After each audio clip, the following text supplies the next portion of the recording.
Chapter 998.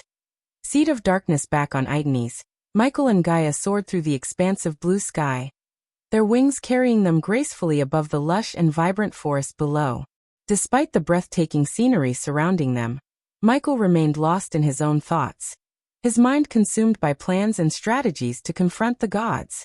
Not a word escaped his lips as he delved deeper into his contemplations, focused on the daunting task that lay ahead. After flying for nearly 3 hours, a majestic mountain came into view on the horizon. Its towering peaks seemed to kiss the heavens, casting shadows over the land below. As Michael and Gaia drew closer, they noticed the presence of an outpost nestled upon the mountain's rugged slopes. The Skyhall soldiers had established this formidable fortress, complete with towering structures, imposing metal gates, and vigilant soldiers clad in gleaming armor patrolling its premises. As Michael and Gaia approached the outpost, the aftermath of its establishment became apparent. The once vibrant and flourishing forest surrounding the outpost had been mercilessly destroyed, reduced to a desolate expanse of ashen ground. The stark contrast between the lifeless, charred earth and the edge of the forest, still adorned with its array of colors, was a sobering sight. Even from above, Michael and Gaia could feel the residual heat radiating from the scorched ground. The flames set by the Skyhall soldiers to clear the area and secure their outpost had left an indelible mark on the landscape. The scent of smoke lingered in the air, a reminder of the destruction that had taken place. As Michael and Gaia hovered in the sky, Michael's piercing gaze fixated on the outpost sprawled before him. The outpost resembled a formidable fortress, strategically positioned at the base of the tall mountain. Its towering structures, constructed with sturdy stone and reinforced with metal, stood as a testament to the Skyhall soldiers' determination to maintain their hold on this territory. From his vantage point, Michael discerned the complex layout of the outpost. The main entrance, guarded by a pair of massive metal gates, served as the primary access point. The gates were flanked by watchtowers, providing an elevated view of the surroundings. He noticed the patrolling soldiers, clad in gleaming metal armor, marching along designated routes, their disciplined footsteps echoing through the outpost.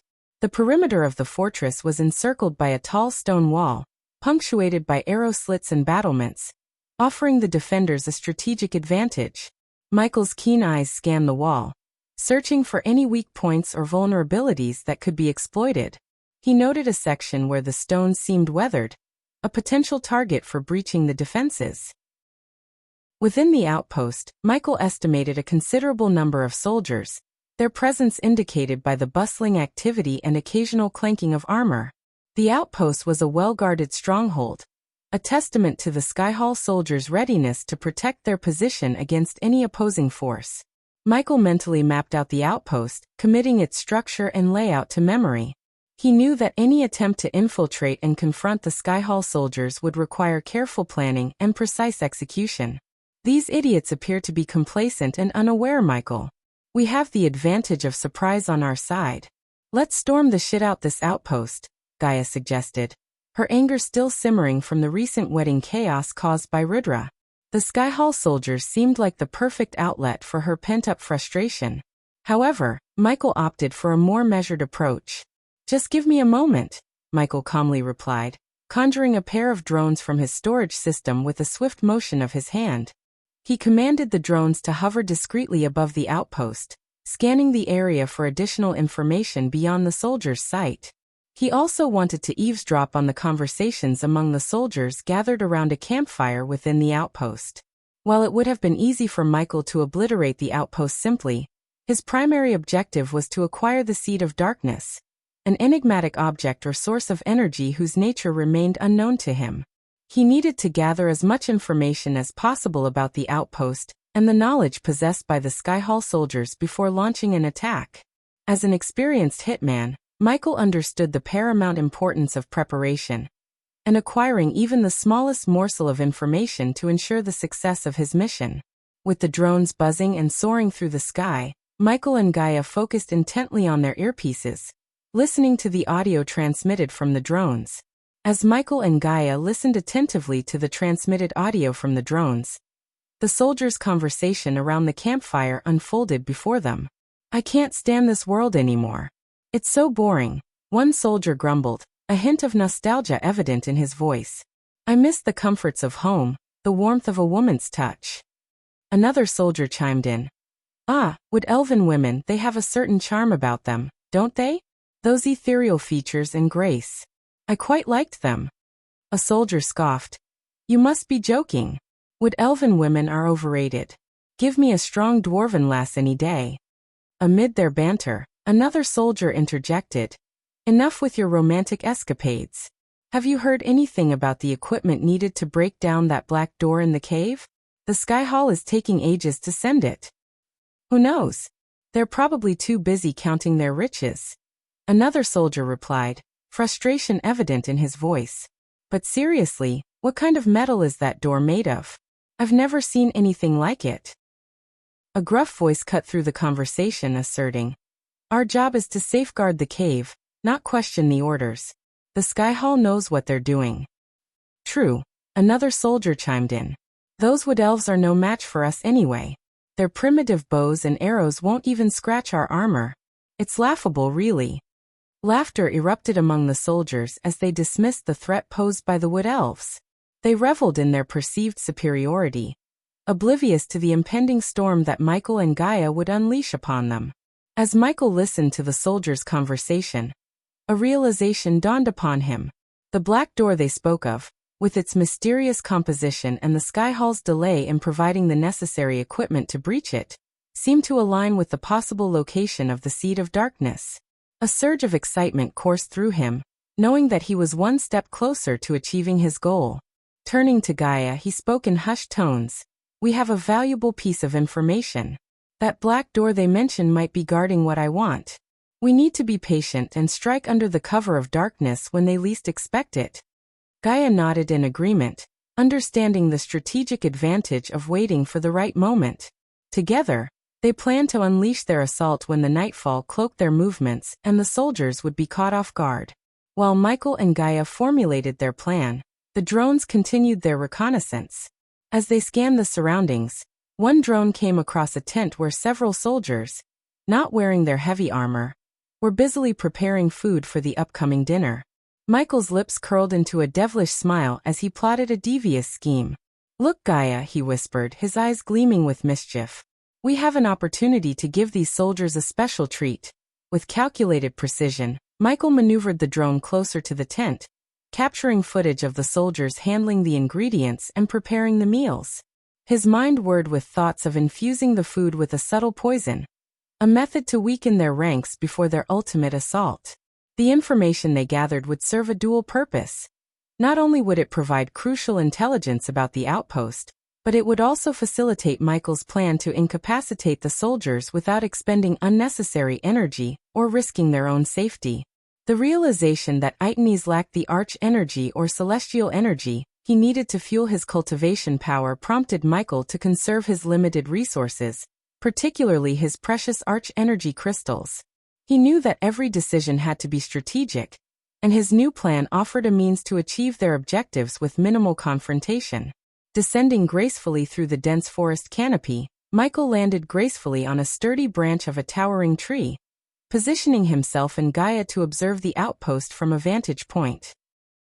With a flick of his wrist, he summoned the drones back to his side, their mission of reconnaissance complete. I can see what you are up to, but I still want to storm the outpost and kill them with my own hands. Gaia expressed her desire to storm the outpost and engage in direct combat, her fiery spirit eager for action. However, Michael remained resolute, his calm demeanor reflecting his calculated approach. The best fight is one we win without raising our fists, he responded, his voice steady and assured. He knew that leveraging their advantage and avoiding unnecessary conflict would maximize their chances of success. As the drones returned, Michael deftly retrieved colorless vials from his system storage. Tapping the drone's undersides, he revealed a hidden compartment large enough to accommodate each vial.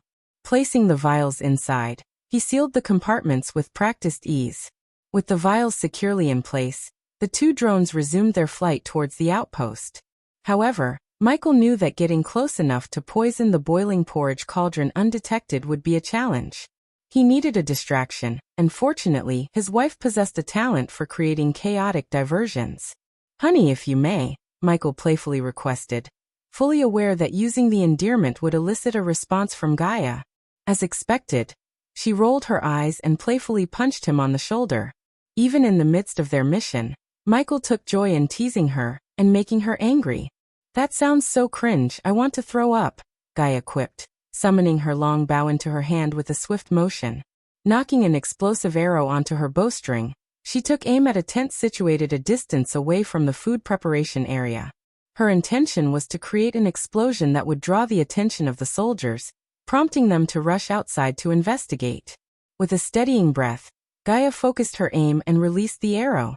The explosive projectile soared through the air, covering a distance of at least 400 meters before finding its mark on the targeted tent. In an instant, the arrow detonated with a resounding blast, unleashing chaos within the outpost's confines. The sudden explosion jolted the soldiers inside the food preparation tent, startling them from their tasks. They hurriedly abandoned their work, rushing outside to assess the situation. The commotion spread like wildfire, causing a ripple of shock and tension among the other soldiers stationed within the outpost. "What the hell was that?" exclaimed a burly soldier with a thick beard, his eyes scanning the surroundings for any signs of danger. "I don't know, but we need to find out," responded a wiry soldier, gripping his spear tightly as he joined the others in investigating the source of the explosion. As the soldiers anxiously dispersed, their attention fixated on the aftermath of the blast, Michael seized the opportunity. Swiftly maneuvering the drones, he expertly controlled their movements, guiding them toward the various food stations scattered around the outpost. With each drone equipped to spray the poison from the concealed vials, Michael directed them to contaminate every dish, including the large cauldron of porridge bubbling over an open flame. "Let's make sure they all get a taste of our little surprise," Michael muttered, his voice filled with devious satisfaction. The drones moved swiftly and efficiently, their poison-laden sprays coating the meals, unseen by the soldiers preoccupied with the explosion. Just as quickly as they had arrived, the drones retreated into the sky, disappearing from sight before anyone could spot them. From their vantage point in the trees, Michael and Gaia observed the chaos unfolding within the outpost, the soldiers now oblivious to the impending threat lurking within their food. Michael's lips curled into a satisfied smirk, knowing that their plan was well underway. "They won't even know what hit them," he whispered to Gaia, his voice laced with a mix of anticipation and triumph. When the darkness covered the world and night fell, Michael and Gaia soared through the air toward the outpost. As they descended upon the scene, a horrifying sight greeted their eyes. The soldiers, once bustling with life, now lay sprawled across the ground, their bodies racked with pain and suffering. Some soldiers coughed violently, spewing blood from their mouths, while others remained motionless, their life forces extinguished. The once proud and formidable warriors now appeared frail and broken, their faces contorted with agony, marked by veins pulsating an ominous shade of purple. The air itself seemed tainted, heavy with the metallic scent of blood and the haunting symphony of groans and retching. The poison had taken its toll, its effects lingering long enough to ensure that each soldier had consumed the tainted food. It was a slow and agonizing demise, affording them no respite from their torment. Their groans echoed through the night, accompanied by the haunting symphony of coughs and the sickening splatter of blood. Fater Michael and Gaia observed the grim aftermath, their expressions a mix of morbid fascination and detachment. The scene before them was a testament to their meticulous planning, a reminder of the lengths they were willing to go to achieve their goal. "They got what they deserve," Michael muttered, his voice barely audible over the cacophony of suffering. As the night stretched on, the groans grew fainter, replaced by an eerie silence. The last vestiges of life slipped away, leaving only the stillness of death in its wake. The once bustling outpost now stood as a grim testament to their victory, a reminder of the power they wielded. Michael's gaze shifted towards the gaping maw of a nearby cave, a foreboding darkness that beckoned to him. He could sense that within its depths lay the answers he sought, the black door and the seed of darkness. Determination burned within him as he took a step closer, ready to embark on the next phase of his perilous journey. Chapter 999. Way to wake up the system permanently. As Michael ventured deeper into the mountain, The cavern revealed remnants of broken puppets scattered amidst the gray stones etched with mysterious runes. The sight of these fragments evoked memories of golems in Gaia's mind, prompting her to maintain a vigilant and silent demeanor. Illuminating their path, two beams of bright light emitted from the intricately engraved skull adorning their chest armor. With each step, Michael observed the telltale signs of a fierce struggle, evidenced by shattered stone pieces and bloodstains splattered across the walls. It was clear that the Skyhall soldiers had encountered a formidable defense protecting the coveted Seed of Darkness. Finally reaching the end of the cave, Michael confronted a foreboding black metal gate. Strewn before it were various discarded tools and equipment, remnants of the Skyhall soldiers' relentless attempts to breach the door's formidable barrier. Among the scattered remnants stood a formidable siege machine, a testament to their desperate efforts. Intrigued, Michael approached the gate, his hand instinctively reaching out to touch its cold, impenetrable surface. Gaia, running her fingers along the door, murmured in awe, "This metal. It feels the same as your dark swords." Michael nodded, acknowledging the similarities. "It does bear resemblance, but it is not the same," he replied. Although the door appeared to be crafted from a similar material to his dark swords, Michael discerned its inherent weakness in comparison. To others, particularly the Skyhall soldiers, this metal seemed impenetrable, and it was precisely because of this impenetrability that the soldiers had been thwarted in their attempts to breach its formidable barrier. Michael couldn't help but feel a sense of satisfaction at the door's resilience, knowing it had safeguarded what lay beyond from falling into the wrong hands. In a bold move, Michael unleashed a powerful punch upon the unyielding door, causing the cave to tremble and the very foundations to quake. "That is not a good idea," Gaia, witnessing the impact, voiced her concern, cautioning him about the potential repercussions. Nodding in agreement, Michael glanced back at her and issued a warning. "Step back. Things are about to heat up," he advised, his eyes ablaze with determination. With a swift motion, he conjured a searing ball of dark flames, its malevolent glow casting an eerie light upon the surroundings. Directing the stream of intense heat towards the door, the dark flames made contact with the once impervious metal surface, causing previously unseen runes to ignite with a vibrant glow. Gradually, the dark flames began their relentless assault, causing the metal door to slowly yield and warp like molten wax beneath the scorching onslaught. With each passing moment, the door succumbed to the irresistible force of the dark flames, gradually dissolving away to reveal the hidden sanctum concealed within. As Michael and Gaia stepped into the inner sanctum, they were greeted by a sight that left them awestruck. The spacious hall was enveloped by walls of crystalline blue, shimmering with an ethereal radiance that bathed the entire chamber in a dim, mystical glow. The crystallized walls seemed to hold secrets of ancient times, as if whispering tales of forgotten knowledge and long-lost power.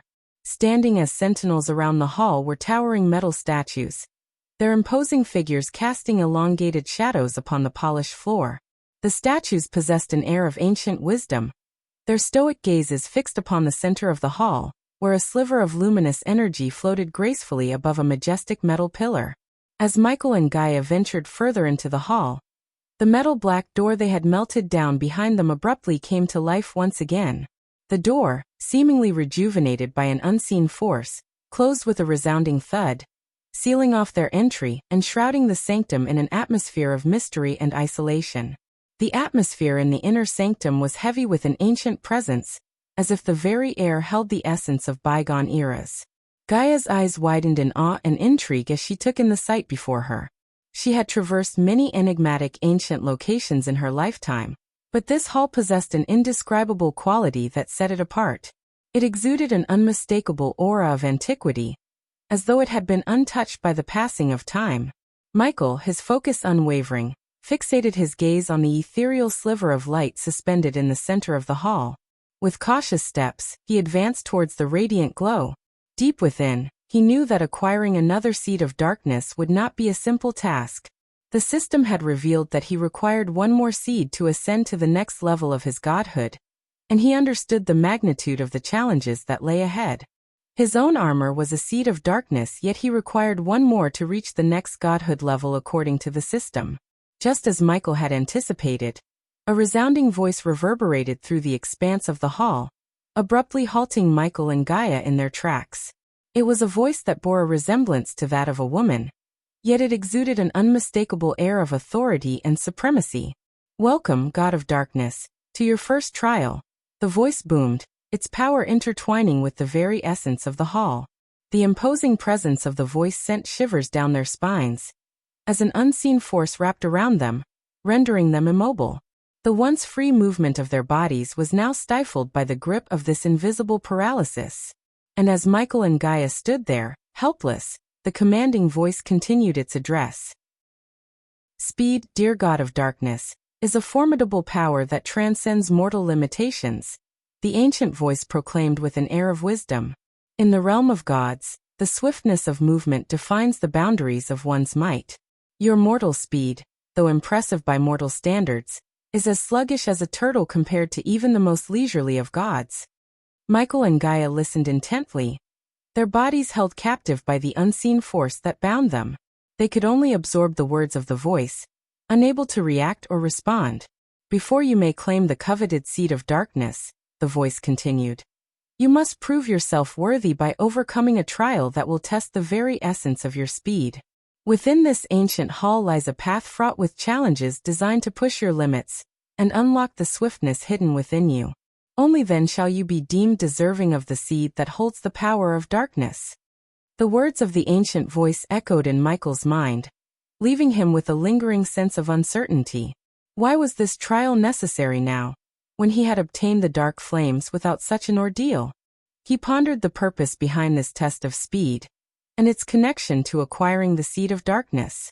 The system remained dormant, unable to provide the answers he sought. Michael could only hope that once the system awakened, it would reveal the number of seeds required to awaken its power fully.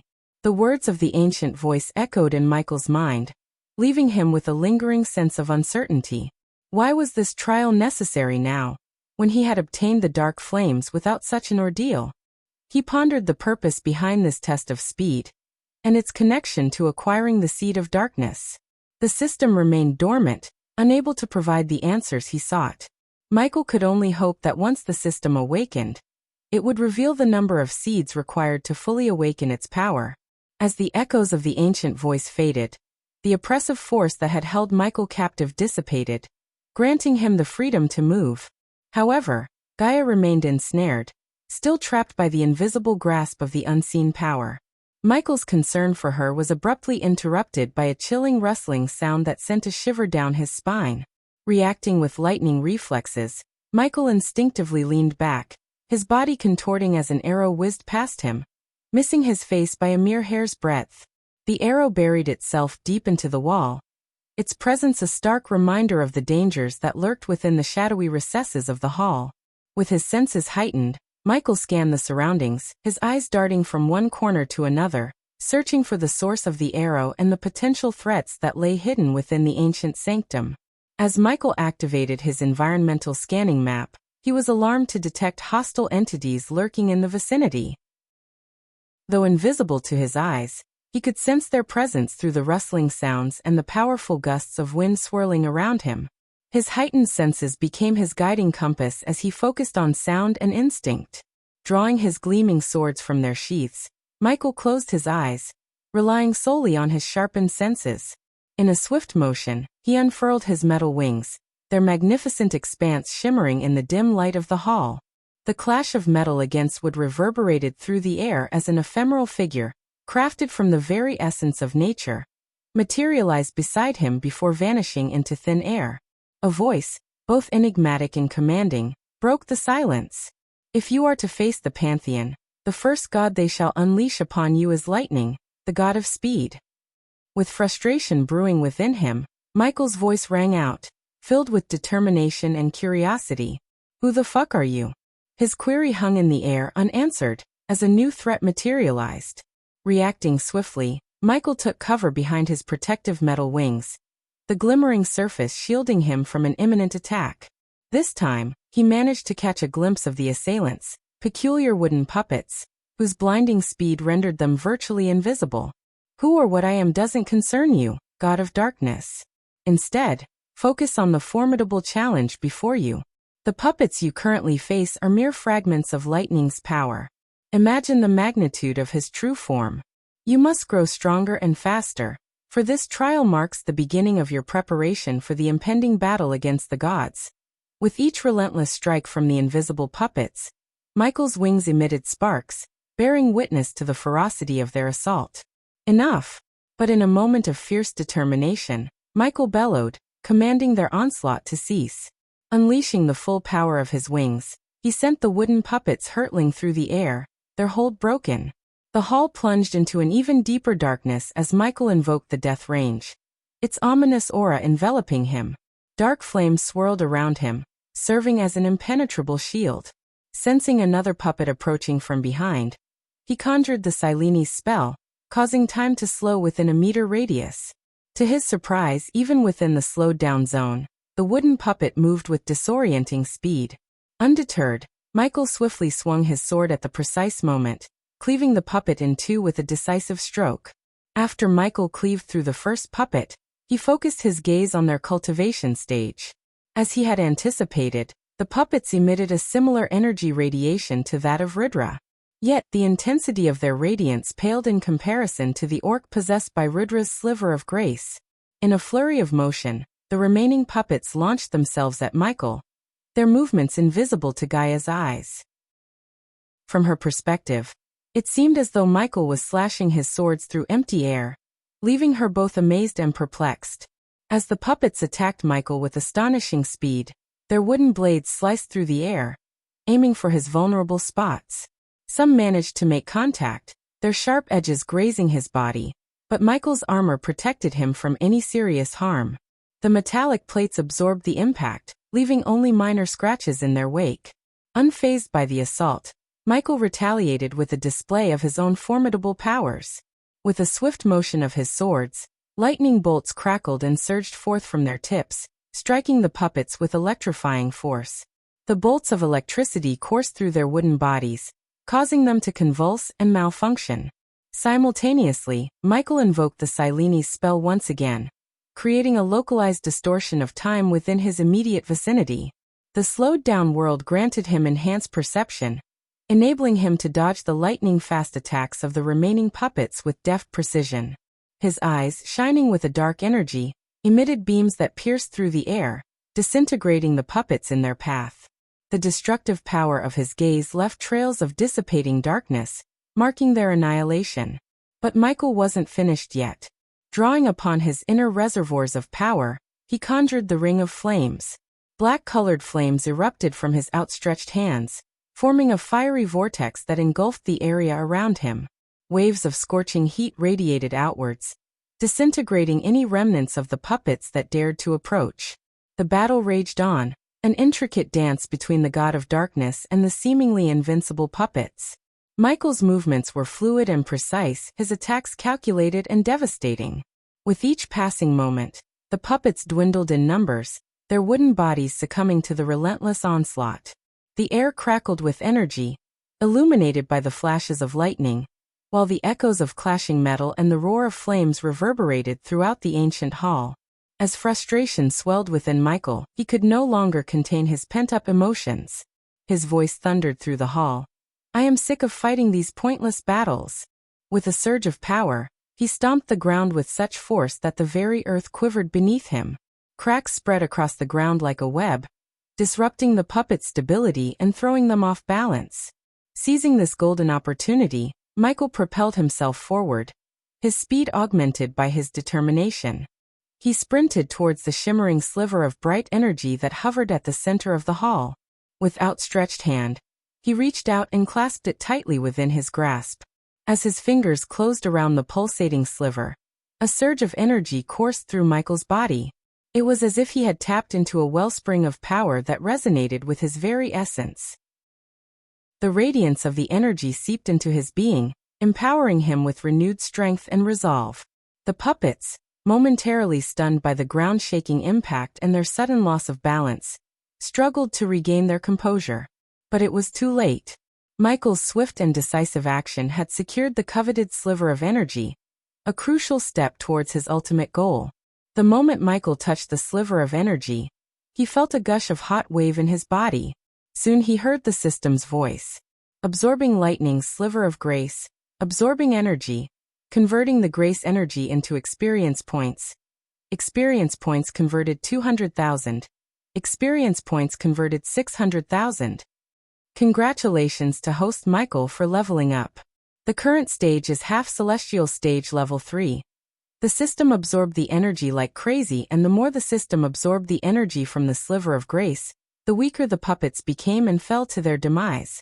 Once all the puppets were fallen, the system talked to Michael once again. Congratulations to the host for acquiring another seed of darkness. The host now has 2 seeds of darkness and will be able to start the ascension to the next godhood level demigod. The system recommends the host step into the celestial stage before starting the ascension. What is this trial and what's the point of all this? Michael asked the system. An ally of your previous self created this trial. Unfortunately, this ally was madly in love with your previous self, so she made the trial easy. The system can sense her presence. What the? Michael was taken aback by surprise and instinctively looked around. Is she watching me right now? And who is she? Michael asked the system. The system can sense her presence. Your previous self used her to make this trial easier for you to level up faster. But the upcoming trials won't be as easy as this. To reach the 3rd stage of your godhood, you are required to acquire 3 seeds of darkness. Before Michael could ask more about this unknown ally who was in mad love with the previous Dark Lord, the system changed the topic. When will you come out of offline permanently? The host needs to acquire 1 more seed of darkness to enable the system to harvest experience points in offline mode. Once the host reaches the celestial stage, the system will come out of offline permanently and will not go offline again. 1 more chapter, and we will reach 1000 chapter mark. Thank you my wonderful readers for keep supporting me. Sorry this chapter got dragged on as this chapter flesh out the details for the future chapters. This is the filler chapter for the next arc, and the next arc will have so much actions and a fast-paced story. Chapter 1000. Infiltrating the Sky Hall. After harnessing the empowering energy of the sliver, Michael turned his attention to the system store. With his accumulated badass points, he swiftly purchased a special teleportation scroll and a potent rune to conceal Gaia's presence from the prying eyes of the fallen gods. The transaction depleted a significant portion of his hard-earned points, but he knew these items would be crucial for their upcoming missions. Gaia, fully aware of the importance of her role, prepared to depart from the inner sanctum. She clasped the rune in her hand, feeling its ancient power resonate within her. With a nod of determination, she stepped onto the designated teleportation circle, activating the scroll. A brilliant surge of energy engulfed her, and in an instant, she vanished from the hall before giving Michael a tender kiss on his lips. Stepping out of the hall, Michael found himself face to face with the black door he had melted earlier. To his surprise, the door opened on its own accord, allowing him to exit. As he emerged from the cave, his environmental scanning map alerted him to the presence of hostile entities in the vicinity. Reacting swiftly, Michael utilized his lightning dash ability, moving with incredible speed towards the cave opening. Once he reached the mouth of the cave, the Sky Hall soldiers who had been stationed at the outpost lay lifeless on the ground, their bodies riddled with bloody wounds. The devastating effects of the poison he had unleashed upon them were evident. The sight of the fallen soldiers left the surviving Sky Hall soldiers in a state of terror and shock. They gazed upon the grim scene, their faces etched with a mix of fear and disbelief. Michael's poison had taken its toll, and the soldiers lay motionless, their life forces drained away. The air hung heavy with the stench of blood, and a haunting silence enveloped the area. The Sky Hall soldiers stood frozen in shock and disbelief as they beheld the lifeless bodies of their fallen comrades. They gathered around, their faces filled with a mix of horror and confusion. One soldier exclaimed, "What happened here? How did they all die?" Another soldier knelt down beside a fallen comrade, examining the gruesome wounds on his body. "Look at this," he said, his voice trembling with disbelief. "There are no signs of a fight. It's like they were struck down without even raising a sword." A third soldier joined the examination, his eyes widening with realization. "Wait, these wounds. They look like the effects of poison," he said, his voice hushed. But how? Who could have done this? The soldiers exchanged worried glances, their minds racing to piece together the puzzle before them. One soldier spoke up, his voice laced with urgency. "We need to alert the Sky Hall elders immediately. Something sinister has happened here, and we must seek their counsel." Nods of agreement rippled through the group as they realized the gravity of the situation. They had stumbled upon a deadly trap, their comrades falling victim to an unseen enemy. Fear and confusion gripped their hearts as they prepared to carry the news to the elders, hoping to unravel the mystery of their fallen brethren and discover the true nature of the threat that lurked in the shadows. Michael concealed himself in the shadowy depths of the cave, his eyes fixed on the group of Sky Hall soldiers. Curiosity gripped him as he wondered about how they came here, and how they intended to return to their fortress in the sky. A soldier's gaze scanned the area, briefly falling upon the mouth of the cave. Michael swiftly ducked behind a stack of crates, blending seamlessly with the darkness. The thought of effortlessly dispatching these soldiers crossed his mind, but he resisted the temptation. Instead, he desired to uncover their method of returning to the Sky Hall. If they possessed a portal or means of transport, it could provide him with a valuable opportunity to infiltrate the heart of the enemy. With caution and patience, Michael observed their movements, eagerly anticipating a glimpse of their plans. Hidden in the shadows, he remained vigilant, his mind focused on unraveling the secrets that lay before him. Silently, Michael maneuvered through the outpost, utilizing the various objects scattered throughout to conceal himself from the vigilant Sky Hall soldiers. He expertly slipped behind tents, carefully sidestepped boxes, and found refuge amidst the dummies, tables, and chairs. With each movement, he blended seamlessly into his surroundings, becoming one with the shadows. Hidden behind a stack of crates, Michael listened intently to the soldiers as they continued to examine the lifeless bodies of their fallen comrades. The sight of purple veins, blood seeping from eyes, nose, and ears sent shivers down their spines. "What manner of death is this? It's gruesome and painful," one soldier growled, his voice filled with anger. "Indeed, this is no honorable death. It reeks of foul play." Another soldier spat, voicing his disgust. Amidst their murmurs and expressions of dismay, some soldiers raised their voices, urging their comrades to stay vigilant, aware that the killer may still be lurking in their midst. "Keep your guard up. The perpetrator may be among us. Stay alert," a soldier shouted, his tone laced with urgency. Meanwhile, a group of soldiers was ordered to venture into the cave for further investigation. Their voices resonated through the air as they strategized their next move. "Go see what lies within the cave. We must uncover the truth," one soldier commanded, determination evident in his voice. "The rest of us will make our way back to the Sky Hall and inform the elders of this atrocity." Their footsteps echoed as they departed, leaving Michael with a valuable window of opportunity. He silently observed their departure, noting their destination and their purpose. With this newfound knowledge, he formulated his own plan, his mind focused on the ultimate goal of infiltrating the Sky Hall and uncovering the mysteries that awaited him there. With unwavering determination, Michael fixated his gaze on the group of soldiers who were bound for the Sky Hall. He knew that shadowing them would be his best chance to penetrate deeper into enemy territory. As they began their march, Michael melded into the darkness, becoming a mere specter among the shadows. Moving with the grace of a predator, Michael skillfully navigated the outpost, his steps almost imperceptible as he avoided the gazes of the remaining soldiers. He hugged the walls, slipping behind tents and crates, always mindful of staying out of sight. His heart pounded in his chest, the adrenaline surging through his veins as he inched closer to his quarry. Every so often, he caught a glimpse of the soldiers he was tailing. Their voices murmured among themselves, discussing their mission and the urgency to report the grim discovery they had made. Michael stayed just far enough behind to remain undetected, his stealth a testament to his honed skills. The tension in the air was palpable as Michael maneuvered through the treacherous terrain, silently praying that the soldiers wouldn't glance back and catch a glimpse of his presence. He relied on his instincts, slipping into the darkest corners, blending seamlessly with the obscurity. The outpost seemed to hold its breath as Michael shadowed his targets, his movements choreographed with precision and caution. As Michael trailed the trio of Sky Hall soldiers, They came across a small cabin in the distance. Coming to a stop, they glanced back, suspicious of any followers. Sensing their scrutiny, Michael swiftly maneuvered under a nearby table, inadvertently knocking a wooden cup. Acting with lightning reflexes, he managed to catch the cup before it hit the ground and made a noise. Meanwhile, the soldiers scanned their surroundings before resuming their path towards the cabin. Seizing the opportunity, Michael emerged from beneath the table and hastened forward.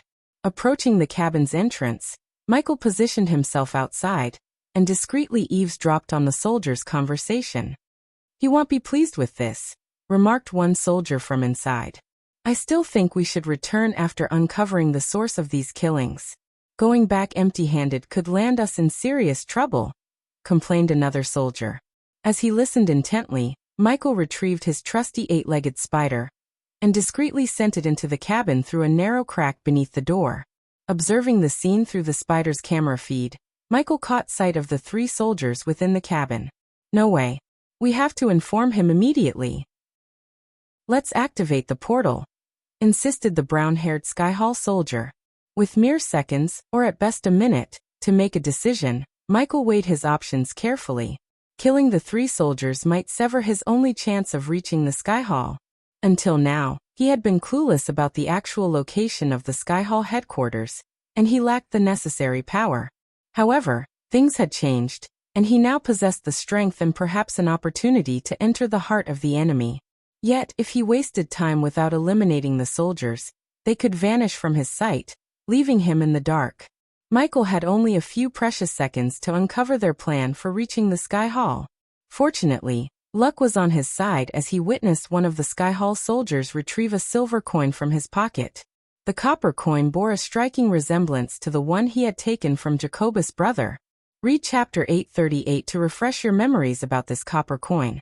Michael observed a rune on the wooden cabin wall, resembling a swirling vortex, before the soldier.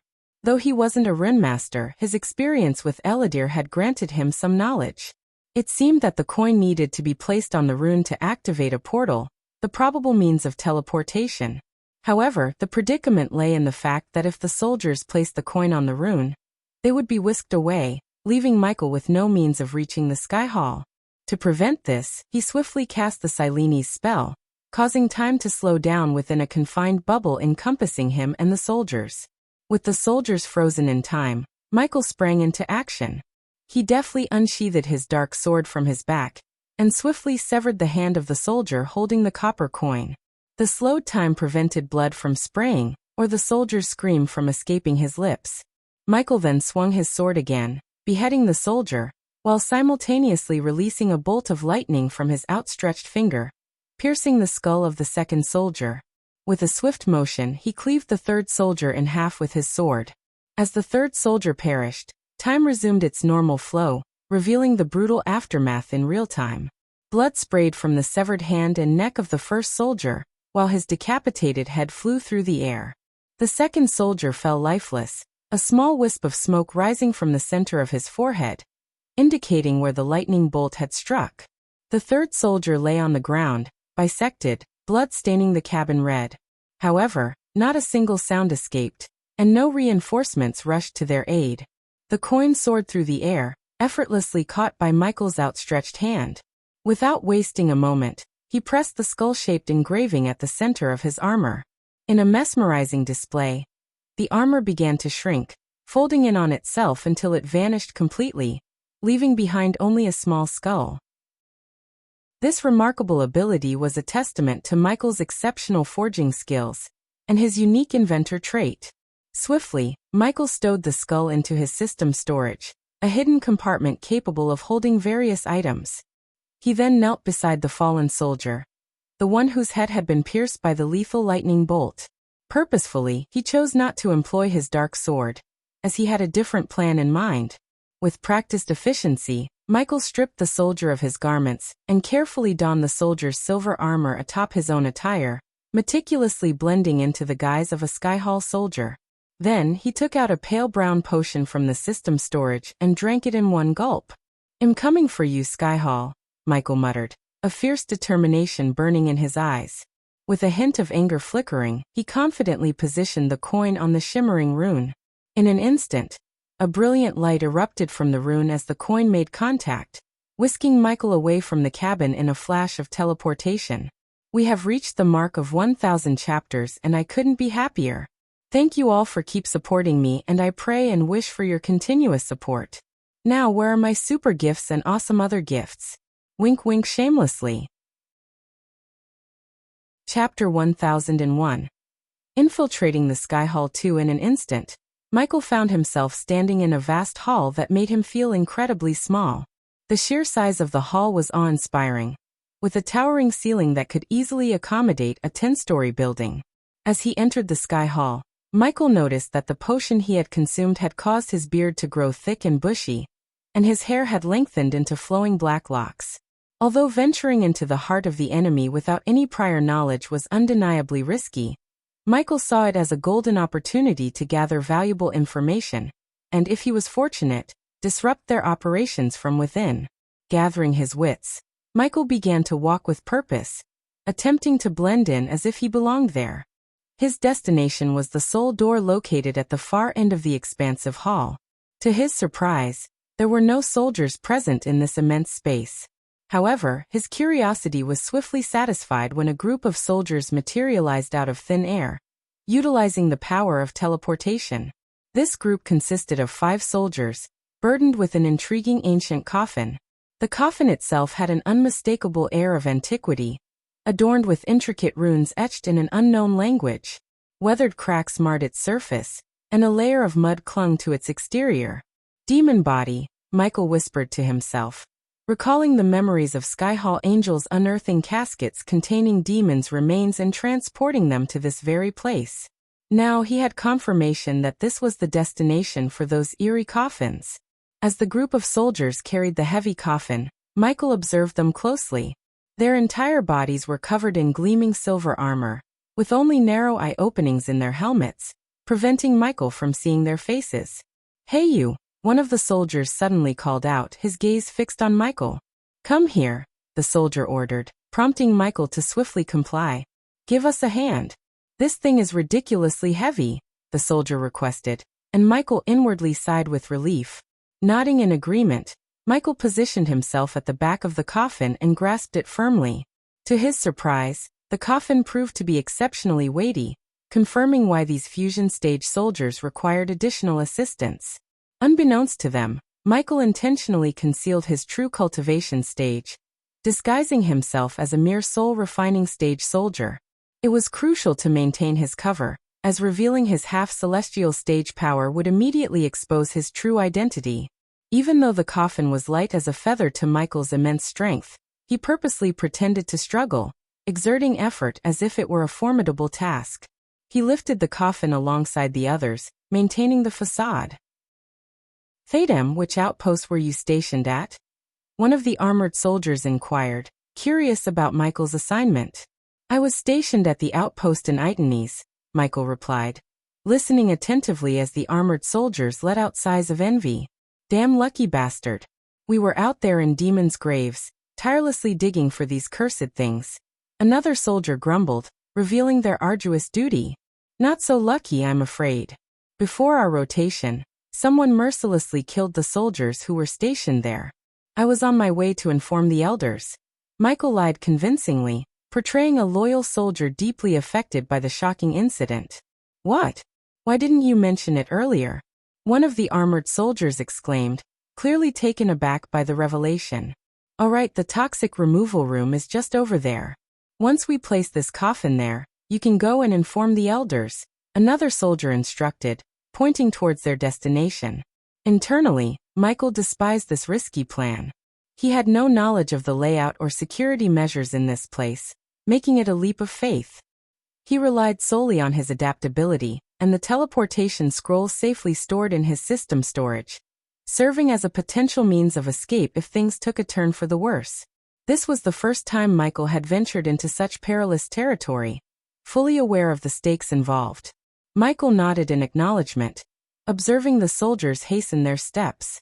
As they reached the door, it automatically slid open, revealing a sprawling corridor lined with numerous rooms on both sides. Stepping out, Michael found himself amidst a bustling scene. Soldiers of various races, adorned in diverse armors, moved with purpose through the corridor, entering and exiting rooms with remarkable precision. However, what truly caught Michael's attention was the archway positioned at the far end of the corridor, through which the soldiers were passing. Glowing runes adorned the arch, indicating some form of detection or defensive array. Michael's instincts told him that these runes might unveil his true identity, exposing his disguise.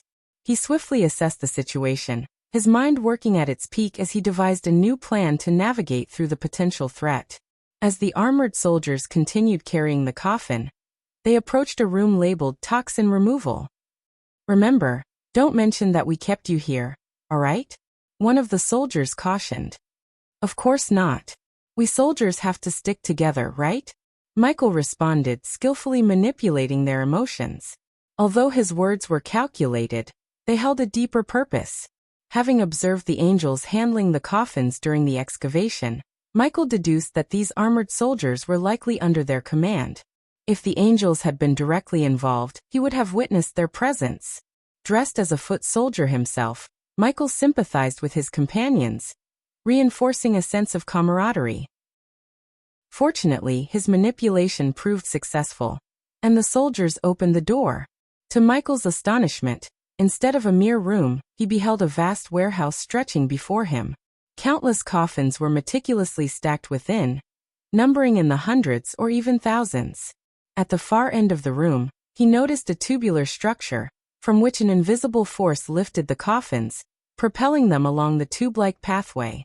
"Well, place it here." One of the armored soldiers pointed to a vacant spot that perfectly matched the size of the coffin. With coordinated efforts, the group of 6 carefully positioned the coffin in its designated spot. "Finished.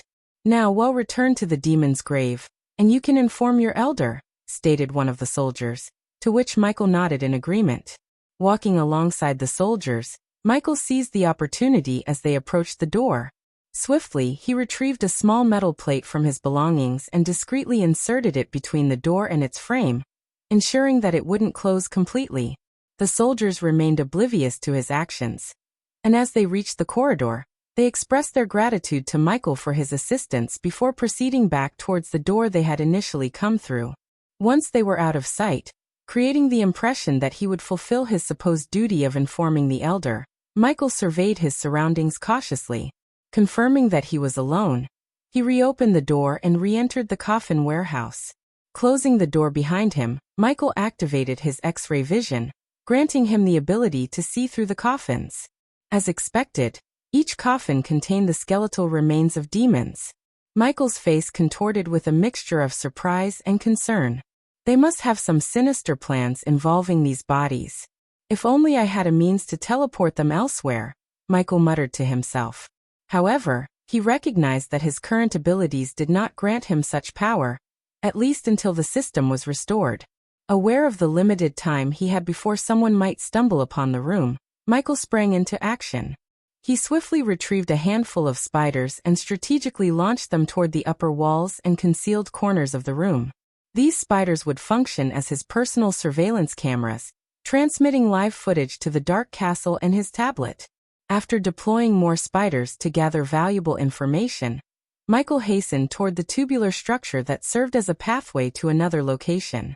With swiftness, he affixed a spider onto one of the coffins, which was gradually lifted from the ground by an unseen force. As the coffin entered the tubular passage, Michael observed the spider's live feed in his mind. Within the feed, he witnessed the coffin arriving in a room where several individuals dressed in white robes meticulously examined its contents. They scribbled notes, assigned numbers to the coffins, and then directed them to be transported elsewhere. Number 422, in pristine condition, a bespectacled man remarked, thoroughly inspecting the coffin adorned with the tiny spider. "Send it to the rising hall," commanded a young man, waving his hand to guide the coffin to a designated corner of the room. "Fuck it." Frustration surged within Michael as he absorbed this information. His attention swiftly turned to the next coffin awaiting levitation and inspection.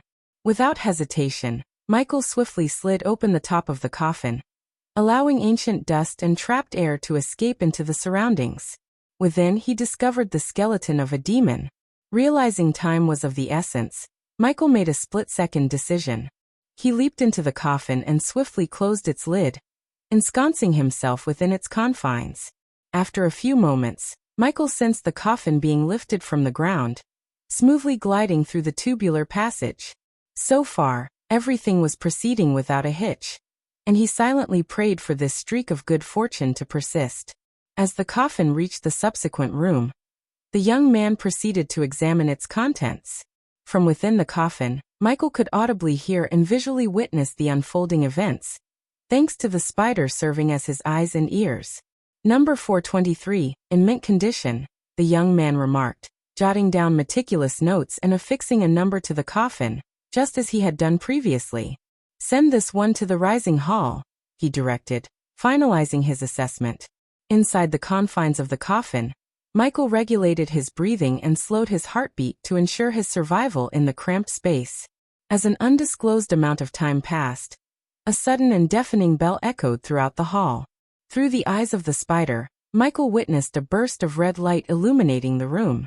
The abrupt alarm sent the workers into a state of panic, their voices filled with confusion and concern. What's happening? Is it an emergency? Something's wrong. We need to evacuate. Quick, follow the protocol. Everyone out of the room. The room erupted into chaos as the workers hurriedly scrambled towards the exit, their movements hasty and disoriented. They hastily abandoned their tasks, leaving behind scattered notes and tools, as they adhered to their emergency procedures.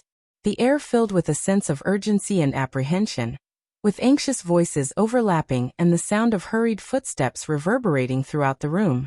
Michael found himself bewildered and amazed by his stroke of luck. Taking control of the spider outside the coffin, he deftly directed it to jump onto the back of a young man who was hastily making his way out of the room. Oblivious to the tiny spider clinging to his back, the young man continued his frantic rush. As Michael observed the chaotic corridor outside, he witnessed a scene of turmoil and confusion. Soldiers were sprinting in every direction, the entire hall trembling under their hurried footsteps. Moreover, a sudden eruption of destruction caught Michael's attention. A brilliant beam of light demolished everything in its path, reducing carpets to ashes and reducing once beautiful portraits to mere rubble. The archway, adorned with intricate runes, exploded in a haze of smoke. The young man and several other workers, guided by Sky Hall soldiers, sprinted away from the crumbling arch, seeking safety. Focused on capturing the unfolding chaos, Michael instructed the spider to leap from the young man's back to the nearby wall, diligently recording every detail. Amidst the billowing smoke, a figure gradually emerged, distinct even in the obscured atmosphere. Noah, Michael murmured, recognizing the familiar presence. Chapter 1002. Finding Noah. As Michael witnessed the sight of Noah surrounded by the fusion stage Sky Hall soldiers, he noticed a fierce determination in Noah's eyes. They blazed with an intense, pure white light, a testament to his inner power. Standing there with his muscular frame and bare-chested, clad only in white trousers, Noah exuded an aura of strength. The Sky Hall soldiers, realizing the formidable opponent before them, shouted commands at Noah, their voices tinged with a mix of urgency and authority. "Stand down, Noah. Surrender peacefully," one soldier barked, his voice filled with a hint of fear. "You're outnumbered, Noah. There's no escape," another soldier called out, his tone laced with a mix of bravado and caution. Yet Noah remained resolute, his fists clenched tightly. He stood tall, unwavering, as if rooted to the ground. The white light in his eyes intensified, a reflection of his unwavering determination and unyielding spirit. The Sky Hall soldiers cautiously circled Noah, their weapons drawn and ready for any sign of aggression. Tension hung heavy in the air as both sides stood at the precipice of confrontation. As Noah's eyes burned with pure white light, he channeled his inner power, snapping his fingers with a resounding crack. In an instant, a powerful wave of light erupted from his fingertips, radiating outward like a brilliant shockwave. The force of the blast sent the Sky Hall soldiers surrounding him hurtling through the air, their bodies tumbling and crashing into the walls with a cacophony of impacts. Seizing the opportunity amidst the chaos, Michael swiftly assessed the situation. He realized that Noah, somehow brought to the Sky Hall while he was unconscious, had tapped into a newfound strength, perhaps granted to him by his grace. Though questions and theories swirled in Michael's mind, he pushed them aside, recognizing the golden chance to infiltrate the Sky Hall further while the soldiers were preoccupied with Noah. With a surge of determination, Michael seized the moment and leaped out of the coffin, his stealth and agility aiding his escape from its confining embrace. He blended into the tumultuous scene, taking advantage of the soldiers' diverted attention. As Michael stepped into the corridor, he found himself face to face with Noah, the only two figures standing amidst the chaos. They locked eyes, a silent recognition passing between them. Without uttering a word, Noah raised his hand, and from his fingertips shot forth a bolt of white lightning, crackling with immense power. The lightning streaked towards Michael, who swiftly reacted by stomping the ground, causing a fallen Sky Hall soldier's shield to soar into his hand. With the shield raised, Michael braced himself as the lightning collided with it.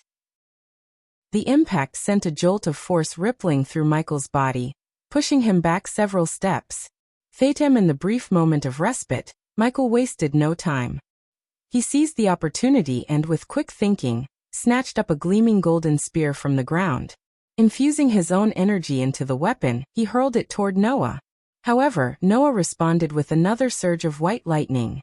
The opposing energies clashed fiercely in the middle of the corridor, creating a cataclysmic explosion of light and darkness. The sheer intensity of the collision reverberated through the air, shaking the very foundation of the hallway. In an instant, the explosion unleashed a devastating impact, shattering the corridor into fragments. The force of the explosion shattered walls, fractured floors, and sent debris flying in all directions. The ground beneath Michael trembled and cracked, and with no time to react, he found himself plunging into the depths below, swallowed by the gaping abyss. The ensuing chaos enveloped the scene, dust billowing through the air and flames licking at the remnants of the shattered corridor, casting an eerie glow amidst the wreckage. As Michael descended into the depths, darkness enveloped him, and he found himself in a dark place. Looking up, he noticed a small crack above, a reminder of the great distance he had fallen. The realization struck him that he must have plummeted quite deeply for the once sizable crack to appear so minuscule. Contemplating his next move, he prepared to take flight towards the opening when he suddenly felt a hand rest on his back. A shiver ran down his spine, yet his surroundings showed no signs of hostility on his environmental map. Acting swiftly, he spun around and delivered a forceful punch to the figure behind him. To his surprise, his fist met an icy cold resistance as if striking a frozen entity. It was then that Michael became aware of the hall he stood in. A grim scene that resembled a macabre meat factory. The ceiling above was adorned with countless dead bodies, suspended by hooks like grotesque trophies. Conjuring a small ball of light to illuminate his surroundings, Michael's eyes widened in disbelief at the haunting sight that unfolded before him. He stood amidst a chamber filled with an unsettling array of corpses.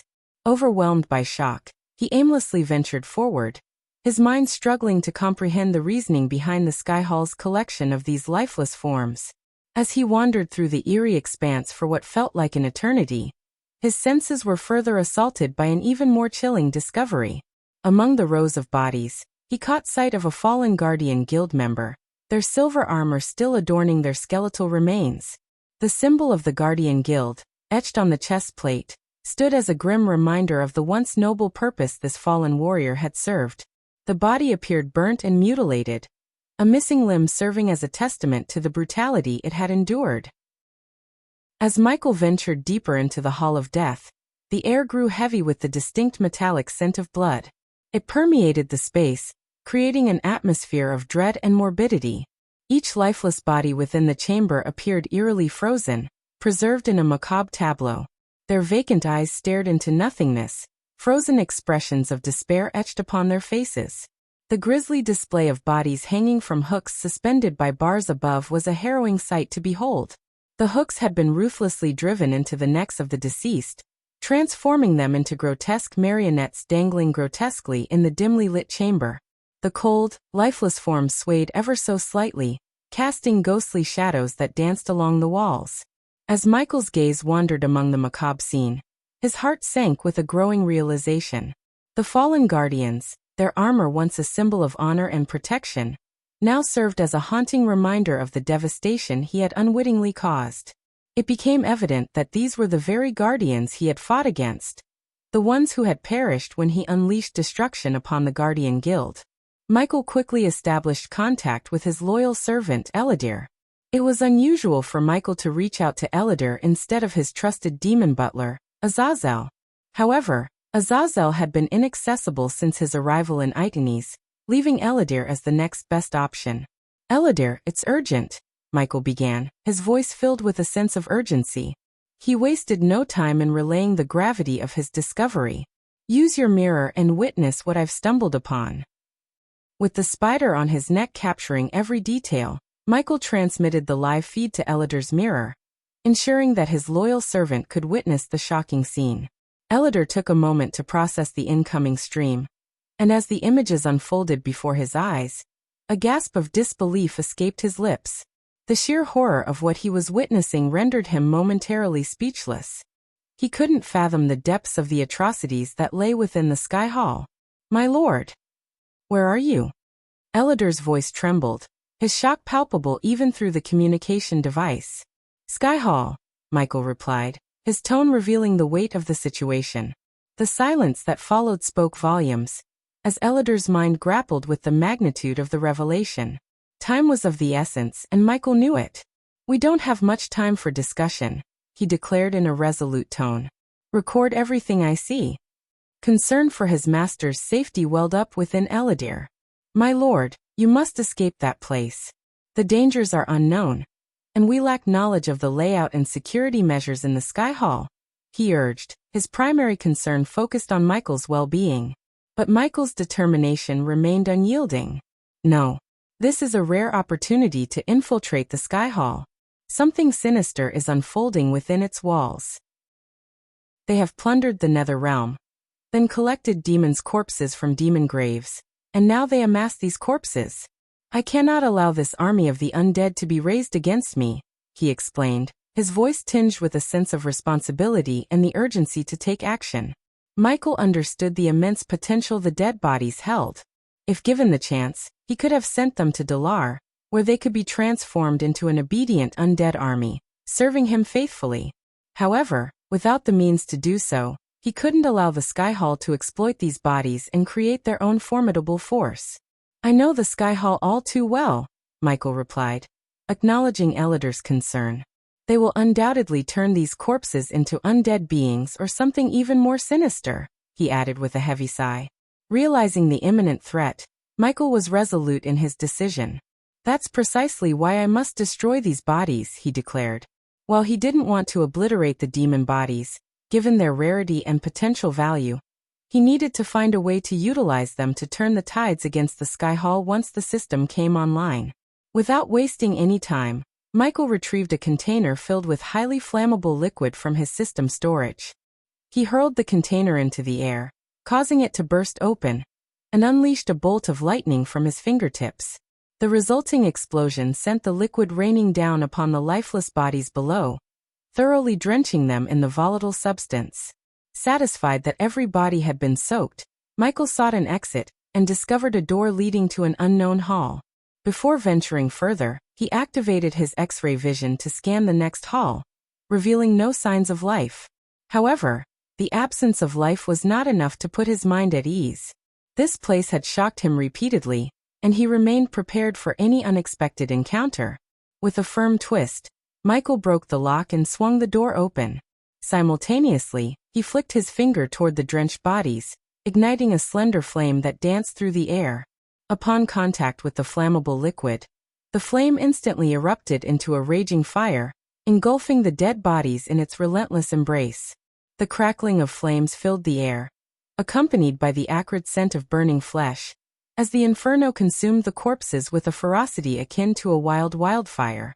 The Sky Hall was facing a dire situation, with both Noah wreaking havoc from above and Michael setting ablaze the amassed bodies below. Noah's destruction had managed to disable the defense arrays, granting Michael a chance to venture deeper into the Sky Hall undetected. As Michael moved into the next hall, he encountered a stark contrast to the previous chamber. This expansive hall was devoid of any bodies or significant objects.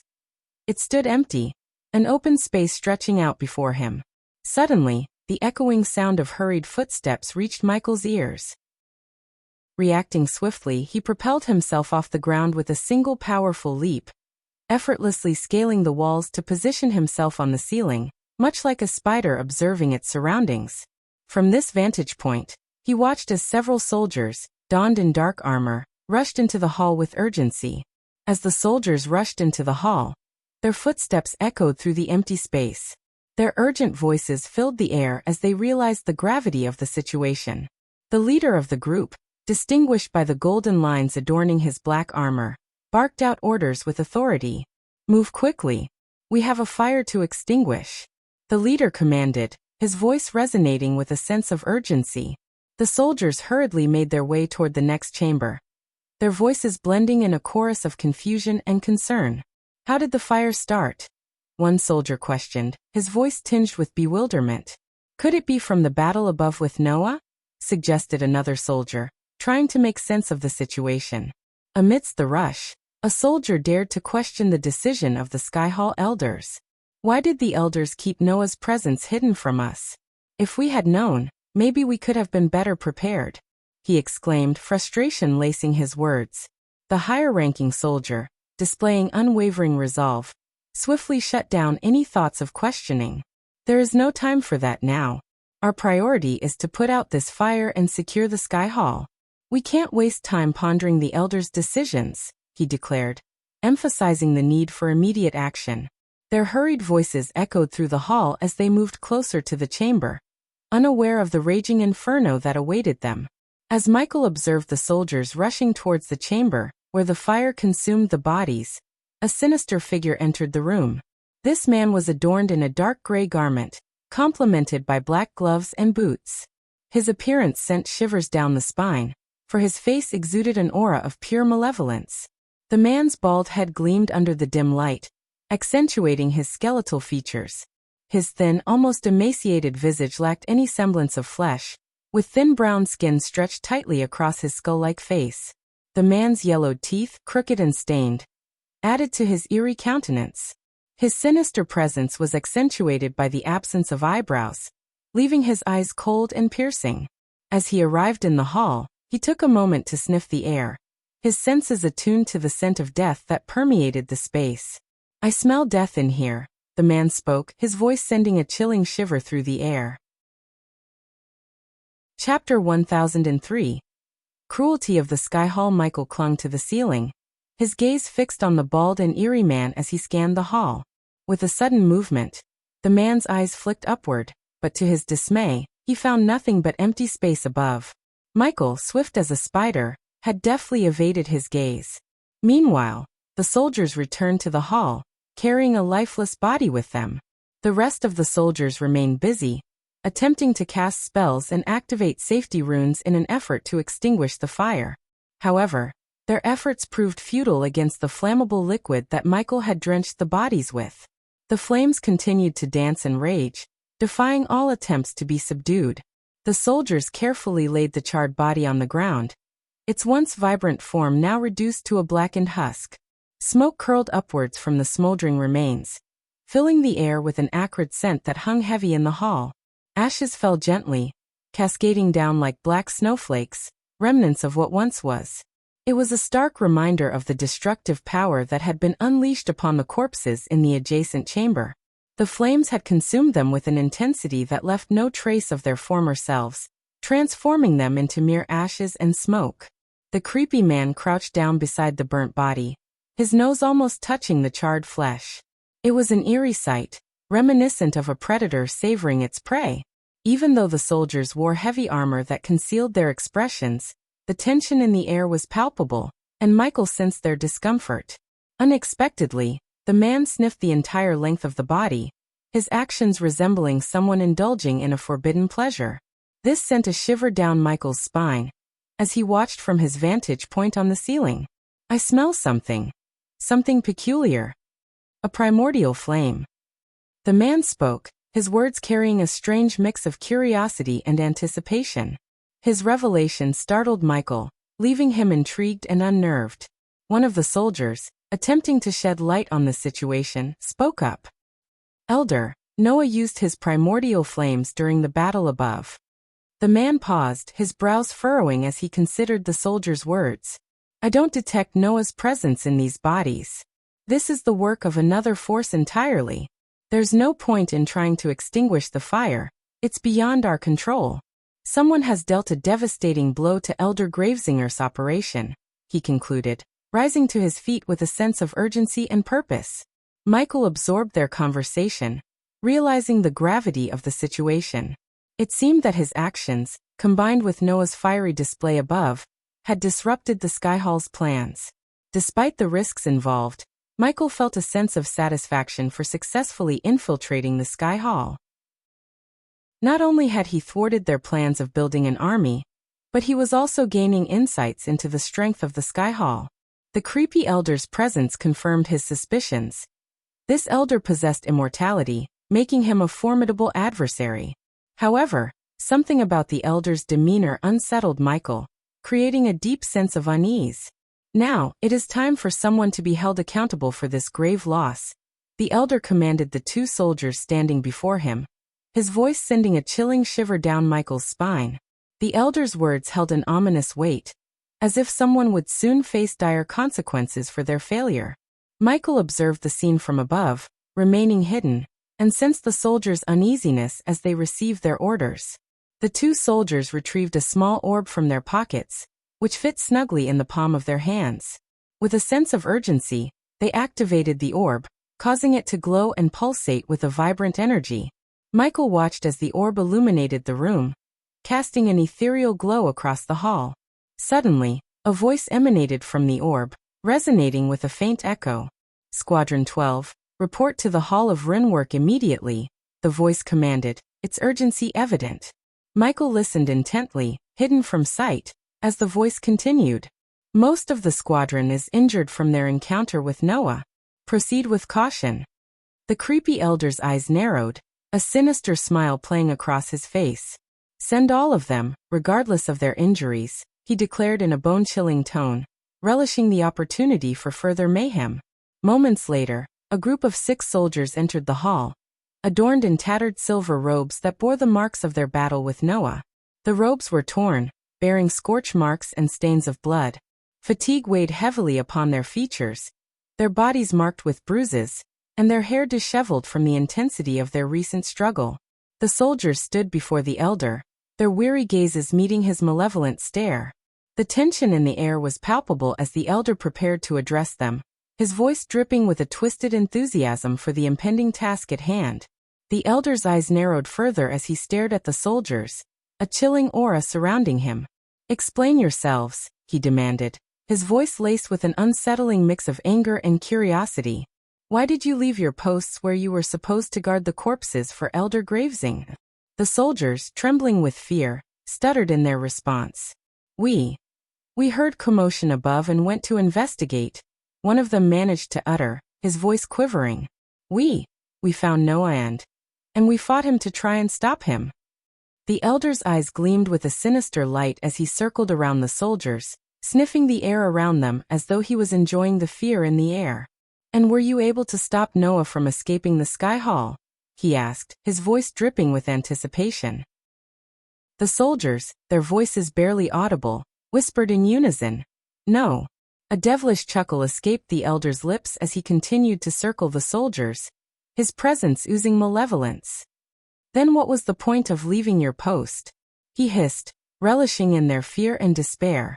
The soldiers shivered uncontrollably, their faces pale as the elder's relentless circling intensified. Every move he made, every word he spoke, exuded a sense of darkness and wickedness. Finally, the elder pointed a bony finger toward the charred body on the ground. "Look around you," he sneered, his voice filled with venom. "All the corpses you were supposed to guard have been reduced to ashes. The fire still rages, consuming the remnants of our plans." And in that moment, the soldiers could feel the weight of their failure crushing them, as the elder reveled in their despair, a true embodiment of malevolence and darkness. The elder abruptly ceased his circling, standing directly in front of the squadron leader, a man with fiery red hair at the fusion stage of cultivation. With an eerie gentleness, the elder cupped the leader's head in his pale, bony hands, a twisted smile creeping across his face. "Tell me," he whispered, his voice dripping with sadistic delight, "what should be the punishment for failing in your duty?" The soldiers trembled in fear, their eyes widened with horror, as the elder's touch lingered on the squadron leader's face, his fingers caressing the man's features. It was a hauntingly intimate gesture, sending shivers down their spines. And then in a sudden shocking moment, the elder's teeth plunged into the squadron leader's exposed neck. Blood sprayed forth, painting the air crimson as the elder greedily sucked the life force from the leader's veins. The squadron leader writhed in agony, his desperate struggles proving futile against the elder's insidious grip. Michael, watching the macabre scene unfold with a frown on his face, observed the elder's true nature. It was clear to him now, this sinister elder was a vampire, and his instincts had been right all along.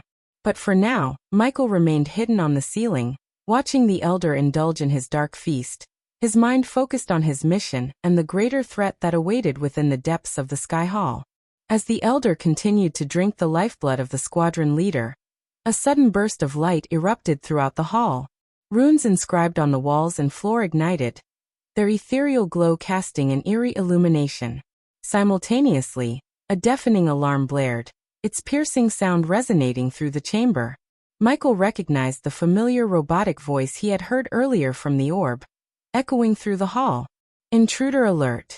Death detected in the Hall of Runework. Dispatching soldiers for immediate investigation," the voice declared. Slowly, the elder lifted his head, revealing a face drenched in the blood he had consumed from the squadron leader. His teeth were stained crimson, a chilling smile forming on his twisted lips. "Ah, it is I, Elder Deathhead, who snuffed out a life," he declared, his voice dripping with sinister satisfaction. "The voice recognition confirms Elder Deathhead's identity. The alarm will be deactivated shortly," the robotic voice announced, its tone devoid of emotion. Elder Deathhead's twisted smile widened, his eyes gleaming with malevolence. He relished the chaos he had caused and reveled in the fear that permeated the air. The soldiers, trembling in fear, watched as their squadron leader's lifeless body slumped to the ground, blood pooling around it. As the voice announced the imminent deactivation of the alarm, the runes around the hall slowly dimmed, returning the chamber to its previous darkness. The oppressive silence hung heavy, broken only by the echoes of the alarm fading into oblivion. The soldiers stood frozen, their gaze fixed on Elder Deathhead, their minds paralyzed by fear. A sly smile curled on Michael's lips as he absorbed the crucial information he had just learned. The defense mechanisms of the Sky Hall were intricately connected, and the runes had a way of sensing when a life was extinguished, triggering an alert. Michael realized that killing would only bring unwanted attention upon himself, potentially jeopardizing his mission. "Knockouts instead of kills," he murmured under his breath, formulating a new plan. He would use his skills to incapacitate the guards when necessary, rendering them unconscious but preserving their lives. It would allow him to proceed without setting off the alarm and alerting the Sky Hall to his presence. Fatum, his mind raced with thoughts, drawing a parallel between the voice he had heard and the sophisticated artificial intelligence he had encountered in the past. Could there be a central core, a control center that governed all the defense mechanisms and surveillance systems within the Sky Hall? "Perhaps there's a core," he speculated, his eyes narrowing with determination. If he could locate and neutralize that central control, he might gain the upper hand and disrupt the Sky Hall's operations even further. But first, he needed to navigate through the treacherous halls and encounter more clues that would lead him to this elusive core. With newfound resolve, Michael ventured deeper into the heart of the Sky Hall, his mind buzzing with strategies and possibilities. He knew that his mission had just become even more complex, but he was determined to uncover the truth and put an end to the sinister plans that unfolded within those walls. Slowly, Elder Deathhead slowly rose from his crouched position, a twisted smile stretching across his face as he surveyed the remaining members of the squadron. Their leader's body now appeared shriveled and mummified, a ghastly sight that sent shivers down their spines. The elder's cold gaze fixed upon the terrified soldiers, his eyes gleaming with a wicked delight. With a chilling voice he addressed them, his words dripping with malevolence. You have failed in your duty and betrayed the Sky Hall. Such incompetence deserves a severe punishment. The soldiers, trembling and panic-stricken, pleaded for mercy, their voices filled with desperation. Please, Elder Deathhead. We were only following our leader's orders. We didn't know it would come to this. The elder merely chuckled, paying no heed to their pleas. He turned his attention to the black-armored soldiers standing nearby, their presence intimidating and foreboding. With a casual wave of his hand, he issued a chilling command. Throw them into the fire. Let them burn with the bodies they were supposed to guard. The squadron soldiers' screams echoed through the hall as they begged for forgiveness, their voices laced with terror and remorse. No, please. We didn't mean any harm. We were just following orders. But their pleas fell on deaf ears as the black-armored soldiers, devoid of compassion, delivered swift punches, knocking the squadron members unconscious. With a callous disregard, they dragged their limp bodies towards the door leading to the hall where the bodies were burning. Michael, hidden in the shadows, watched with a furrowed brow. He knew he had to act carefully, avoiding detection while finding a way to intervene. The scene before him was a harrowing testament to the cruelty that permeated the Sky Hall. Chapter 1004. Michael being the sneaky assassin as the two black-armored soldiers dragged the unconscious squadron soldiers toward the door leading to the hall where the bodies still burned. They exchanged grim remarks about their unfortunate fate. These poor souls had the misfortune of catching Elder Deathhead's attention, remarked the first soldier, his voice laced with a mix of pity and indifference. With a creak, the first soldier swung open the door, unleashing a wave of searing heat that washed over them. Ignoring the intense heat emanating from within, he callously tossed the lifeless body he was dragging into the fiery abyss. Inside the hall of burning corpses, soldiers battling the flames shouted angrily at the black-armored soldier who had disturbed their efforts. You! Get over here, and lend us a hand with the runes. We need assistance. The first soldier turned to his companion, a cold determination in his eyes. Keep dragging them and throwing them into the fire, he commanded, his voice devoid of sympathy. I'll go and see what's wrong with the runes. Without hesitation, the second soldier continued his grim task, each unconscious soldier meeting the same fiery fate. Meanwhile, the first soldier ventured into the chaotic hall, making his way towards the malfunctioning runes as the smell of the burning corpses permeated through the air.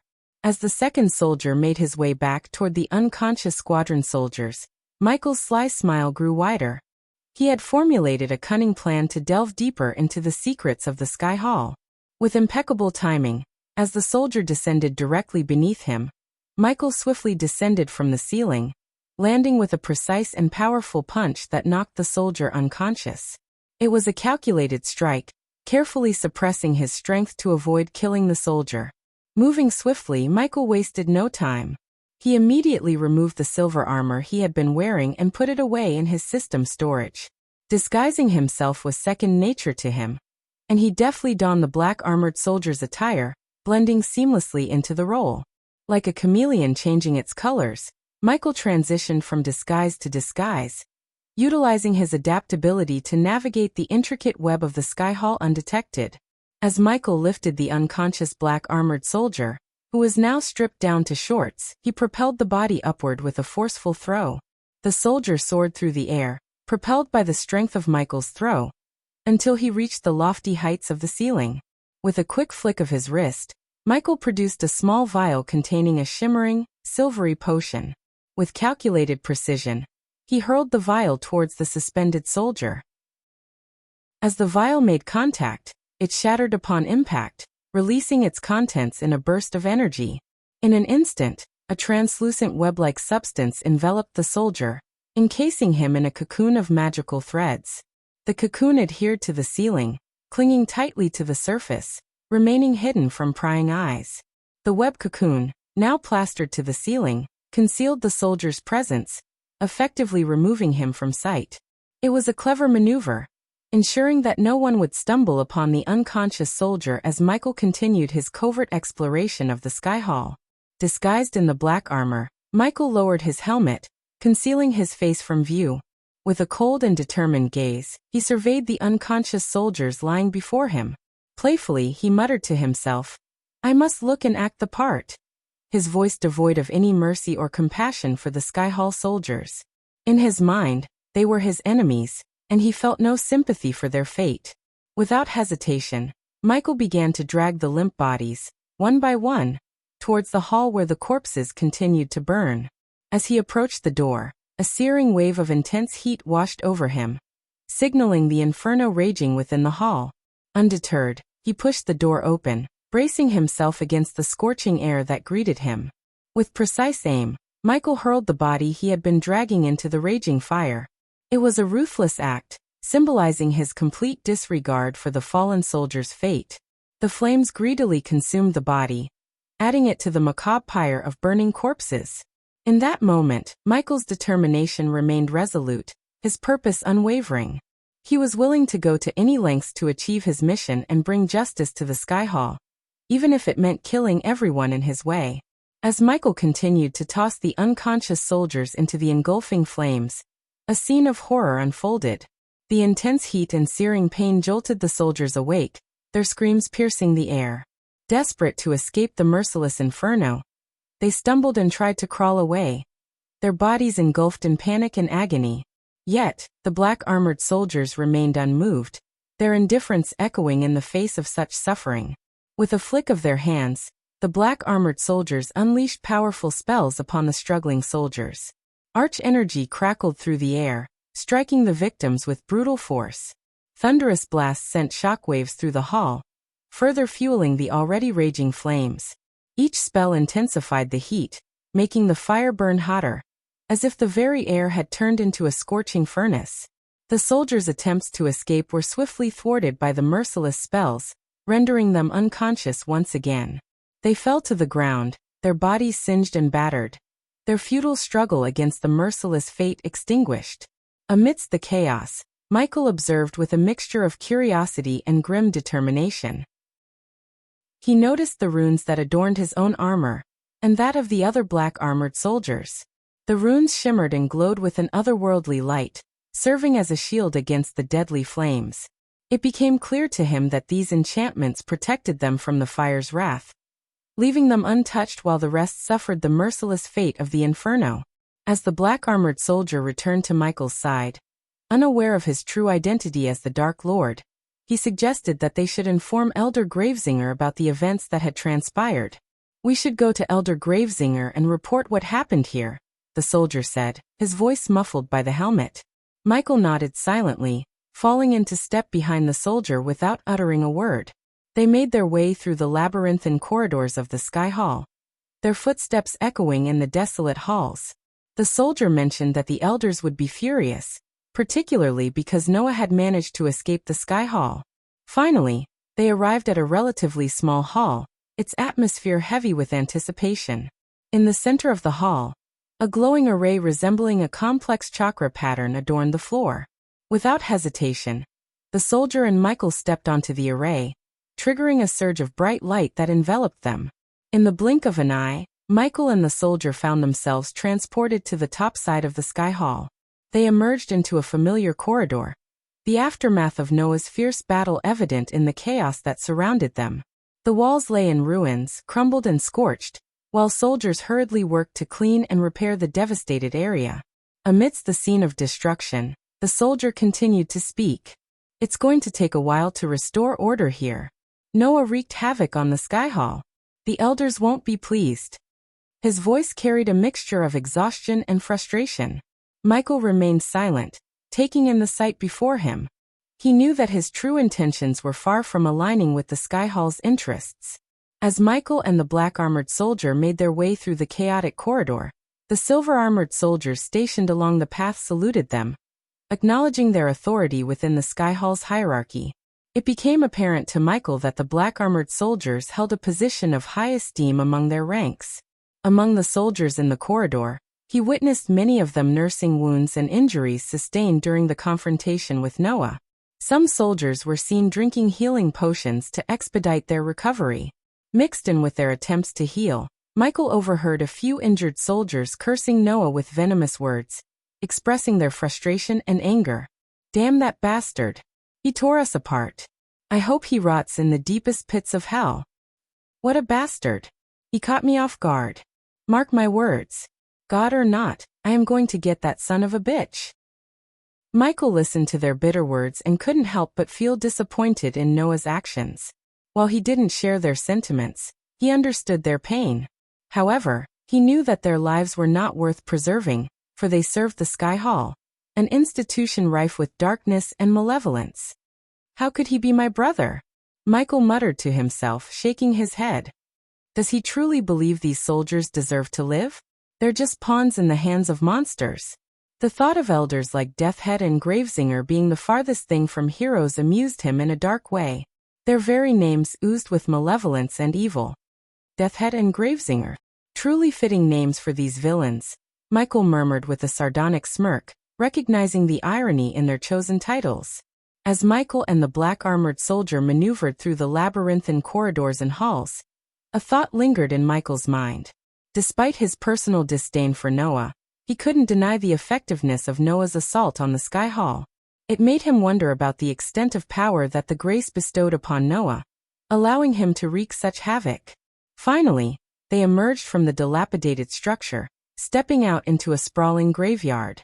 The scene before them was haunting, as countless headstones adorned the landscape, their names worn away by time and neglect.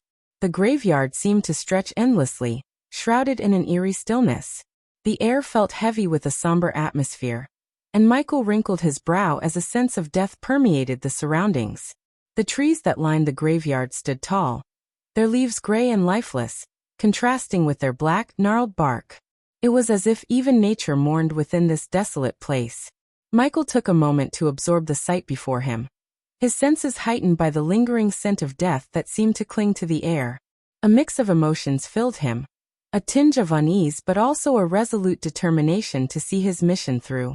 As they approached the front of the graveyard, the black-armored soldier led the way, guiding Michael through the eerie silence. Suddenly, their attention was drawn to a figure standing near a grand tombstone adorned in flowing crimson-red robes. Intricate skull designs embellished the fabric, hinting at a sinister presence. The figure turned slowly, revealing a towering orc with a commanding presence.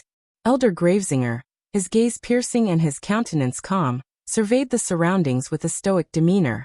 His massive physique exuded strength and power, muscles rippling beneath the fabric of his robes.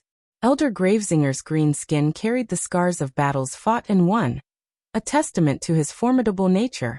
His eyes, deep and intense, held a keen intelligence within them. The weight of his authority and the dark energy that radiated from him were palpable. As Michael stood before Elder Gravesinger, memories of his subordinate Delar surfaced in his mind. It was during one of their conversations that Delar had mentioned a book called the Book of Death, which he had studied meticulously to become proficient in the dark arts of raising the dead. In their discussions, Delar had revealed that the knowledge within the ancient book had been passed down through generations of their family. It was said that an ancestor of theirs, a powerful necromancer, had compiled the book, recording forbidden rituals and incantations that delved into the realm of life and death. As Michael contemplated the connection between Delar, the Book of Death, and Elder Gravesinger, a chilling thought crossed his mind. Could it be possible that Elder Gravesinger, as an orc elder of great influence, had access to this same knowledge? Did he have some connection to the Book of Death and Delar? The idea sent a shiver down Michael's spine. For if Elder Gravesinger indeed had a link to the Book of Death, it meant that he wielded dark and ancient powers that could potentially pose a significant threat. Michael vowed to remain cautious, aware that his encounter with the Elder would require a careful approach, as he could be facing an opponent with knowledge and abilities far beyond his own expectations. Chapter 1005. Necromancer of Sky Hall. Elder Gravesinger's crimson eyes widened in shock, and his grip tightened around his staff as he thundered. "What news do you bring?" The black-armored soldier's voice trembled as he mustered the courage to respond. "Elder Gravesinger, I deeply regret to inform you that the mortal corpses we had collected and stored in your hall have been ravaged by an unforeseen fire. The squadron entrusted with guarding them abandoned their posts in pursuit of Noah, leaving the corpses vulnerable to this catastrophic event." The orc's normally composed visage contorted with rage, veins bulging on his forehead as he roared. You imbeciles! Those corpses were the linchpin of my intricate ritual. The flow of power necessary for our operation has been irrevocably disrupted. The soldier's voice quivered as he continued.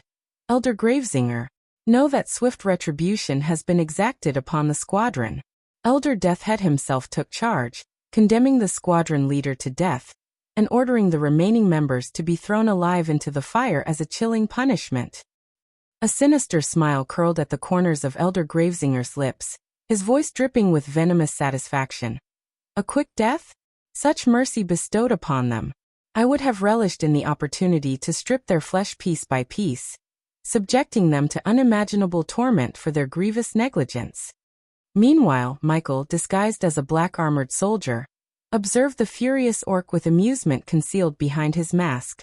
It was he who had orchestrated the fire that consumed the corpses, reveling in the chaos and destruction it brought upon the Sky Hall. The sight of Elder Gravesinger seething with anger only served to reinforce his belief that the elders of the Sky Hall were anything but righteous figures. Suddenly, Elder Gravesinger's hand shot up into the air, causing the very ground beneath him to tremble with an ominous resonance. Michael and the black-armored soldier instinctively took several steps back, their eyes widening with a mixture of awe and trepidation. As if responding to the orc's command, the earth began to split open, revealing deep, gaping cracks that snaked their way across the desolate graveyard. Elder Gravesinger's voice carried an arcane resonance as he chanted under his breath, his words barely audible but laced with dark power. With each syllable uttered, the cracks in the ground deepened and widened, releasing tendrils of malevolent energy that danced and writhed like ethereal serpents. Out of nowhere, from one of the cracks, a bony hand emerged, reaching upwards with a haunting determination. Its skeletal fingers, weathered and ancient, grasped the edges of the crevice, followed by the emergence of countless other skeletal figures. They clawed their way out of the depths, their decayed remains caked in dirt and clinging to the remnants of tattered burial garments. The graveyard became a chilling spectacle as the skeletal beings, once dormant in their eternal rest, rose from their slumber. Their hollow eye sockets glowed with an eerie, ethereal light, casting a ghastly illumination upon their bony frames. With jerky, unnatural movements, they shuffled forward, a legion of undead abominations called forth by the necromantic power of Elder Gravesinger. The air grew heavy with a palpable sense of horror as the skeletal horde assembled before their orc master. The chilling clatter of their bones reverberated through the night, a haunting cacophony that sent shivers down the spines of all who bore witness. The sight was both mesmerizing and horrifying, a macabre dance of death and undeath. As Elder Gravesinger surveyed his skeletal minions, a sinister smile played upon his lips, his eyes glowing with unholy delight. In that moment, Michael realized that the connection between Delar, the Book of Death, and Elder Gravesinger ran deeper than he had ever imagined. The Orc Elder was a master of necromancy, wielding forces that defied the natural order, and threatened to unleash a reign of terror upon the world. Elder Gravesinger's piercing gaze fell upon the black-armored soldier and Michael, his eyes burning with an intense malevolence. With a commanding tone he spoke, his voice laced with dark authority. You, he pointed his finger at the soldier. Gather the skeleton soldiers. They shall retrieve the coffins from Hall 12A and transport them to my pocket dimension. Ensure that they reach their destination intact. The black-armored soldier, his voice laced with a mix of obedience and fear, responded. Yes, Elder Gravesinger. The skeleton soldiers will carry out your command. Elder Gravesinger turned his attention to Michael, his eyes narrowing as he studied the disguised figure. And you, ensure that no one interferes with the skeleton soldiers' task. Protect their path and eliminate any who dare to stand in their way. Michael, hidden beneath the black armor, nodded in acknowledgement. Consider it done, Elder Gravesinger. No one will impede the progress of your soldiers. With a final, chilling smile, Elder Gravesinger's gaze shifted back to the skeletal horde assembled before him. Go now, my minions. Retrieve the coffins and deliver them to the teleportation hall. Let nothing deter you.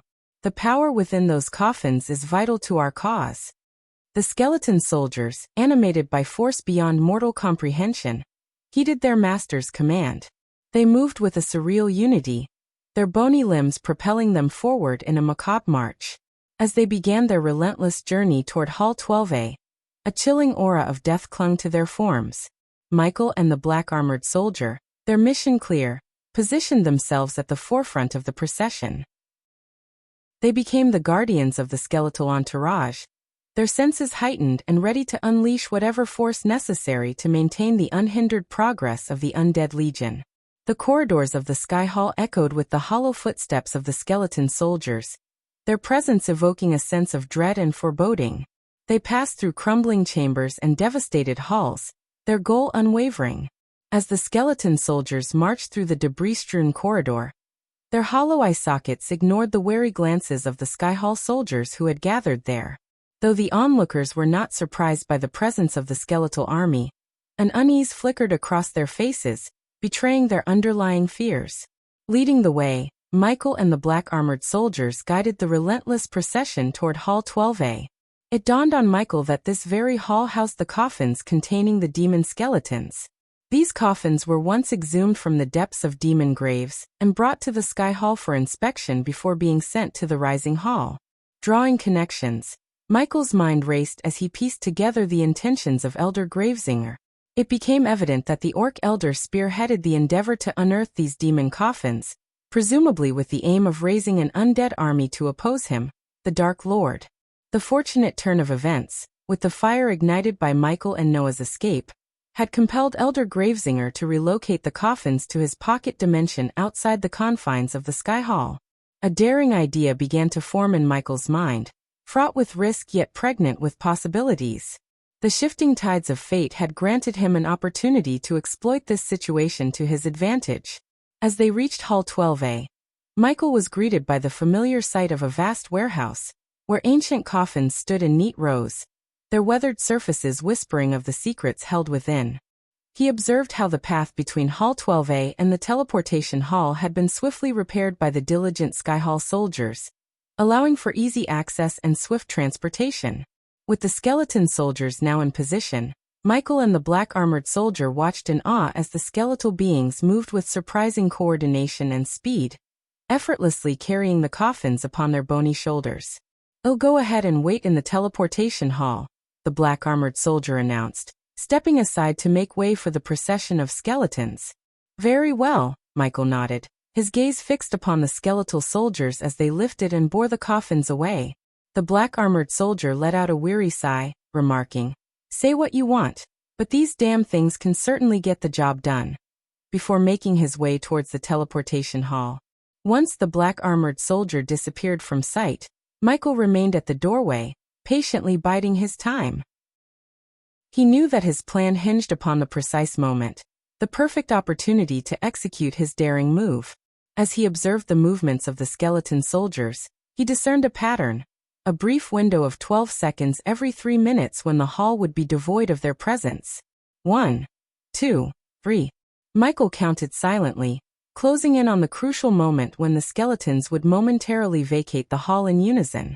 When the awaited moment arrived, Michael sprung into action. He darted into the hall with swift agility, sliding open the lid of a nearby coffin, and leapt inside, closing the lid behind him in a hushed rush. He had managed to take advantage of those precious 12 seconds, slipping into the coffin undetected before the skeletal soldiers returned to the hall. Now concealed within the confines of the coffin, Michael's heart raced with anticipation. He knew that this risky maneuver would propel him deeper into the heart of the enemy's operations, bringing him one step closer to the truth and the ultimate confrontation with Elder Gravesinger. As darkness enveloped him, he braced himself for what lay ahead, ready to face whatever challenges awaited him on this perilous journey. Within the confines of the coffin, Michael experienced a mixture of sensations. The skeletal soldier's cold, bony hands securely grasped the edges of the coffin, lifting him effortlessly into the air. He felt a slight tremor coursing through the skeleton's form as it moved with an eerie grace, stepping forward and making its way through the corridor toward the teleportation hall. Every jostle and movement of the skeleton resonated within the coffin, causing Michael to feel a sense of confinement and anticipation. The rhythmic footsteps of the skeleton soldiers echoed in his ears as they carried him along, their hollow bones clicking and clacking with each step. As the procession neared the teleportation hall, Michael sensed a subtle shift in the air, as if it were charged with otherworldly energy. The low, resonant hum grew louder, seeping through the confines of the coffin, and he knew that the teleportation process was imminent. Finally, the skeleton soldier gently lowered the coffin to the ground, its movements calculated and precise. Michael could hear the muffled sounds of other coffins being set down beside him, forming a macabre symphony of eerie thuds. Then a surge of power rippled through the air. The atmosphere distorted and shimmered, like a mirage bending reality. The room seemed to pulsate with energy, and Michael felt a surge of anticipation and trepidation. Amidst the eerie glow, ancient runes etched onto the ground began to radiate with vibrant light.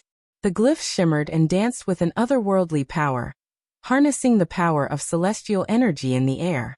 They pulsed and throbbed, their luminescent glow growing in intensity until finally, they erupted in a blinding burst of light.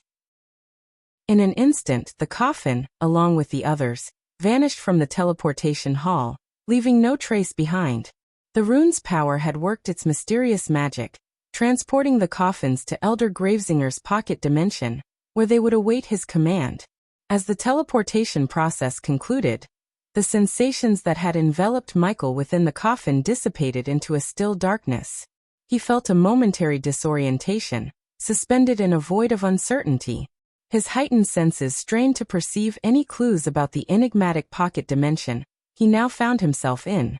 With anticipation pulsating through his veins, Michael awaited the moment when he would emerge from the coffin, revealing himself as the Dark Lord. The element of surprise hung in the air, an invisible cloak he would soon shed to confront Elder Gravesinger face to face. Little did the Elder know that fate had conspired to bring the one he sought to destroy directly to his doorstep. Chapter 1006. Getting the demon coffins with the skull medallion clutched tightly in his hand, Elder Gravesinger made his way through the teleportation hall. As he pressed the medallion, the array beneath his feet glimmered, casting an ethereal light that engulfed the Elder. In an instant, he vanished from the hall, transported to his very own pocket dimension.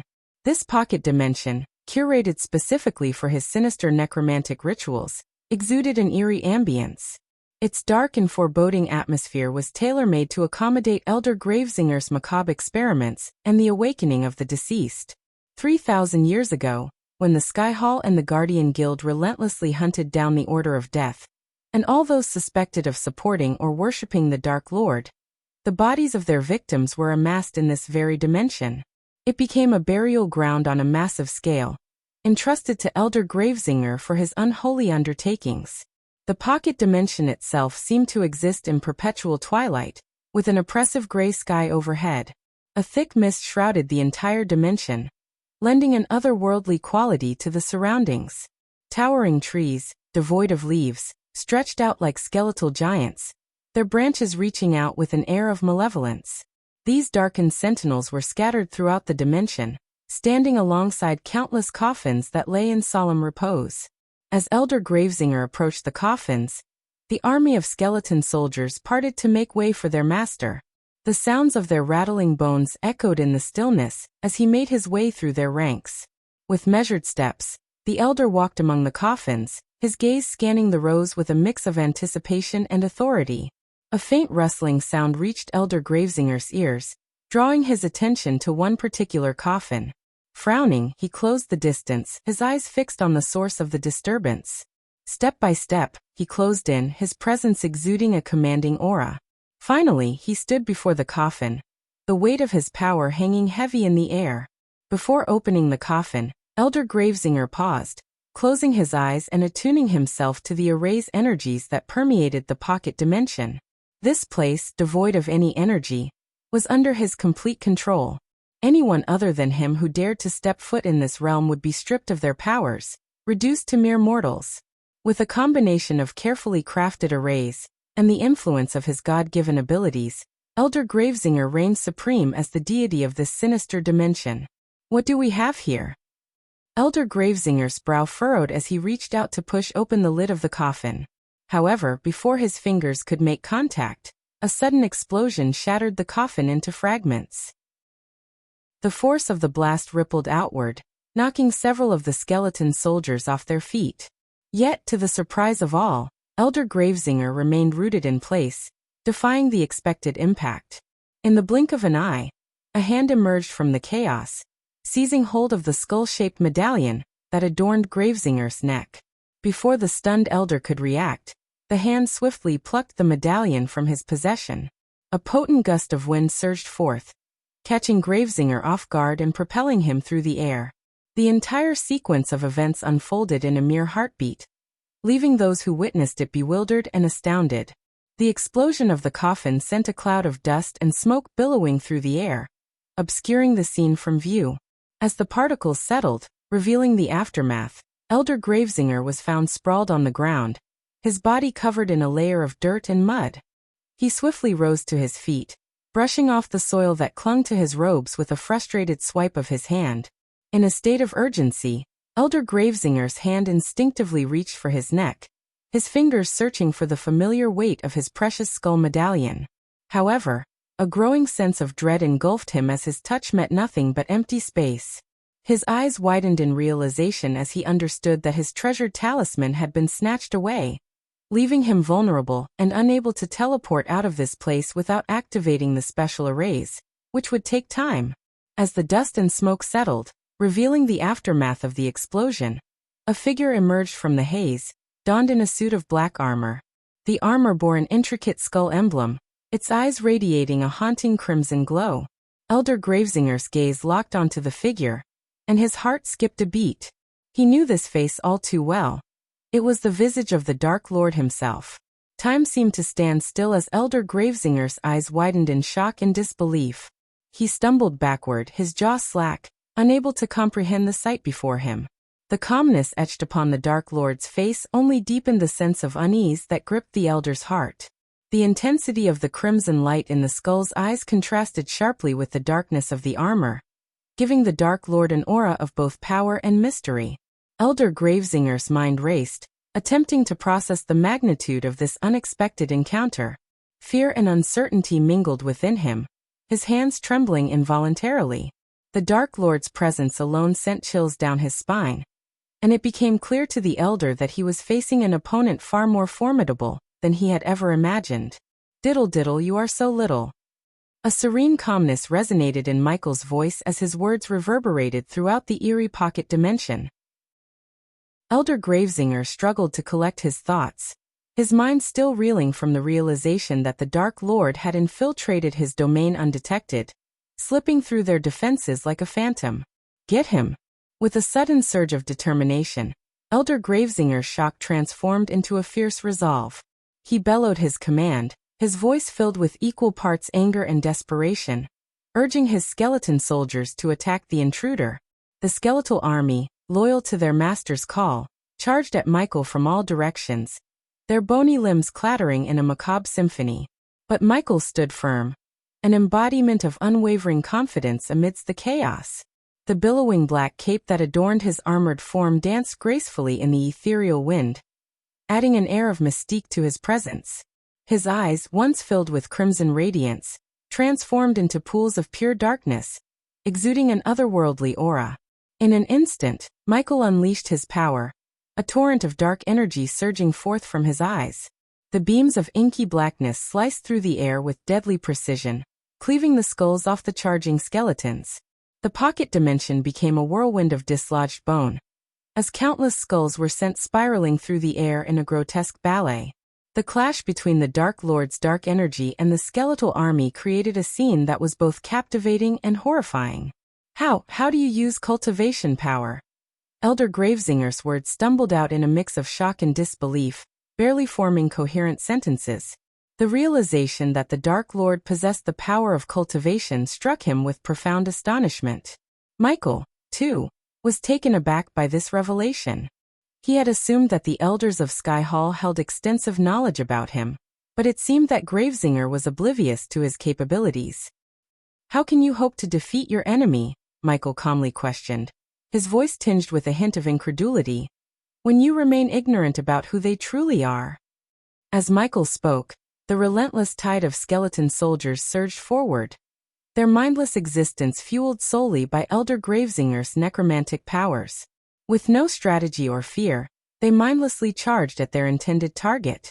Unfazed by the oncoming horde, Michael continued his deliberate approach, his every step purposeful.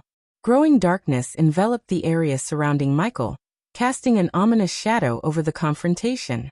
Within this shroud, Elder Gravesinger's gaze fixated on a sight that sent chills down his spine. He witnessed the emergence of a swirling black flame, burning within the depths of the dark shroud that encompassed the Dark Lord. The intensity of these black flames emanated searing heat, causing beads of sweat to form on Gravesinger's forehead. As the flame blazed forth, it consumed the approaching skeleton soldiers with ruthless efficiency. Before the mindless soldiers could draw near to the Dark Lord, their bones turned to ash, carried away by the whispering winds of the pocket dimension. The scene unfolded like a macabre dance as the relentless advance of the skeletons was met with the all-consuming power of the black flames. The air grew heavy with the scent of burning bone, mingling with the acrid tang of charred remains. With a mixture of frustration and desperation, Elder Gravesinger let out an enraged roar, his voice reverberating through the eerie pocket dimension. He realized that extracting any valuable information from the Dark Lord seemed futile. "Enough!"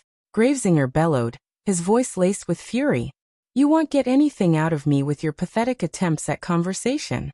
In an act of grotesque defiance, his expression contorted into a deranged grin. With a swift, unnerving motion, he thrust his hand towards his own mouth, clutching his tongue tightly. The veins on his forehead bulged as the elder's face contorted in agony. Blood gushed from between his fingers, spraying in every direction, creating a macabre crimson mist in the dimly lit atmosphere. The torment etched across Gravesinger's face was juxtaposed with the manic glint in his eyes. He plucked his own tongue out, ripping it from his mouth with a sickening squelch. Blood cascaded from the severed tongue, splattering onto the ground in a grotesque display. The elder's twisted act of self-mutilation sent shockwaves through the air, mingling with the scent of blood and the stifled gasps of disbelief from those witnessing the scene.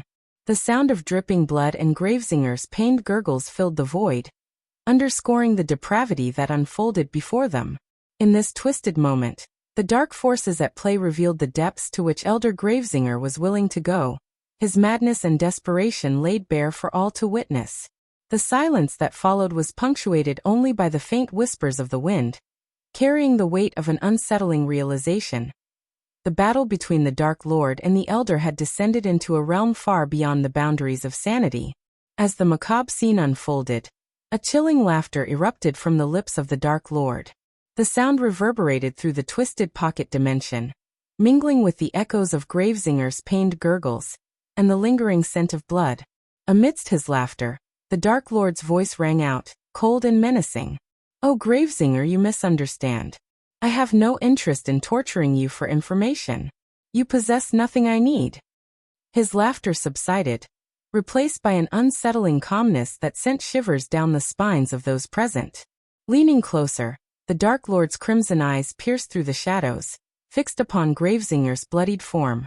"No, my dear Elder, I am here for a much simpler purpose. I have come to kill you and claim all these coffins that you have amassed." The casualness in the Dark Lord's tone was unnerving, his words laced with a dangerous certainty.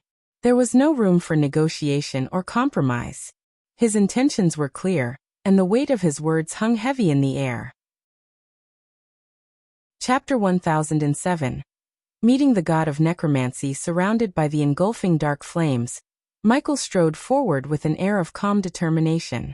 The skeleton soldiers, drawn to Elder Gravesinger's agonizing roar, found themselves consumed by the intense heat before they could even reach their intended target. One by one, they crumbled into ashes, their lifeless forms scattering into the wind. Approaching the fallen elder, Michael raised his finger, summoning a bolt of black lightning that crackled with potent energy. With precision and power, he directed the lightning at the orc's knees, shattering them in an instant. A gut-wrenching cry of pain escaped Gravesinger's lips, and his skeletal minions, sensing their master's anguish, froze in their tracks and collapsed to the ground. Crouching down, Michael locked eyes with the wounded elder, his voice dripping with a calm authority. I do not need you, orc. I am a god, and it comes with the power to make anyone become anyone, including the best necromancer. But I have to thank you for collecting all these demon coffins. I'll make sure they were put into good use, he said, a sinister smile playing upon his lips. You are meddling with forces you don't comprehend, bastard.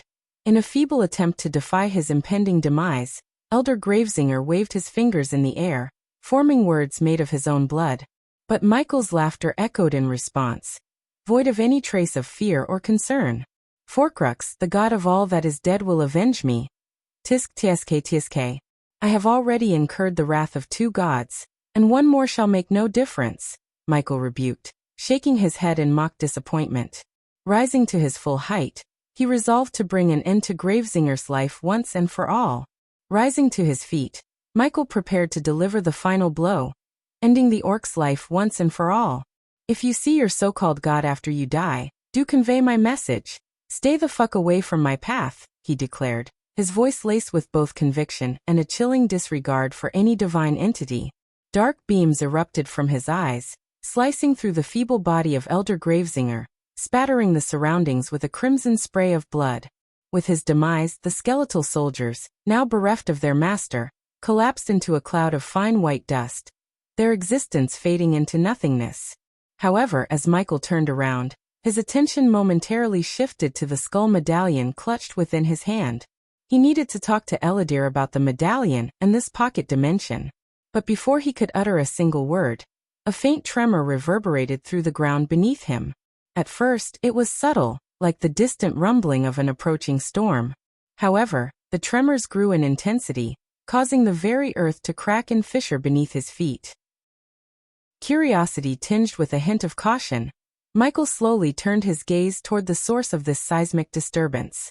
What he beheld left him spellbound and awestruck.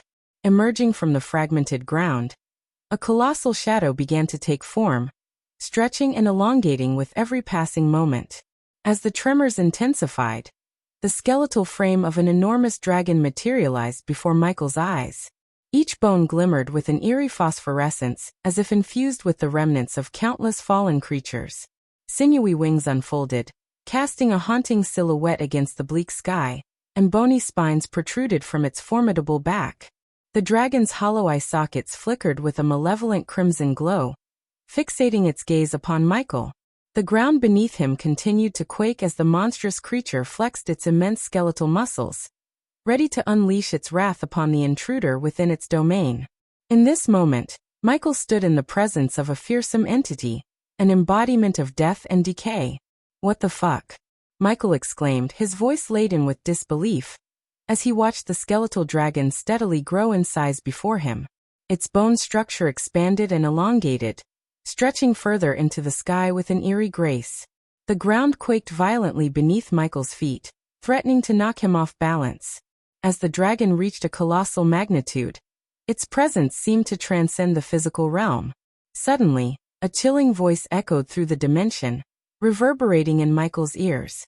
You have slain one of my devoted worshippers, Dark Lord. The voice intoned with an otherworldly resonance.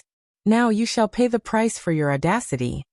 A sense of foreboding washed over Michael as he recognized the voice as that of Forkrux, the self-proclaimed god of all that is death. His calm facade faltered for a moment, replaced by a flicker of uncertainty. Gathering his composure, he muttered under his breath, "Is this the work of Forkrux?" The monstrous skeletal dragon continued to grow, its colossal form dwarfing Michael in comparison. Its bones creaked and groaned, an unsettling symphony accompanying its expansion. The dark voids of its eye sockets bore into Michael's very essence, and an aura of malevolence permeated the air. Panda's novel.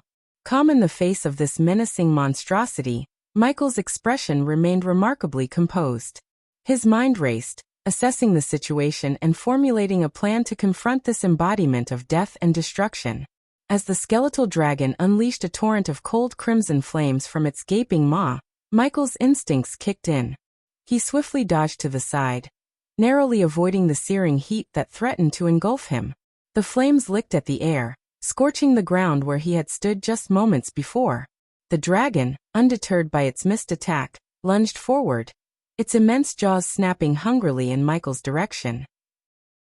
With lightning reflexes, he evaded the razor-sharp teeth that aimed to tear him apart. The force of the dragon's jaws clamped shut, sending a shockwave through the air that rattled the nearby coffins. In that moment, Michael's mind raced, analyzing the situation. He realized that engaging in a direct confrontation with the dragon amidst the coffins would risk damaging the very resources he sought to claim. He swiftly deduced that his best course of action was to lure the beast away from the vulnerable coffins, where collateral damage could be minimized. With determination in his eyes, Michael swiftly formulated a plan. He leaped back, putting some distance between himself and the dragon, and then turned to face his colossal foe. His gaze met the crimson glare emanating from the dragon's eye sockets, and he smirked. "I'll take this dance elsewhere," he murmured under his breath, his voice laced with a calculated resolve.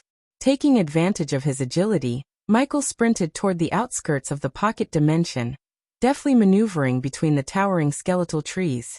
The ground trembled beneath him as the dragon pursued, its bony wings stretching wide in an attempt to gain speed. Michael knew that in order to defeat this formidable opponent, he needed to strategize and exploit any weaknesses. As the thunderous footsteps of the skeletal dragon echoed behind him, Michael pushed himself to the limits of his speed.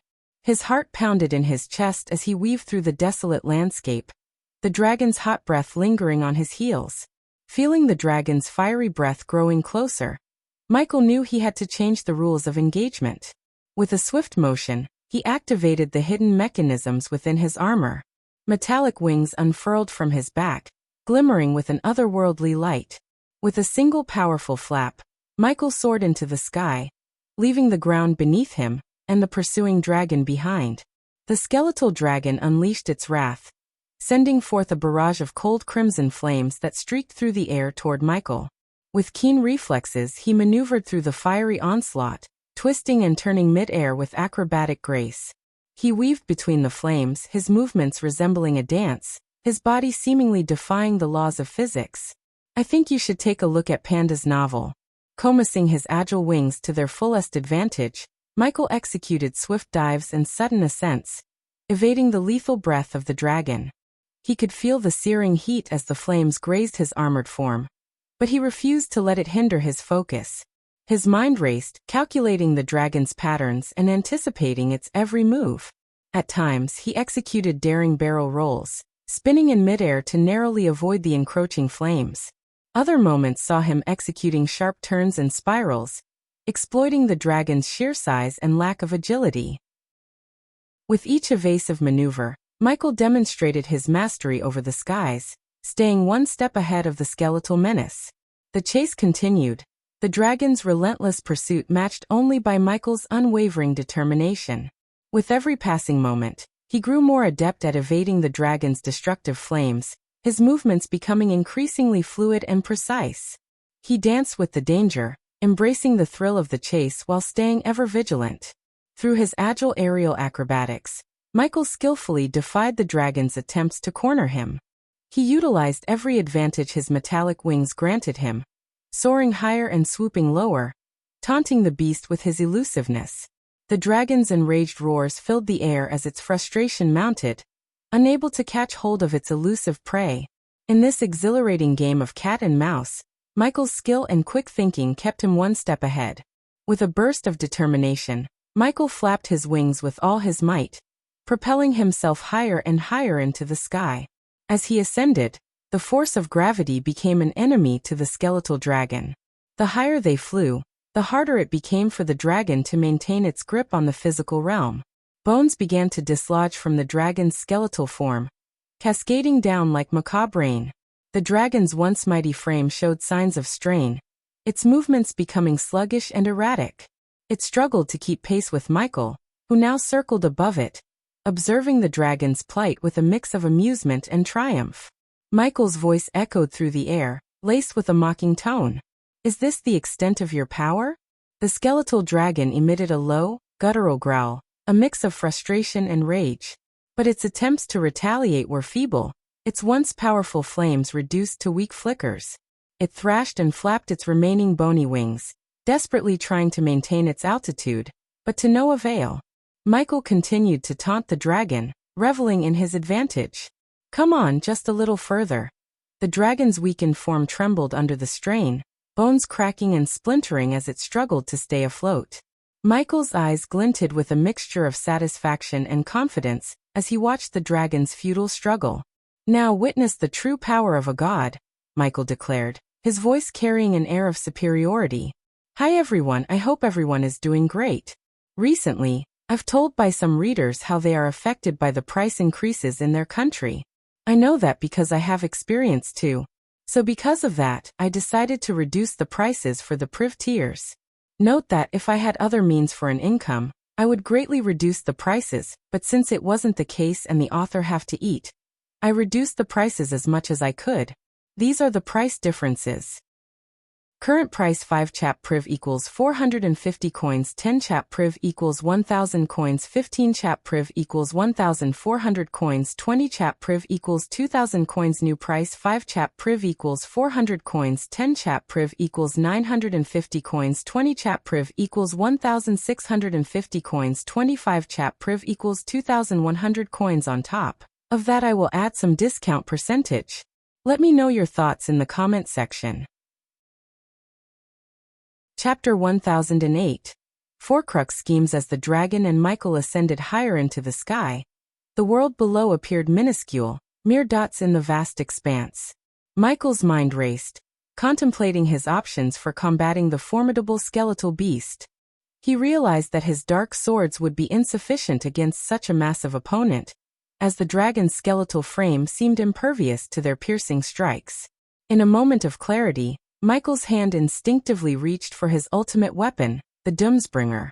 With a fierce determination, he summoned the ancient black warhammer, engraved with intricate runes that glowed with a sinister aura.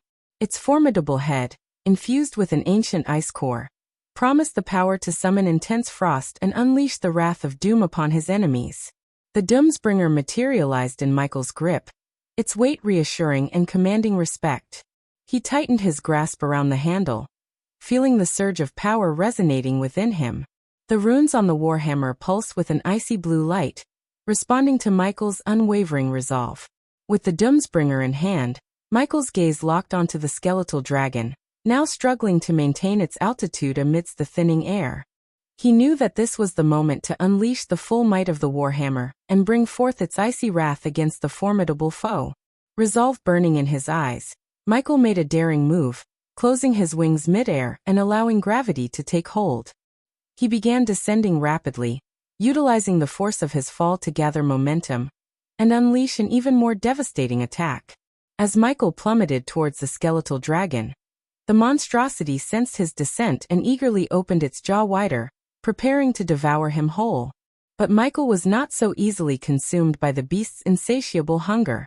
With a mighty swing of the Doomsbringer, Michael unleashed a cataclysmic blow upon the dragon's gaping maw. The clash between the warhammer and the skeletal jaws reverberated through the air, a thunderous sound that echoed across the expanse of the sky. The impact was tremendous. Bones shattered and splintered under the force of Michael's attack, the dragon recoiling from the sheer power of the blow. The skeletal beast was pushed back, its immense form staggered by the sheer might of the Doomsbringer. The resounding collision sent shockwaves rippling through the air, accompanied by an otherworldly howl that pierced the sky.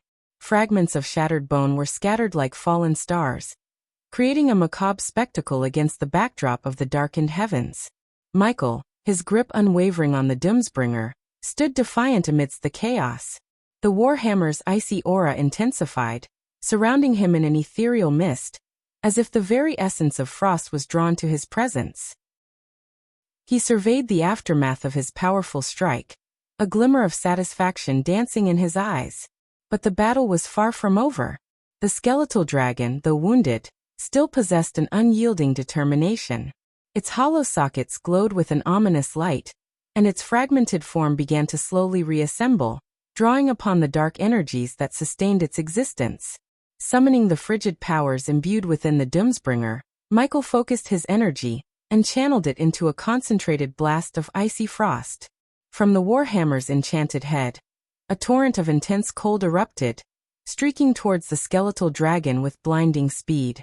The freezing blast engulfed the dragon, coating its bones in a layer of frost that crackled with an ethereal glow. The dragon's movements became sluggish as the biting cold sapped its vitality, hindering its ability to retaliate effectively. With lightning-fast agility, Michael maneuvered around the aerial battlefield, his movements a blur as he swung the Doomsbringer with calculated precision. Each strike connected with bone-shattering force, causing the dragon's skeletal structure to splinter and crumble under the onslaught. Fragmented bones scattered through the air like a ghastly rain, leaving a trail of destruction in their wake.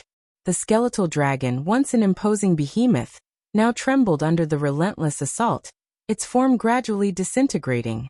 In a display of unwavering control, Michael gracefully leaped atop the dragon's crumbling skull, a calm and determined expression etched upon his face. His eyes met the fading glimmer within the dragon's hollow sockets, and with a composed voice he uttered, "Let's finish this." The battle seemed to hang in suspended animation for a moment as Michael's words resounded through the air. The skeletal dragon, its essence fading, responded with a feeble attempt at defiance, its shattered jaw twitching in a futile snarl. Knowing that victory was within reach, Michael raised the Doomsbringer high above his head, channeling the last reserves of his power into a final devastating strike. The warhammer crackled with unleashed energy, resonating with Michael's unwavering determination. With a resounding impact, the Doomsbringer struck the dragon's fractured skull, causing the remaining bones to crack and shatter. As the skeletal structure splintered under the force of the blow, Michael swiftly followed up with another strike, this time driving the pointed head of the warhammer deep into the dragon's skull. The Doomsbringer's sharp tip hooked into the fractured bone, securing Michael's grip and ensuring that he remained firmly attached to the dragon's fading form. Sensing the dragon's imminent demise, Michael summoned forth the power of the dark flames. Black flames danced and flickered around his clenched fist as he pressed the infernal fire against the skeletal dragon's head. The dark flames eagerly consumed the skeletal remains, their scorching heat intensifying with each passing moment. The dragon, now engulfed in the swirling vortex of black flames, began its descent through the air. It resembled a burning meteor hurtling toward the ground, leaving behind a trail of smoke and ash in its wake. The once mighty skeletal dragon, now reduced to a charred husk, continued its descent, propelled by the relentless force of gravity. The black flames danced and twisted around its skeletal frame, devouring every trace of its existence with an insatiable hunger. As the dragon descended, the air crackled with the sound of its fiery demise. The dark flames, fueled by the dragon's bones, illuminated the surrounding sky with an eerie crimson glow, casting an otherworldly ambience upon the scene. I think you should take a look at the burning dragon left a trail of destruction in its wake, scorching the air and leaving a smoldering path across the horizon. It was a sight both awe-inspiring and terrifying, a testament to the power wielded by Michael and the cataclysmic force of the Doomsbringer. As the dragon's descent reached its climax, its form disintegrated into embers and ashes, dissipating into the winds. The once formidable skeletal beast had been reduced to nothing but fading echoes of its former glory. As the remnants of the skeletal dragon descended, smoldering and reduced to ashes, they made contact with the ground with a resounding thud. The impact sent tremors rippling through the earth, a testament to the immense power that had been unleashed upon the once mighty beast. Seizing the moment, Michael wasted no time in venting his fury upon the dragon's shattered head. With a series of thunderous stomps, he brought his boot crashing down upon the charred remains, obliterating any trace of the skeletal creature that had dared to challenge him. Each stomp reverberated through the air, a declaration of his dominance and a symbol of his triumph. The remnants of bone crunched and crumbled beneath his relentless assault, further reducing the dragon's remains to mere dust and fragments. As the echoes of his final stomp faded into the distance, Michael stood amidst the aftermath of his victory, his chest heaving with exertion and his eyes ablaze with an unyielding resolve. It was then that he called out to the heavens, his voice carrying the weight of his defiance. "Forcrux," he bellowed, his voice echoing through the void. "I told you to stay away from my way." His words hung in the air, a challenge issued to the deity who had sought to interfere with his ambitions. The wind carried his voice across the desolate landscape, a proclamation that reverberated with unyielding determination. Michael's gaze swept across the battleground, his eyes locking onto the scattered remains of the dragon. With a mixture of satisfaction and warning, he muttered under his breath, "Consider this a warning." As the dust settled and the echoes of the battle faded, an unsettling stillness engulfed the pocket dimension. The remnants of the skeletal dragon had vanished, leaving no trace behind, as if it had never existed. The air itself seemed to hold its breath, suspended in an eerie silence that sent shivers down Michael's spine. In the midst of this surreal calm, a sudden manifestation shattered the tranquility. An ethereal black crow materialized in the air before Michael, its presence ominous and foreboding. Its feathers glistened with an otherworldly darkness, and its eyes gleamed with an intelligence beyond that of a mere bird. With a gruff, devilish voice that seemed to carry echoes from the deepest recesses of the underworld, the crow spoke, its words cutting through the silence like a sharp blade. "You haven't disappointed me, God of Darkness." With a calm demeanor, Michael gazed at the crow before him, addressing it by name. "Forcrux, I presume," he stated, his voice steady as he awaited the crow's response. Amusement danced in the crow's eyes, a glimmer of intrigue at witnessing the God of Darkness in action. It reminisced about its previous discussion with Andor, the god of time and space, when Andor sought Forcrux assistance in reanimating the corpse of Vidora, the three-headed Hydra and former companion of the previous Dark Lord. The ethereal crow, embodying the essence of Forcrux, acknowledged Michael's actions. "You have slain two of my creations today," it uttered, its words carrying a sense of authority and understanding. Forcrux, as the creator of this pocket dimension, possessed the ability to manifest within it, drawing upon the concentrated death energy that permeated the realm. Despite the barrier imposed by the previous Dark Lord, Forcrux could manifest itself in its crow form within places where the threads of death were tightly woven. Michael maintained his composure, unyielding in the face of the god before him. He met Forcrux's gaze with unwavering resolve, unburdened by fear, for if Forcrux had intended harm, it could have enacted it already. The absence of such aggression suggested that either Forcrux lacked the means to harm him, or harbored ulterior motives. The God of Darkness spoke, his voice measured and calm. "That orc tried to steal something that belonged to me," he explained, his eyes momentarily glancing at the minuscule remnants of bone dust scattered on the ground. He returned his focus to the crow, unmoved by the god's presence. "And as for this dragon, it was merely an obstacle in my path," Michael continued, his tone unwavering. Despite standing before a god, he remained resolute. The Dark Lord's confidence stemmed from the knowledge that if Forcrux truly desired his downfall, it would have already transpired. Thus, the god's motives remained cloaked in uncertainty. However, Forcrux's next words hinted at a greater threat, one that surpassed the demon corpses sealed within the coveted coffins. Michael's curiosity was piqued as he sought to unravel the enigma before him. "And what, pray tell, might that be?" he inquired, his voice betraying a glimmer of intrigue. Forcrux posed a thought-provoking question to Michael, his voice laced with a touch of intrigue. "Have you ever pondered the fate of your companion, Vidora, in your previous timeline?" The God of Darkness furrowed his brow, taken aback by the sudden revelation that Forcrux delivered so calmly. Michael's silence betrayed his lack of awareness, prompting Forcrux to enlighten him further. "It seems you are in the dark, and rightly so. Allow me to expand your understanding, God of Darkness. In this present timeline, your former pet Hydra has been unearthed by Andor. The god of time and space intends to resurrect the creature, harnessing its power to wage war against you." The weight of Forcrux's words settled upon Michael, his mind racing to grasp the implications of such a revelation. Tension filled the air as Michael contemplated the magnitude of this newfound threat. Unbeknownst to Michael, Forcrux, the god of necromancy, had been covertly aiding in the resurrection of Vidora's corpse. However, Forcrux harbored no allegiance toward Andor or the God of Darkness. As a deity who had been shunned by the pantheon and the majority of gods in the realm, Forcrux's loyalty rested solely with himself. In the impending conflict between the God of Time and Space and the God of Darkness, Forcrux saw an opportunity to align himself with both sides, utilizing their bitter rivalry to further his own agenda. Chapter 1009. Harry and Layla perched atop a serene mountaintop. A young boy with golden locks sat amidst a sprawling meadow, his gaze fixed upon the breathtaking canvas of colors painted across the sky as the sun gracefully descended. The hues of orange, pink, and purple melded together, casting a warm glow that bathed the world in a tranquil embrace. Deep in thought, Harry displayed a pensive expression beyond his tender age. Lost in contemplation, he seemed oblivious to the approach of a graceful woman carrying a bowl.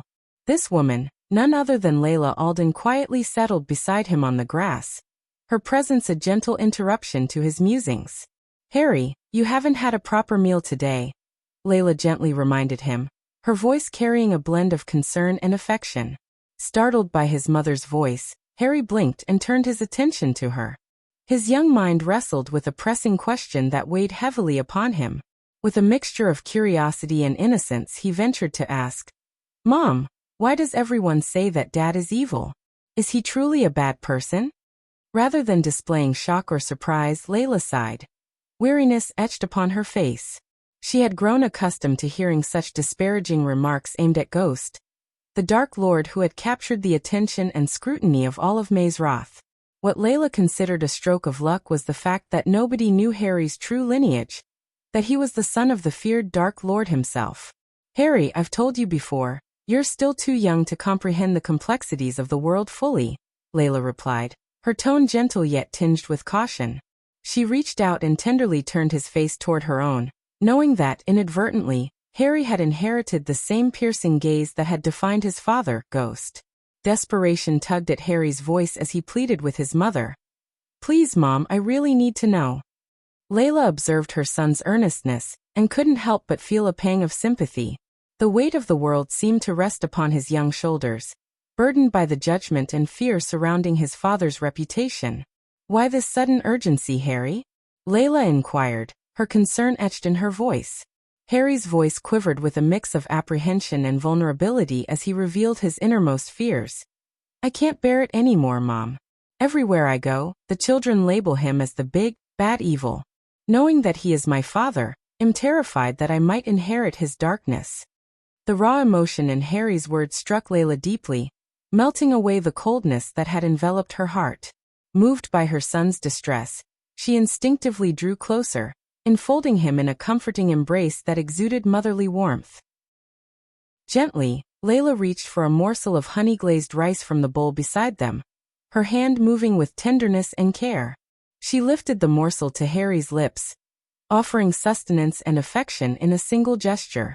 "Harry, my love, your father is not the monster that others perceive him to be," Layla assured him, her voice laced with sincerity and love. Harry's voice trembled with uncertainty as he raised another question. "But Mom, I witnessed him. I saw him take Aunt Edith's life. People say he has caused harm to countless others. What if I become like him?" Layla tenderly brushed away a few lingering grains of rice from the corner of Harry's lips before continuing to feed him, a gesture filled with love and reassurance. "Aunt Edith's actions were clouded by her grief and anger, Harry," Layla explained gently. "Her choices led to someone trying to harm you. Your father is the kind of man who will go to any lengths to protect those he cares about and ensure justice is served." Harry pondered his mother's words, chewing his food thoughtfully before swallowing. Despite his lack of appetite, the warmth and affection emanating from his mother's smile made the nourishment go down easier. "But Mom, if he truly cares about us, why isn't he here?" Harry's voice quivered with longing and confusion. Layla's eyes brimmed with understanding as she caressed her son's cheek, her voice filled with tenderness. "It's not that he's not with us, Harry. It's that we are not with him. You must know, my son, he didn't leave us. I made the choice to separate from him when he asked me to come with him." As Harry's shock began to subside, Layla set aside the empty bowl, realizing that she couldn't withhold the truth any longer. Her son was growing rapidly, both physically and mentally, and she understood the importance of providing him with answers. She refused to let the world's perceptions shape Harry's thoughts, determined not to let him be swayed by external influences. "He truly wanted us to be with him," Layla confirmed, her voice filled with sincerity, causing Harry's eyes to well up with tears of relief. In that moment, he realized that his father hadn't abandoned him, contrary to what he had believed. Harry's trust and love for his mother were unwavering, And when she assured him that his father wasn't the embodiment of evil as the world claimed, he wholeheartedly believed her. Curiosity still tugged at Harry's heart, and he couldn't help but ask, "But why didn't you agree to go with him?" Layla let out a sigh, her gaze drifting toward the distant horizon. "I made that choice because I didn't want us to become entangled in the war between the world and your father," Layla explained, her voice tinged with a touch of sadness. "Sometimes leaving your loved ones is a way of loving them, Harry." Harry's brow furrowed with contemplation, and he continued to seek clarity. Professor Rake once said that if everyone calls a man evil, then he must be evil. So why is everyone fighting against Dad if he is a good man? And if he were to harm everyone, even his own family, wouldn't that only prove the world right? You've always told me that we cannot fight darkness with more darkness, Mom. Layla's heart swelled with pride as she realized just how much Harry had grown. The image of him as a spirit child, ethereal and delicate, flashed in her mind. Now standing before her, he was no longer a child or a baby she used to carry in her arms. He was a young man seeking truth and grappling with complex questions, and it was her duty to guide him through this labyrinth of uncertainty. Layla took a deep breath, her eyes fixed on Harry's searching gaze. It was time to shed light on the truth, to reveal the complexities of their circumstances. Your father, Harry, once fought tirelessly to change the world's perception of him. But as time went on, he realized the futility of that battle. Instead, he chose to embrace the label placed upon him and set out to change the world itself. It's a fight he's winning, my dear. He'd rather be feared by everyone than allow them to pose a threat to him. But that doesn't make him evil. Your father has endured unimaginable suffering, more than anyone I've ever known. No one has the right to pass judgment on him. If they call him evil, then the world itself must bear that burden. Layla understood Ghost's plight intimately, for she too had been caught in the web of difficult choices, trying to do what was best for their loved ones. She couldn't forget the words of Wulfric, which had weighed heavily on her decision to leave Ghost. The safest place for you and Harry is within the enemy lines, Layla. If the Sky Hall knew they had you both within their grasp, they wouldn't harm you. But if you chose to go with Ghost, they would hunt you down to hurt him. Those words echoed in her mind, reminding her of the risks they faced. The weight of her decision to leave Ghost behind had been a heavy burden on Layla's heart. But in her mind, it was the choice that would ensure their safety, even if it meant being apart from the man they loved. Mom, is it true that Dad used to be a student in Maze Roth? Harry's curiosity piqued as he leaned in closer, eager to learn more about his father. The rumors and whispers from other children had intrigued him, and he wanted to hear the truth from his mother's perspective. Yes, it's true, Harry, Layla confirmed, a fond smile playing on her lips as she reminisced. Your father was not only a student, but he was also considered one of the brightest. Professor Lane, who was known for his alchemy expertise, took a special interest in Ghost's abilities. They had a unique bond, like mentor and protege. Your father's talent as an alchemist surpassed all expectations. He was a true master of his craft. Harry's eyes widened in awe. He had always heard stories of his father's notorious deeds, but this new revelation sparked a sense of pride within him. He wanted to know more about the man behind the reputation. But Mom, Harry continued, why does everyone only focus on the bad things? Are there no good deeds that Dad has done? Layla's smile grew warmer, as she gently brushed a strand of hair away from Harry's face. Oh, my dear boy, the world often forgets about the goodness in people when darkness overshadows them. Your father's true nature goes beyond the rumors and fear surrounding him. There is a side to him that many have not seen. She paused for a moment, her eyes glimmering with fond memories. Did you know that there is a small town called Bradford? Your father single-handedly transformed it from a struggling fishing village into a thriving community. The people there look up to him as their savior. He used his alchemical knowledge and resources to bring prosperity and happiness to their lives. Does that sound like something an evil man would do? Harry's eyes widened with amazement. He never imagined his father as a hero or a bringer of happiness. This newfound knowledge shattered the image the world had painted of Ghost. Dad walks the line between good and bad, my love, Layla continued, her voice filled with affection. He is a complex individual, driven by his own sense of justice and determination. Most people in this world can be easily categorized as either good or bad, but your father defies such simplistic labels. He seeks to protect those he cares about and fights for a cause he believes in, even if it means facing the world's judgment. Harry pondered his mother's words, trying to reconcile the conflicting images of his father in his mind. He realized that he had only scratched the surface of understanding who Ghost truly was. The stories of his kindness and brilliance began to overshadow the tales of darkness and fear. Curiosity still burning in his eyes, Harry couldn't help but ask another question. Mom, Sister Johanna and Nerida said something about you trying to kill Dad once. Is that true? Those two can't seem to keep a secret, Layla sighed, her voice filled with both amusement and exasperation. After a moment, she composed herself and met Harry's gaze. Women can sometimes get really angry, Harry. It's like a storm inside them, and it's best for a man to agree with them even if they haven't done anything wrong, just to keep the peace. But your dad was different. He didn't back down easily. When we had an argument, he stood his ground and actually made a lot of sense, Layla explained with a warm smile. Harry's young mind struggled to comprehend his mother's words. He furrowed his brow and tilted his head in confusion. So you tried to hurt him when he made sense? He asked, seeking clarification. Layla chuckled softly, realizing the need to simplify her explanation. Well, when a man makes sense in an argument, sometimes a woman might react by crying or even wanting to hurt him. It's like a strange rule, she said, trying to find a light-hearted tone. Harry's eyes widened in surprise. He couldn't quite grasp the idea that someone could respond with violence when faced with sense and reason. It seemed illogical to him. But that doesn't make sense, Mom. Why would someone want to hurt another person when they're making sense? He asked innocently. Layla's laughter filled the air as she saw the genuine confusion on Harry's face.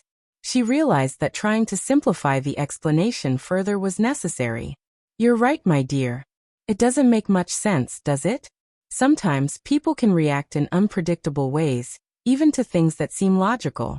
It's a quirk of human nature, I suppose, she replied, her tone gentle and understanding. Harry nodded, accepting his mother's explanation. He may not fully comprehend the intricacies of adult interactions, but he trusted his mother's words. After all, she had always been his guiding light, the one who offered love and reassurance in even the most confusing times. The conversation faded into a comfortable silence as mother and son sat together, the fading light of the day casting a warm glow around them. Harry felt a sense of peace settling within him, knowing that even in the midst of complexity, his mother would always be there to offer guidance and love. Chapter 10:10. The Fallen Gods arc begins. Meanwhile, Khaleesi stood in her grand hall, a space that reflected her strategic mind and housed her vast collection of knowledge. The round table at the center was adorned with maps, scrolls, and intricate models of battle formations, serving as a constant reminder of the war they waged in the shadows. The walls were lined with shelves holding countless books, each one meticulously chosen to hone her tactical prowess. A grand sofa set provided a comfortable spot for contemplation, while a board displayed a mosaic of news clippings and portraits, a visual representation of the Dark Lord's deeds and their resistance against him. As Khaleesi studied the detailed map of the Sea Realm, plotting their next move against the Dark Lord, Evan gracefully entered the room, surrounded by a faint ethereal glow. Ever since Evan's body was infused with divine grace, he had become akin to a god himself. His powers had skyrocketed, enabling him to combat the Dark Lord's minions. However, their adversaries had retreated into hiding after the Dark Lord mysteriously vanished from his own wedding. Lady Khaleesi, I bring news regarding Noah. Evan approached the round table and joined Sales's side. Sales's eyes lit up with anticipation. Did you manage to convince Noah to join our cause against the Dark Lord? She inquired, her voice filled with hope. Evan's head drooped slightly, and a trace of sadness flickered in his eyes. He felt deep sympathy for Noah, who had tragically lost his beloved wife at the hands of the Dark Lord, who happened to be his own twin brother. As if that wasn't enough, Noah's father had been imprisoned by the Sky Hall, and his sister, Rowena Winston, remained missing. Rumors circulated about Rowena's fate, some suggesting she had perished, while others claimed she had disappeared after learning the shocking truth of her relation to the Dark Lord. Khaleesi had informed Evan that even if Rowena were to resurface, the Skyhall would undoubtedly punish her for her actions during the Nagaland War.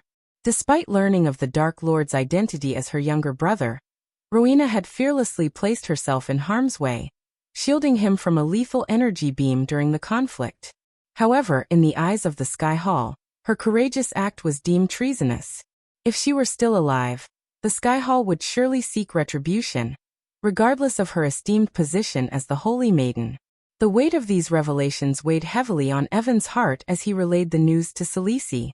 He understood the immense burden Noah carried, the anguish of losing a loved one and the relentless search for answers and justice. The Shadow Clan's mission to overthrow the Dark Lord had become even more crucial, not only for their cause but for the sake of Noah, Rowena, and countless others affected by the Dark Lord's reign of terror. We should allow Noah some time to process everything. How did he appear? Was he filled with rage, or did he manage to maintain his composure? Sales's inquiry, though seemingly unusual, held a purposeful significance. Evan understood that Sales's questions always held deeper meaning. Surprisingly, he seemed remarkably calm. It was as if the weight of losing his wife and family hadn't taken its toll on him. Evan replied. Noah's demeanor and how he conducted himself left Evan taken aback. He had anticipated a furious outburst from Noah upon discovering the fate of his beloved Alicia. Yet, instead of succumbing to anger, Noah had chosen seclusion atop a solitary mountain, appearing composed and serene. Khaleesi couldn't help but feel a sense of satisfaction upon hearing Evan's response. However, she remained outwardly expressionless, maintaining her enigmatic demeanor. A man who remains calm even in the face of anger is far more dangerous than one who outwardly displays his rage, Khaleesi stated, her words carrying a weight of wisdom. Evan nodded, acknowledging the truth in Sales's statement.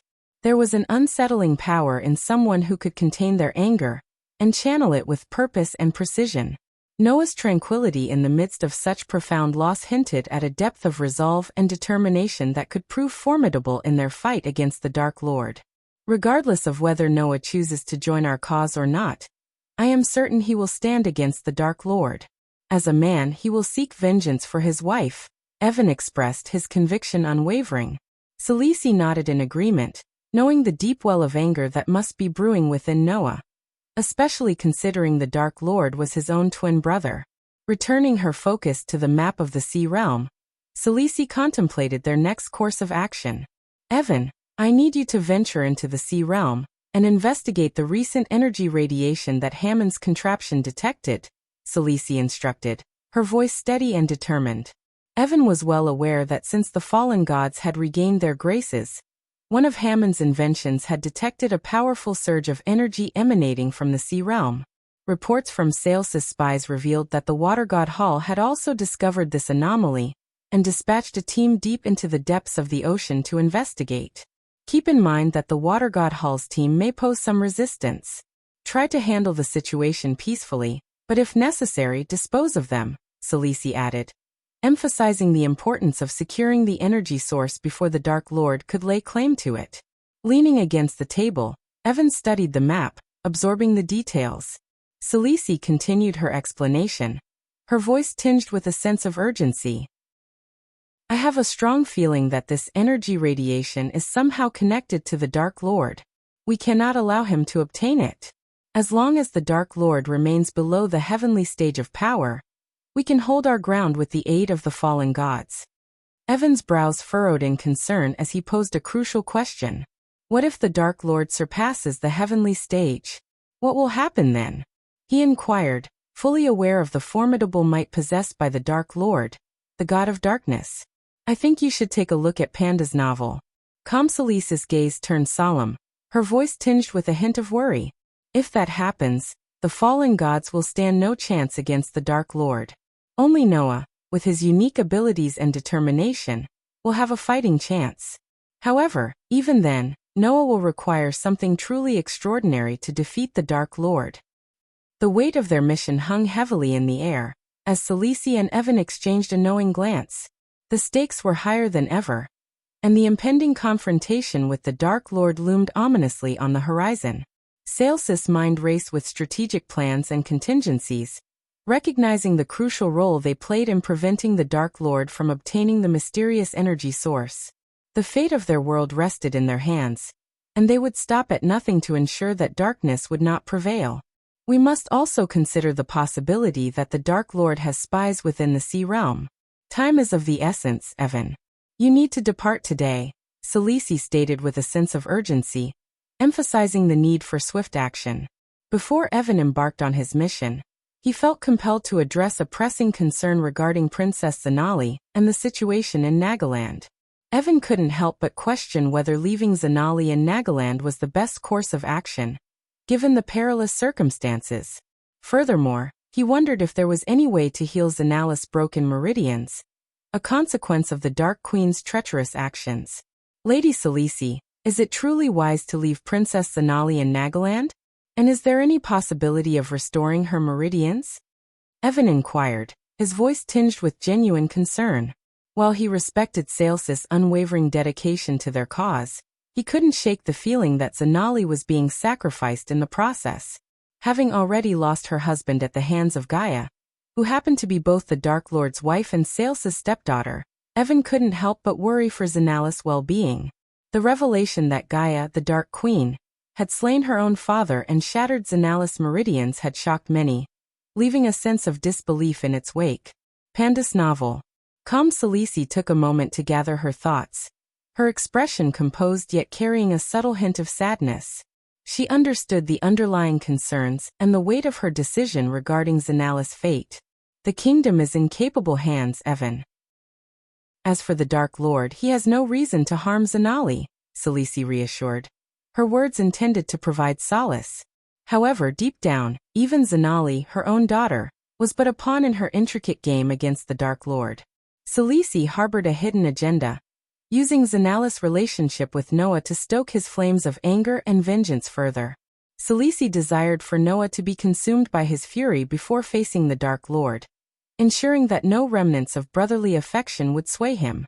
She knew all too well that the Dark Lord would show no mercy towards Noah, and Selisi wanted him to be prepared for the ruthless battle ahead.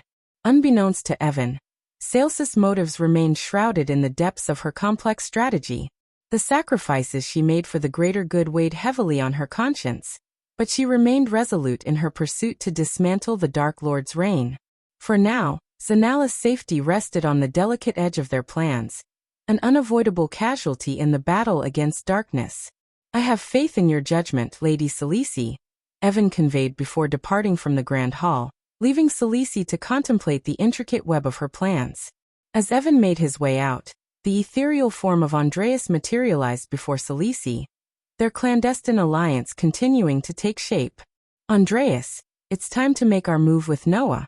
Let us ignite the long-awaited clash between the two brothers, Selisi declared with a mischievous grin. Andreas' face mirrored her cunning expression, fully aware of the manipulative path they were about to tread.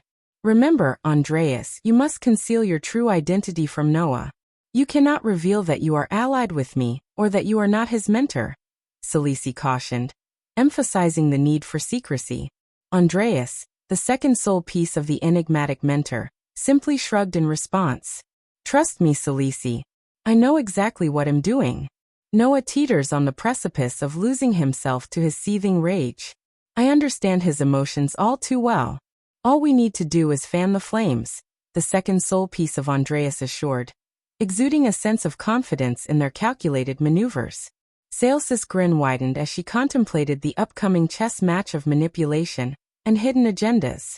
The stakes were high, but she was willing to gamble everything in her quest to dismantle the Dark Lord's dominion.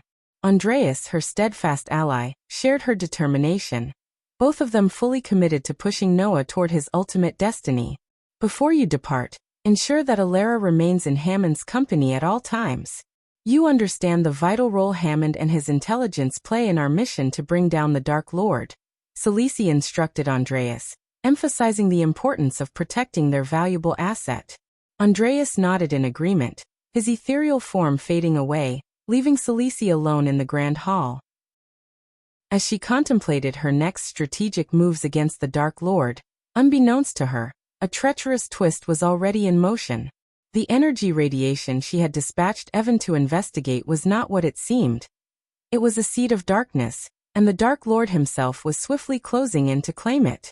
Little did Selisi know that her plans were about to be upended by a malevolent force, setting in motion a chain of events that would challenge her every strategy. The Dark Lord's relentless pursuit of power and domination threatened to unravel everything she had meticulously built. With the seed of darkness at the center of this unfolding calamity, Sales's intricate web of alliances and calculations hung in the balance. In other words, the Dark Lord was on his way to get the seed of darkness. Chapter 10-11. Lord Information's True Identity. Lord Information, the wise and serene elf with flowing blonde hair, sat in his study behind a magnificent mahogany table adorned with flickering candles in delicate holders. The room was a sanctuary of knowledge, with book racks lining the walls, filled to the brim with ancient tomes, weathered scrolls, and carefully preserved parchments. The shelves overflowed with the accumulated wisdom of countless generations. In this sanctuary of knowledge, Lord Information was engrossed in his studies, surrounded by a sea of scrolls that he meticulously perused. His sharp eyes danced across the ancient text, absorbing the profound knowledge and insights contained within. As his fingertips delicately unfurled each scroll, the room suddenly quivered, a faint tremor that only he could perceive. Lord Information, attuned to the subtle vibrations of the world, sensed the disturbance and paused. With a composed demeanor, he tapped his slender fingers upon the smooth mahogany table in a rhythm known only to him, a coded language between him and the enchantments that surrounded him. The table responded, and two intricate runes resembling eyes glimmered with ethereal light. As the runes sparked to life, the atmosphere in the room shifted. Hidden mechanisms whirred into action, revealing a small potion nestled within the heart of the table. The vial glinted with a silvery radiance, catching the flickering candlelight. Lord Information's calm gaze fixed upon the glistening orb as its secrets were unveiled.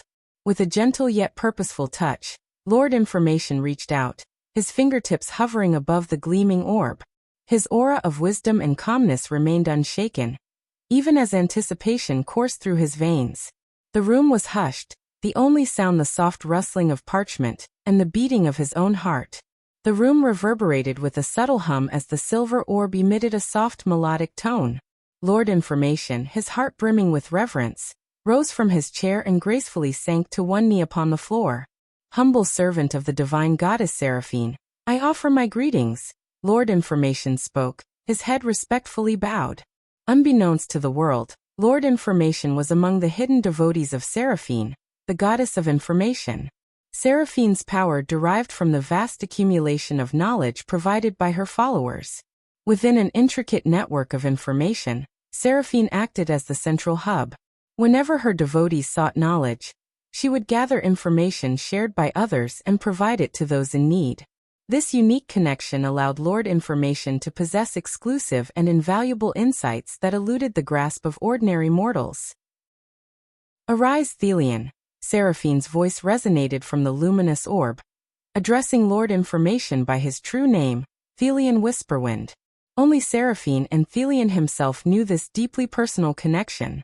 "Andor, the High God, has granted me permission to aid Noah Winston, Thelian. It is time for the long-awaited meeting of the two brothers upon the battlefield," Seraphine declared. Thelian, upon hearing these words from his goddess, felt a shiver cascade down his spine. He had witnessed the immense power wielded by the Dark Lord, and the devastating aftermath that unfolded whenever he clashed with the mortal realm. The thought of the Dark Lord, a god in his own right, engaging in a cataclysmic battle with his twin brother Noah, also a god, sent chills through Thelian's soul. The Dark Lord has acquired 2 god-killing arrows forged by Qingjio, and Noah possesses 2 as well. Unfortunately, the Dark Lord has obtained the upper hand in this regard. To vanquish the Dark Lord, Noah must wield all 8 arrows at his disposal. Since acquiring the Dark Lord's arrows is not within our grasp, we must assist Noah in locating the rest while the Dark Lord is absent from the mortal realm, Seraphine urgently conveyed, her voice tinged with a sense of urgency. Thelian listened intently, understanding the critical importance of their mission. The fate of the world hung in the balance, and it was his divine duty to guide Noah on this perilous path. With Seraphine's guidance and the wisdom he had amassed, Thelion would ensure that Noah possessed the tools necessary to confront the Dark Lord, their fateful encounter drawing ever closer. Now, Thelion, I shall entrust you with the vital information regarding the possible locations of the remaining god-killing arrows. It is imperative that you personally deliver this map into Noah's hands.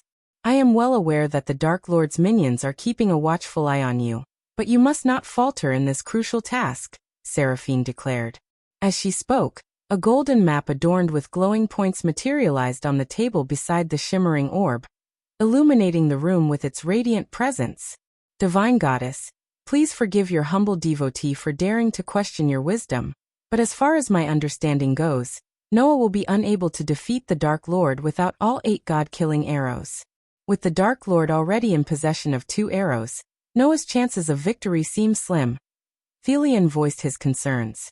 Seraphine responded with unwavering serenity, addressing Thelion's query. The same holds true for the Dark Lord. Without all 8 arrows, he too will be unable to vanquish Noah.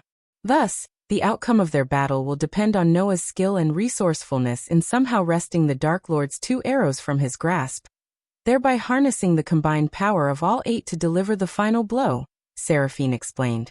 In which realm will this ultimate confrontation take place, Divine Goddess? Thelion inquired, his curiosity piqued. If everything transpires according to Andor's plan, the final battle shall unfold in the realm of Ukulun, Seraphine revealed, her words resonating with a sense of destiny and inevitability. Thus far, you have displayed remarkable skill in maintaining your guise as an information merchant. Neither the Dark Lord nor Noah suspects your true allegiance to me. I implore you to continue concealing this fact for as long as possible, even after delivering the map to Noah. Should the Dark Lord emerge triumphant in his battle against Noah, only the divine pantheon would possess the power to vanquish him. However, given the current circumstances, the pantheon is unable to intervene directly in the mortal realm. Therefore, it is crucial that all our devoted followers remain vigilant and keep a watchful eye on the Dark Lord for as long as we can, Seraphine advised, her voice resonating with a sense of urgency and caution. I think you should take a look at Panda's novel. Nila and Alvaro soared through the vast expanse of the evening sky, their wings carrying them gracefully over the world below. The sun began its descent, casting a warm golden glow across the horizon, painting the sky in hues of pink and orange. Wispy clouds scattered across the canvas, creating a breathtaking tapestry against the fading light. As they flew, Nila and Alvaro looked down upon the sprawling forest that stretched out beneath them. The dense canopy of trees, adorned in shades of emerald and jade, appeared like a lush carpet blanketing the earth. Shafts of sunlight filtered through the leaves, creating dappled patterns on the forest floor. As Nila and Alvaro soared through the vast sky, a heavy silence hung between them. Alvaro, who worked as a double agent for the Dark Lord, felt a growing unease in the absence of conversation. The risks he took by serving both sides weighed heavily on his mind. Among the members of Noah's elite unit, Nila's unwavering loyalty to their leader made Alvaro particularly cautious. In recent weeks, he had sensed that Nila might have noticed something amiss, suspecting his true allegiance. Attempting to gauge her suspicions, Alvaro cautiously broke the silence. "Is something bothering you, Nila?" he inquired, his voice laced with uncertainty. Nila's response was initially curt. "Nothing," she replied. Alvaro, positioned behind her in flight, couldn't discern her expression. However, after a brief pause, Nila spoke again, suggesting they take a break to conserve their energy. She guided them towards a tranquil mountaintop, its peaceful ambience contrasting with the turmoil in Alvaro's heart. Serving the Dark Lord had brought Alvaro considerable wealth, but it also entailed grave risks. The presence of the fallen gods and the increasing influence of the Sky Hall in the mortal realm meant that enemies of the Dark Lord were multiplying by the day. Alvaro understood that severing ties with the Dark Lord would result in dire consequences, possibly costing him his life. He found himself caught in a perilous web, entangled too deeply to extricate himself easily. Neela's gaze lingered upon the expanse of the crystal ocean, stretching far into the distance under the shimmering moonlight and starry night sky. The beauty of the tranquil scene was momentarily overshadowed by the weight of her thoughts. With a deep breath, she mustered the courage to address the growing doubts that plagued her. "You've changed, Alvaro." Neela spoke softly, her words hanging in the air. The impact of her statement sent a jolt through Alvaro's heart, making it skip a beat. Trying to mask his unease with a playful tone, Alvaro responded. "What do you mean? Are you just messing with me?" He forced a chuckle, hoping to deflect the seriousness of the situation. Neela remained still, her back turned towards him, as she grappled with her inner turmoil. Though lacking concrete evidence of Alvaro's betrayal, her instincts screamed that something was amiss. 3 weeks prior, a death squad loyal to the Dark Lord had ruthlessly attacked a supposed safehouse that Neela herself had fabricated, leading her fellow elite unit members to believe Noah was hiding there.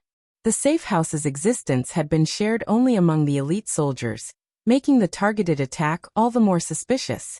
Furthermore, Neela had uncovered a startling revelation during her investigations into the wealth and backgrounds of her comrades prior to the Dark Lord's assault on their guardian guild.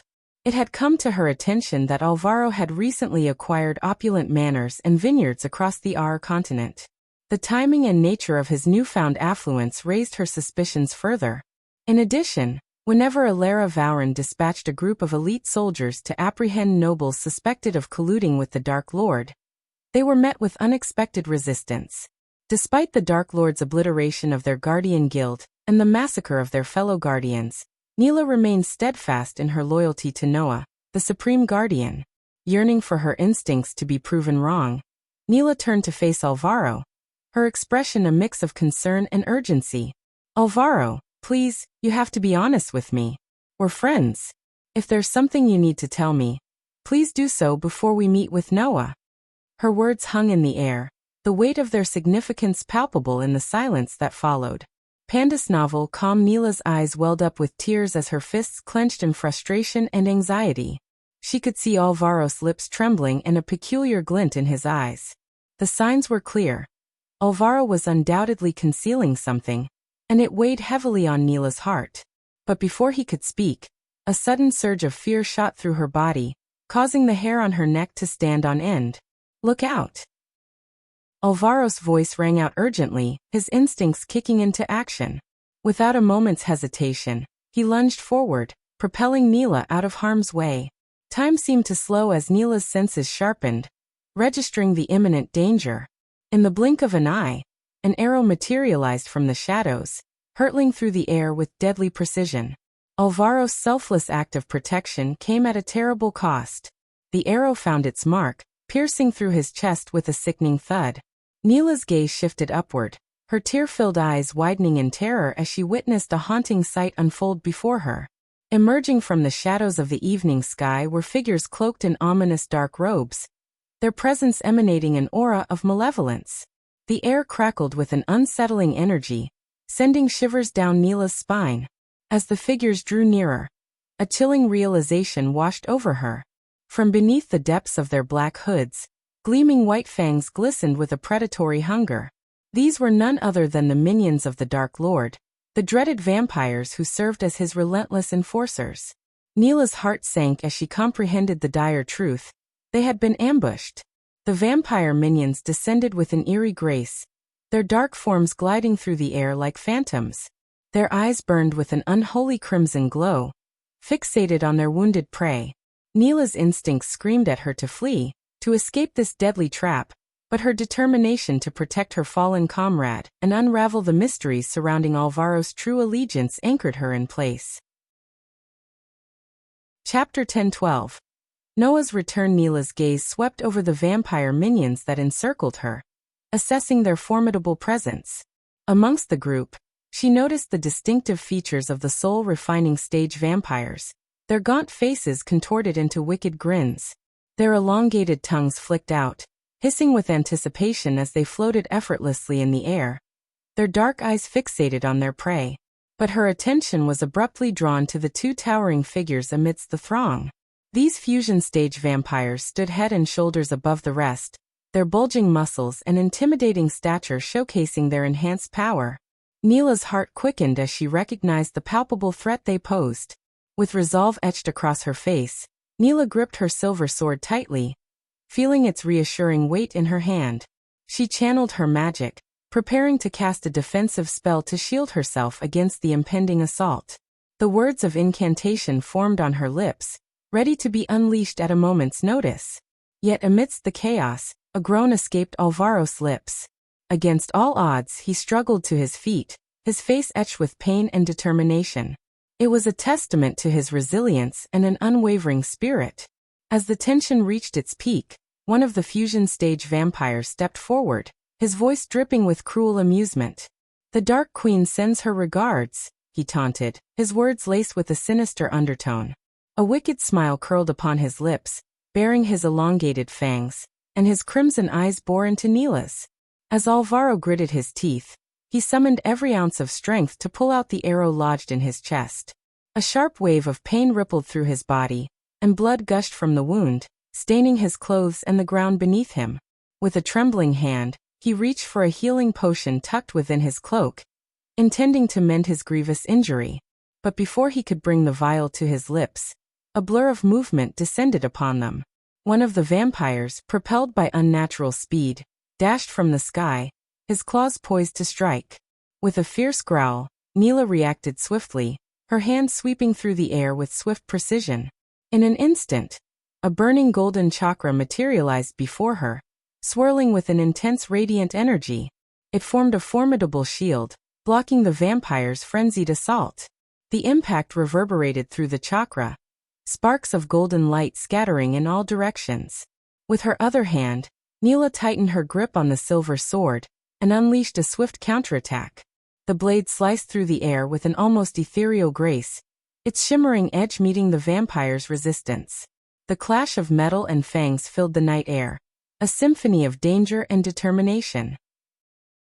With a fierce roar, Neela's voice thundered through the chaos. "I will dispatch you unholy creatures. Your reign of terror ends here." Her words echoed with unwavering resolve, her eyes ablaze with righteous fury. The vampires, undeterred by Neela's defiance, taunted her with mocking laughter. "Your futile attempts won't save you, Guardian. The Dark Lord and the Dark Queen will revel in the sight of your severed heads." A deadly dance ensued. As Neela fought against the onslaught of the vampires, her movements infused with a deadly grace. She parried their attacks with the burning chakra shield, its golden light pulsating with each impact. As the fusion stage vampires hovered in the air, their imposing figures exuding an aura of dark power, flames sparked and danced along the edges of the golden chakra swirling before Neela. The intense heat radiating from the shield formed a protective barrier, its radiant energy crackling with every movement. The remaining vampires, moving with blinding speed, launched themselves at Neela and Alvaro with a ferocity that matched their bloodlust. Their attacks were swift and relentless, claws slashing through the air in a deadly frenzy. Neela's senses sharpened, her focus honed to a razor's edge as she parried their strikes, her silver sword a blur of steel. Yet amidst the chaos, Neela's eyes widened in realization. The vampires were not merely engaging her in combat. They were deliberately targeting Alvaro with lethal intent. Their frenzied attacks held no trace of restraint or mercy. Doubt began to creep into Neela's mind as she questioned her suspicions about Alvaro's loyalty.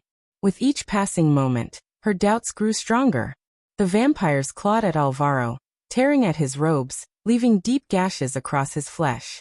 He winced in pain, his body a canvas of injuries. But despite the agony, Alvaro summoned a fierce determination. In a desperate bid for survival, Alvaro retaliated. With a guttural cry, he launched himself at one of the vampires, delivering a powerful headbutt that stunned his assailant. In one fluid motion, he followed up with a swift swing of his sword, severing the vampire's hand from its shoulder. Time seemed to slow as the severed hand flew through the air, crimson droplets spraying in its wake. The vampire let out a howl of pain, dark ichor spilling from the wound, as the severed appendage landed with a sickening thud on the ground. Neela's mind raced as she witnessed Alvaro's unwavering resolve, and the visceral battle playing out before her. A nagging voice inside her wondered if she had been wrong all along, suspecting Alvaro without concrete evidence. She couldn't deny the sight before her eyes, the brutal assault on Alvaro and his valiant defense against the vampires. With a sudden burst of determination, Neela leaped back from the vampires, landing gracefully on the ground. As she plunged her sword into the earth, a wave of golden flames erupted around her, engulfing the area in a blazing inferno. The intense heat licked at the vampires' bodies, searing their flesh with its divine fury. However, before the flames could consume them completely, the vampires swiftly retrieved a silver vial from their space rings, pouring its contents over their burning forms. The liquid extinguished the fire in an instant, leaving Neela shocked at the effectiveness of the silver potion. Her mind raced, connecting the dots. She knew the Dark Lord possessed formidable alchemical talents, and it seemed he had bestowed his vampiric minions with a means to counteract her fiery onslaught. The vampires' wounds healed before her eyes, their burned flesh regenerating with visible speed. Even the vampire who had lost his arm witnessed the appendage regrowing, seamlessly reattaching itself to his shoulder. The fusion stage vampires, their dark eyes gleaming with malice, taunted Neela and Alvaro amidst their renewed strength. One of them sneered, "Is that all you have? You'll need to do better than that to stand a chance against us." The other vampires joined in, their mocking laughter echoing through the night. "You should have perished when the Dark Lord destroyed your guild. Pathetic guardians, powerless against the might of our master." Neela gritted her teeth, the weight of their words fueling her determination. She refused to let their taunts break her spirit. Rising to her feet, she met their gazes with unwavering resolve. "We may have been wounded, but our will remains unyielding. We fight for justice, for the Supreme Guardian Noah Winston. You vampires may have the Dark Lord's aid, but we will find a way to overcome." They erupted into laughter, their taunting voices echoing through the night. "Oh look, the Guardians think they're actors in some grand play. Do they rehearse these silly dialogues in their spare time? How amusing." The vampires, their voices dripping with mockery, repeated Neela's words in exaggerated tones. "Oh, look at us, we fight for justice and loyalty. How noble and righteous." They chuckled among themselves, unable to contain their amusement. "Do you Guardians have any brain at all? Or are you just created to spout these cliché dialogues?" One of the vampires sneered. "Resolve? Loyalty? That won't save you from overwhelming power, my dear Guardians. Your words mean nothing in the face of our might." The others joined in, their laughter filling the air. "Oh, look at them, thinking their resolve will magically make us tremble. How adorable." The vampires continued their mocking spree, targeting Neela directly. "Did you really think your words would scare us? We've seen Guardians like you before, full of empty promises and weak attempts at heroics. You're nothing but a bunch of fools." Neela's eyes narrowed, her determination unyielding. She shot back. "You underestimate the strength of our unity and our determination to protect the innocent. Our resolve will prevail. I think you should take a look at Panda's novel." But the vampires only laughed harder, finding her words even more amusing. "Oh, listen to her. The Guardians still believe in hope and justice. How precious." One of them playfully clutched their chest and pretended to be wounded by Neela's words, eliciting laughter from the rest. "Oh, we've missed these cringy, cliché dialogues from the Guardians. It's been too long."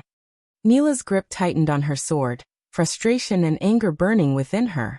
"You may mock our words, but we will prove you wrong. Our actions speak louder than your empty taunts." The vampires exchanged knowing glances before one of them leaned in closer, their voice laced with derision. "How touching. Do you hope to kill us with your noble speeches?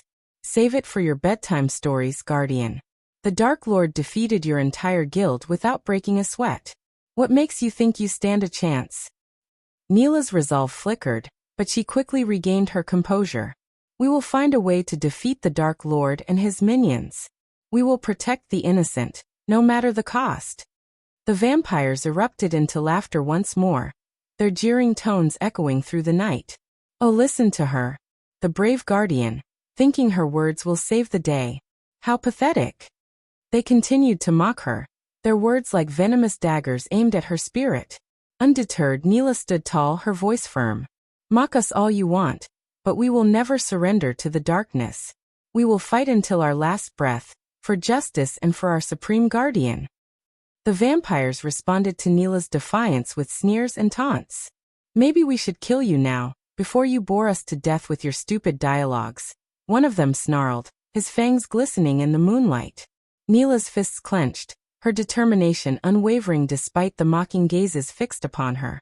She refused to let their words break her spirit. These vampires would not see her falter. Not today, not ever. The laughter died down abruptly as the vampires, sensing the seriousness in Neela's stance, dashed at her and Alvaro from all directions. Their movements were swift, their attacks aimed to end the fight swiftly and mercilessly.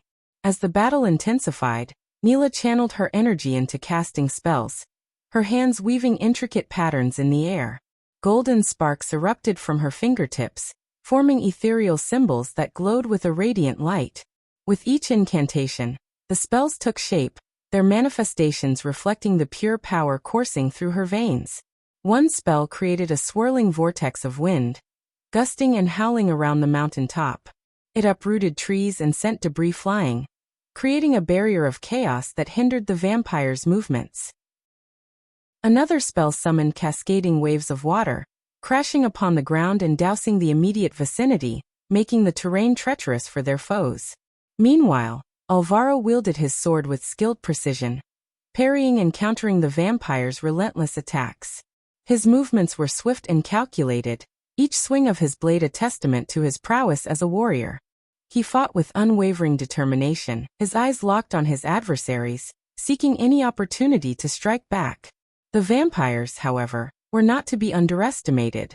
With blood coursing through their veins, they tapped into their unholy powers, casting spells of their own. Dark crimson energy crackled around their fingertips, twisting and coiling like serpents. They chanted ancient incantations, invoking blood-related magic that seemed to draw power from their very essence. Their spells took on a gruesome appearance. Shadows infused with crimson hues slithered across the ground, leaving trails of dark residue in their wake. The air thickened with a metallic scent, a testament to the potent blood magic that fueled their attacks. The vampires unleashed bolts of crimson energy, leaving trails of devastation in their path. The clash of spells was a sight to behold. Golden light clashed with dark crimson energy, the opposing forces intertwining and battling for dominance. But gradually, the vampires gained the upper hand. Their blood magic surged with malevolent power, overpowering Neela's defensive spells with its sheer intensity. Panda's novel. Calm as the vampires closed in, their attacks grew more ferocious. They unleashed a flurry of punches and kicks, each blow infused with their unholy strength. Blood sprayed from Neela and Alvaro's wounds, staining the ground beneath them. The vampires seemed to revel in their cruelty, their sadistic pleasure evident as they toyed with their weakened adversaries. In a brutal display, one vampire landed a powerful blow on Alvaro, breaking his legs with a sickening snap. Pain seared through his body, but his resolve remained unyielding. Neela, too, endured the onslaught, her body battered and bruised but her spirit unbroken. With their limbs broken and bloodied, Neela and Alvaro fought on, their determination undimmed. Though battered and on the brink of defeat, they refused to surrender. Cut off their heads and end this pathetic fight. As the fusion stage vampires issued their cruel command, a chilling silence enveloped the battlefield. The other vampires, obedient to their superiors, slowly advanced toward Neela and Alvaro, their eyes gleaming with a predatory hunger. The atmosphere grew heavy with impending doom as the vampires closed in, their steps deliberate and unhurried. Neela's heart pounded in her chest, her instincts screaming at her to fight, to resist until the very end. But as she tried to grip her sword, her trembling fingers betrayed her, refusing to respond to her desperate command. Alvaro's eyes welled up with tears as he locked gazes with Neela, his voice choked with sorrow. "I'm sorry, Neela," he whispered, a mixture of regret and resignation lacing his words. He understood the gravity of their situation, the overwhelming odds stacked against them. Neela fought against the overwhelming despair threatening to consume her. With sheer determination, she attempted to find strength in her battered body, to summon the willpower to defy their imminent demise. But her body, battered and exhausted, betrayed her resolve. Her limbs trembled, her movements sluggish and unresponsive. And then, just as all hope seemed lost, a blinding light erupted from the sky. It bathed the battlefield in a radiant brilliance, its intensity searing the eyes of all who beheld it. The vampires recoiled in agony, their flesh sizzling and burning as the divine light consumed them. The fusion stage vampires let out blood-curdling screams, their voices filled with anguish and despair. "No.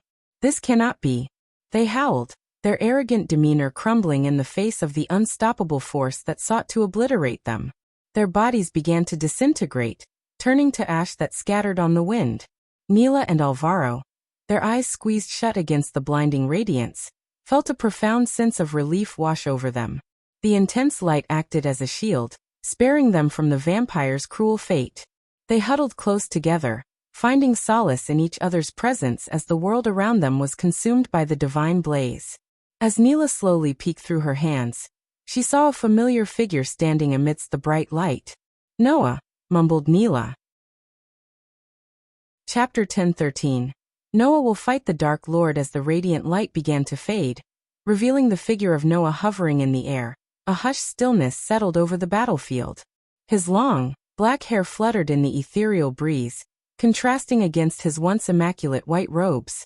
What caught the attention of Neela and Alvaro the most was the beard that adorned Noah's usually clean-shaven face, a testament to the hardships he had endured.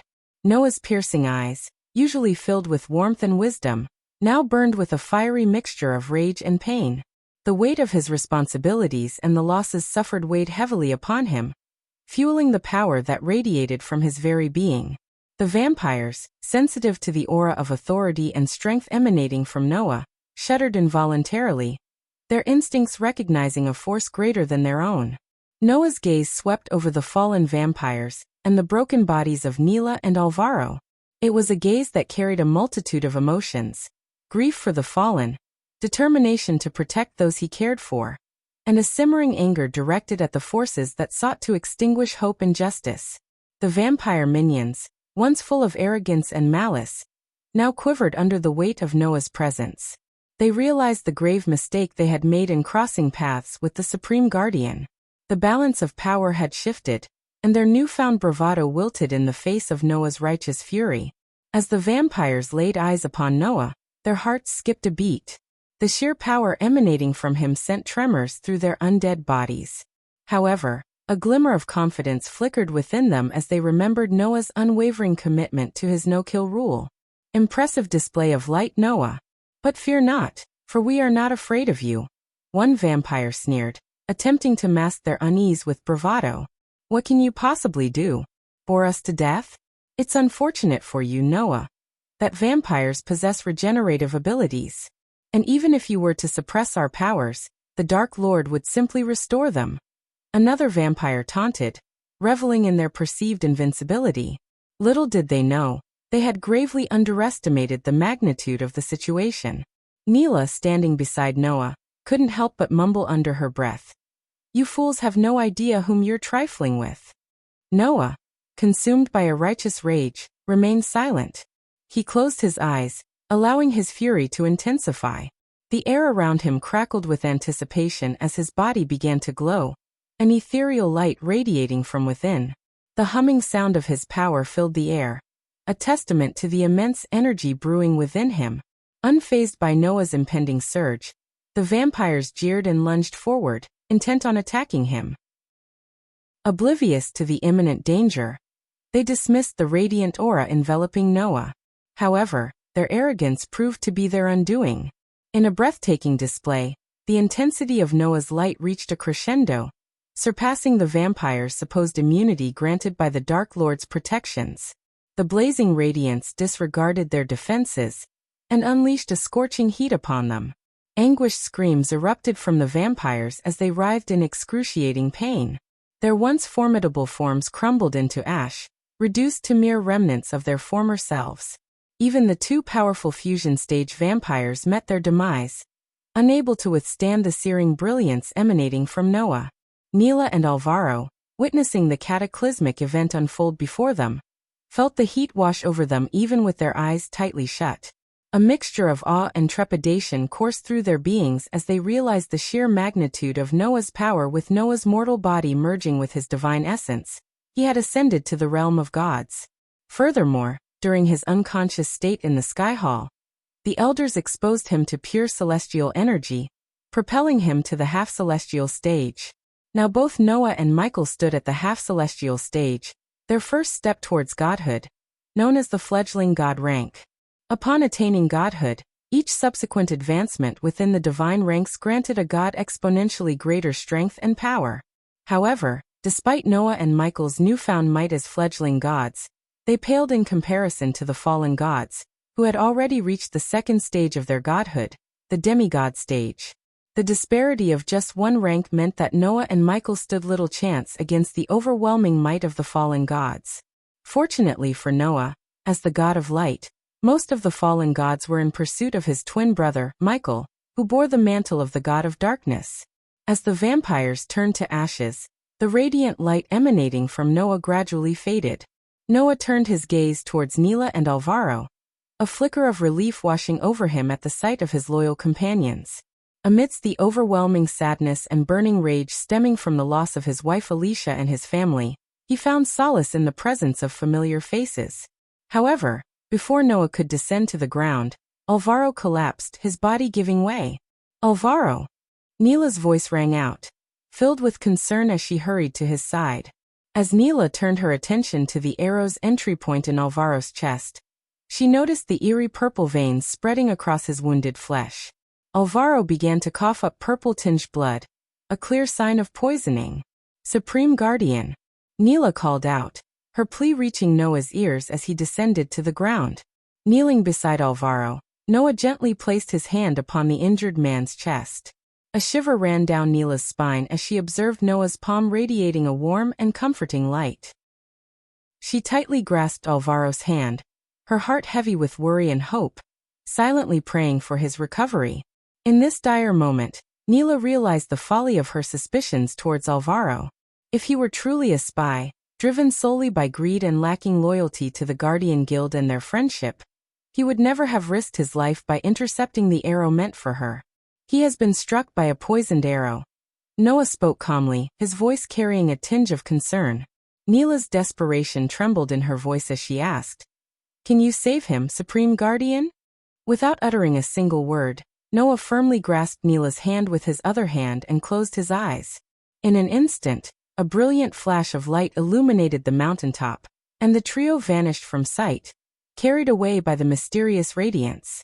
The trio found themselves instantly transported into a cozy cabin, its inviting atmosphere providing a stark contrast to the chaotic battleground they had just left behind. Neela's eyes took in the surroundings, and she couldn't help but feel a sense of relief wash over her.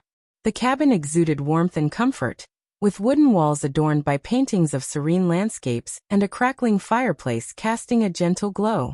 Noah swiftly placed Alvaro onto a nearby table, his expression focused and determined. He turned to Neela and instructed her to retrieve a crimson-red flower from one of the nearby racks. Neela's eyes scanned the room until they settled upon a small vase containing the vibrant blossom. She carefully plucked a single petal, its deep red hue reminding her of life's resilience. Handing the petal to Noah, he crushed it delicately between his fingers, releasing the crimson juices. With a precise motion, Noah allowed the red liquid to trickle into Alvaro's wounded chest, the essence of the flower's healing properties mingling with the poison coursing through his veins. Noah then placed his hand upon Alvaro's chest, his palm emanating a gentle heat and a radiant luminous glow. The power of the God of Light surged through him as he tapped into his divine abilities. The room seemed to be filled with a soft, ethereal light as Noah directed the healing energy toward Alvaro's body, targeting the poison that threatened his life. "I think you should take a look at the gentle heat from Noah's palm seeped into Alvaro's chest, and a brilliant radiance began to envelop the injured man. The light grew in intensity, illuminating the room as it penetrated deep into Alvaro's being, dispelling the toxic effects of the poison. With each passing moment, Noah's healing powers worked tirelessly, burning away the malevolent substance with the purifying force of light. Neela watched with bated breath, her heart filled with hope. She could sense the immense power flowing through Noah, the determination etched on his face as he fought to save their companion's life. The room was suffused with a gentle warmth, a testament to Noah's unwavering commitment to healing and protection. After burning away the poison in Alvaro's body, Noah left the cabin, his heart heavy with memories and emotions. As he stepped outside, his gaze fixated on the vast expanse of the distant sky, reminiscent of the nights he had spent stargazing with his beloved wife Alicia, their bodies entwined in a tender embrace. Tears welled up in Noah's eyes, silently tracing the contours of his anguished face. The image of the Dark Lord ruthlessly snuffing out Alicia's life played over and over in his mind, igniting a surge of fury that coursed through his veins, turning his eyes a fiery red. Trembling with a myriad of emotions, Noah found solace in the open air, hoping to find answers within the vastness of the heavens. As he stood there, a figure emerged from the cabin. It was Neela, her presence a gentle reminder of the loyalty and strength that still resided within their shattered world. Addressing Noah with reverence, Neela's voice trembled slightly as she spoke, "Supreme Guardian." Cutting her off, Noah's voice quivered with a mix of pain, anger, and regret. "I am not the Supreme Guardian anymore. The Guardian Guild no longer exists." In that moment, the weight of his words hung heavy in the air, underscoring the magnitude of their loss.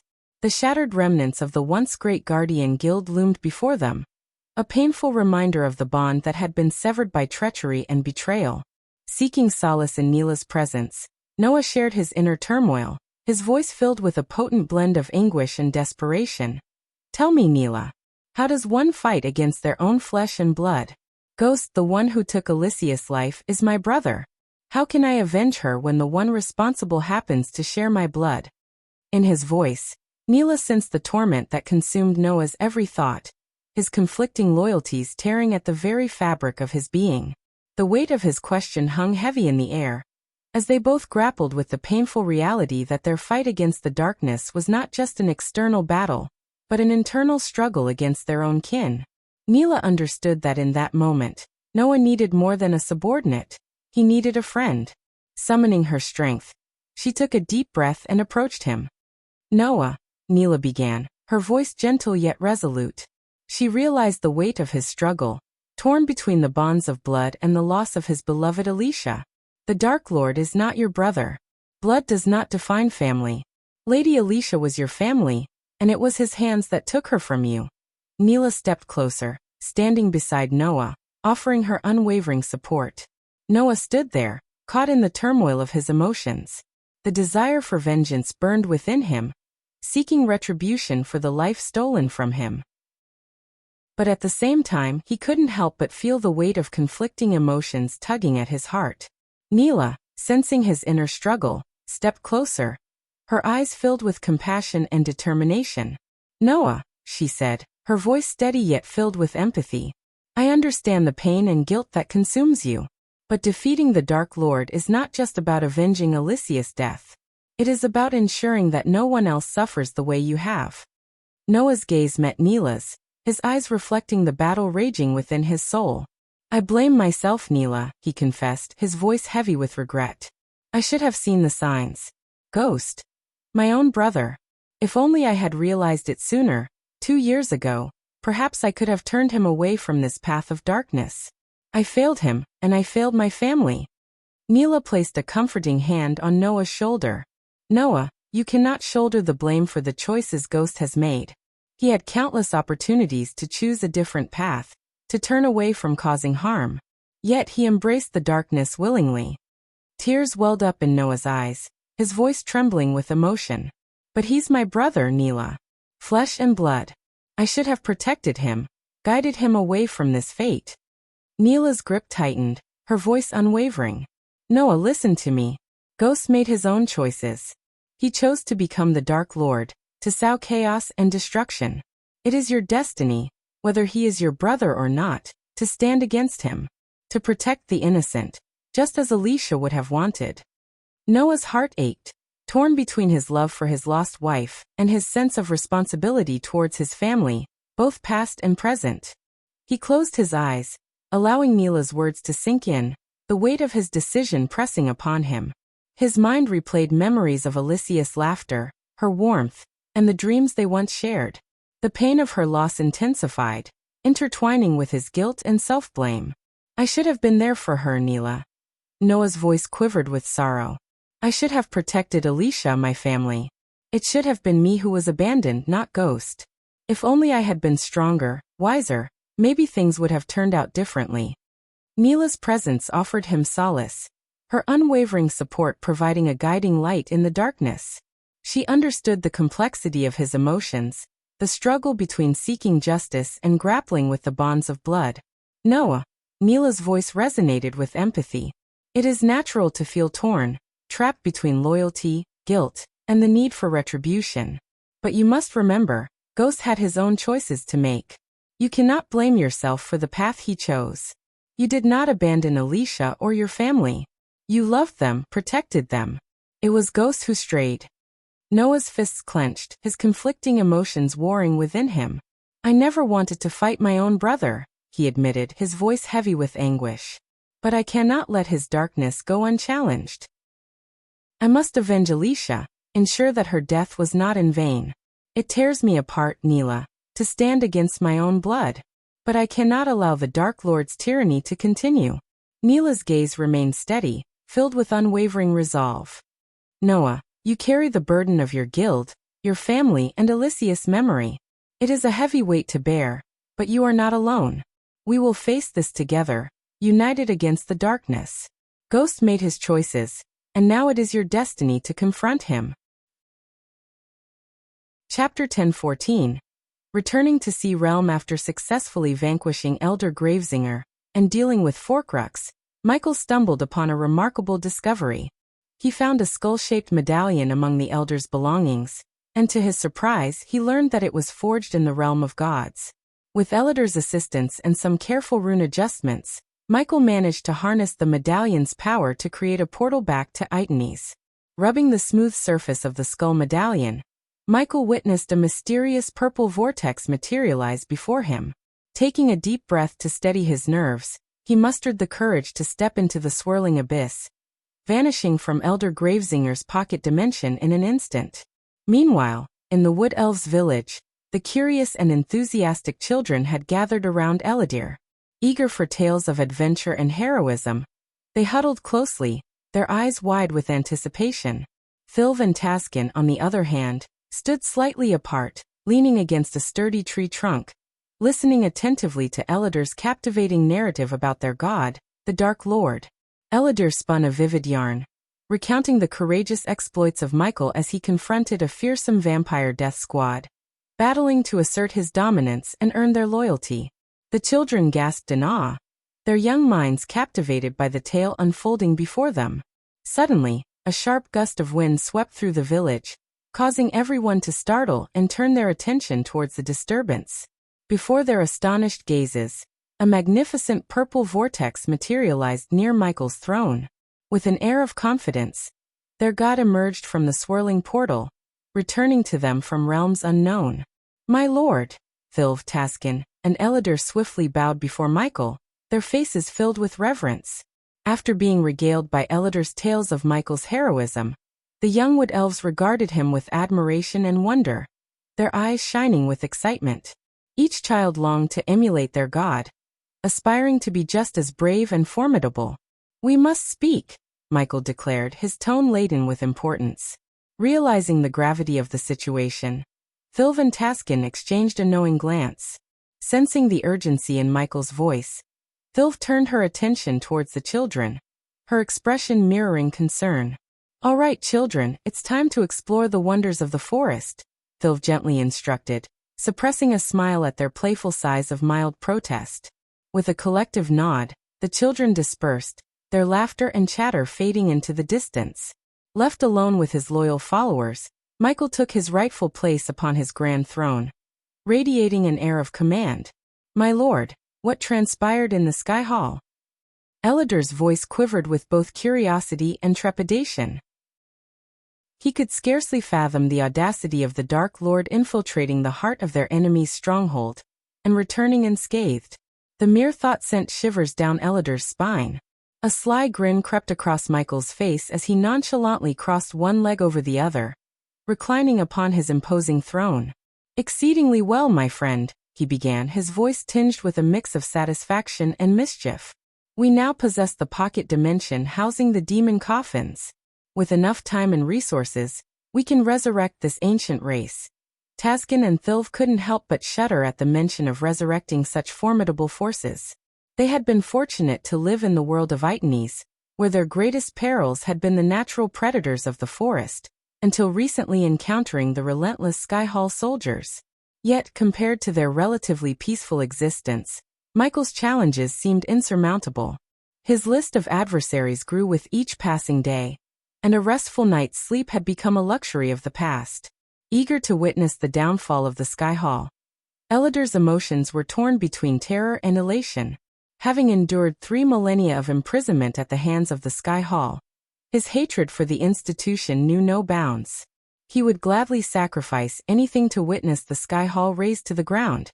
But to breathe life into these dormant bodies, I must journey into the sea realm, Michael revealed, his gaze fixed on a distant horizon. Retrieving a peculiar artifact from his possession, he casually tossed the skull-shaped medallion towards Elidar, who caught it with reverent hands. The medallion glimmered brilliantly against the wood elf's palm, its intricate and powerful runes leaving him in awe and disbelief. Such a finely crafted artifact, Elidar murmured, his voice filled with a mixture of admiration and astonishment. To think they managed to imbue such complexity and power within such a compact medallion. As the ethereal light danced across the medallion's surface, Elidar couldn't help but marvel at the craftsmanship. Michael decided to embark on a perilous journey to the sea realm, determined to obtain another seed of darkness that would permanently activate the system. With the system operational, he would be able to resurrect the dormant demon bodies and confront the gods themselves. Despite Nithrol's warning about not returning to the mortal realm until reaching the celestial stage, Michael had to take the risk. The sea realm held the key to bringing the system online, as it was the only way he could earn the crucial experience points necessary to ascend to the celestial stage. Elidar, stay here with the wood elves, Michael commanded, his voice firm and resolute.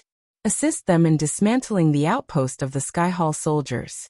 I will provide you with explosives and poisons to make the task easier. Taskin and Thilv, realizing their god was once again departing their world, knelt before him. A mixture of concern and anticipation etched on their faces. My lord, when will you return? Taskin inquired, his voice tinged with a hint of longing. If all goes according to plan, I'll be back soon, Michael reassured them, his gaze filled with determination. With a nod of gratitude, Elidar returned the skull medallion to Michael. As the medallion rested in his palm, Michael focused his thoughts on the house of Elidar, the place where he had last parted ways with Mutrad. Infusing the medallion with a sliver of arch-energy, he felt its power surge and shimmer with anticipation. Before him, a portal materialized, a swirling gateway to the unknown. Taking a deep breath, Michael steeled himself and stepped into the portal, leaving behind his loyal followers and the familiar realm of Itenes. I think you should take a look at inside the house of Howred.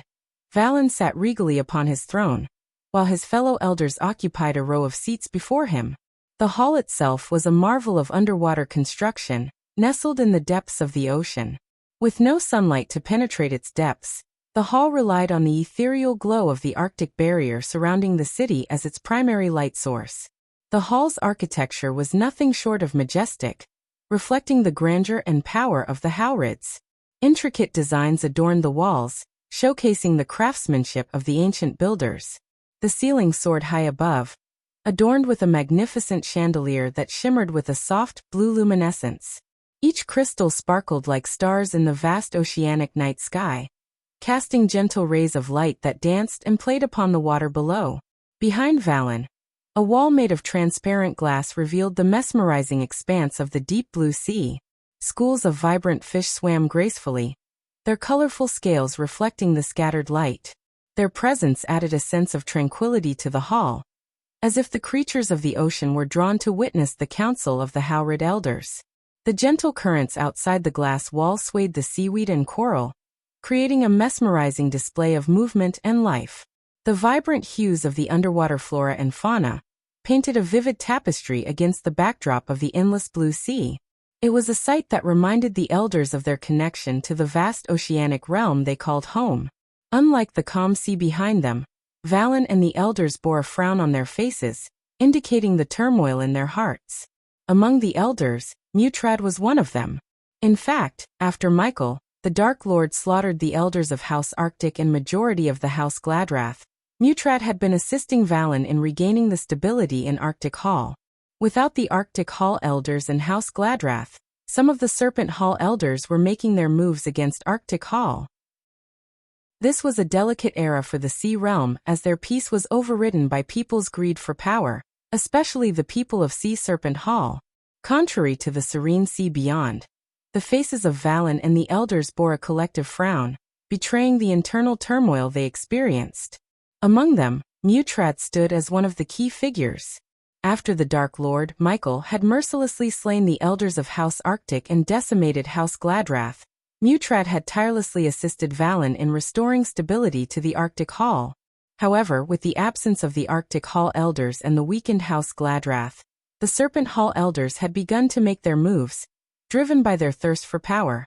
This delicate era tested the peace of the Sea Realm, as the ambition of the Serpent Hall threatened to overshadow their harmonious existence. We must heed the information provided by our spies in Water God Hall, Lord Valen, voiced one of the gray-haired elders. Elder Keelan speaks the truth. Our scholars suspect that the recent tremors in Widow's Down are a result of some form of energy radiation. If our spies are correct, Water God Hall has already dispatched a team to investigate the matter, added another elder. Mutrad, with a somber tone, interjected. With all due respect to Elder Keelan and Elder Mirian, investigating unknown energy radiation in Widow's Down should be our least pressing concern.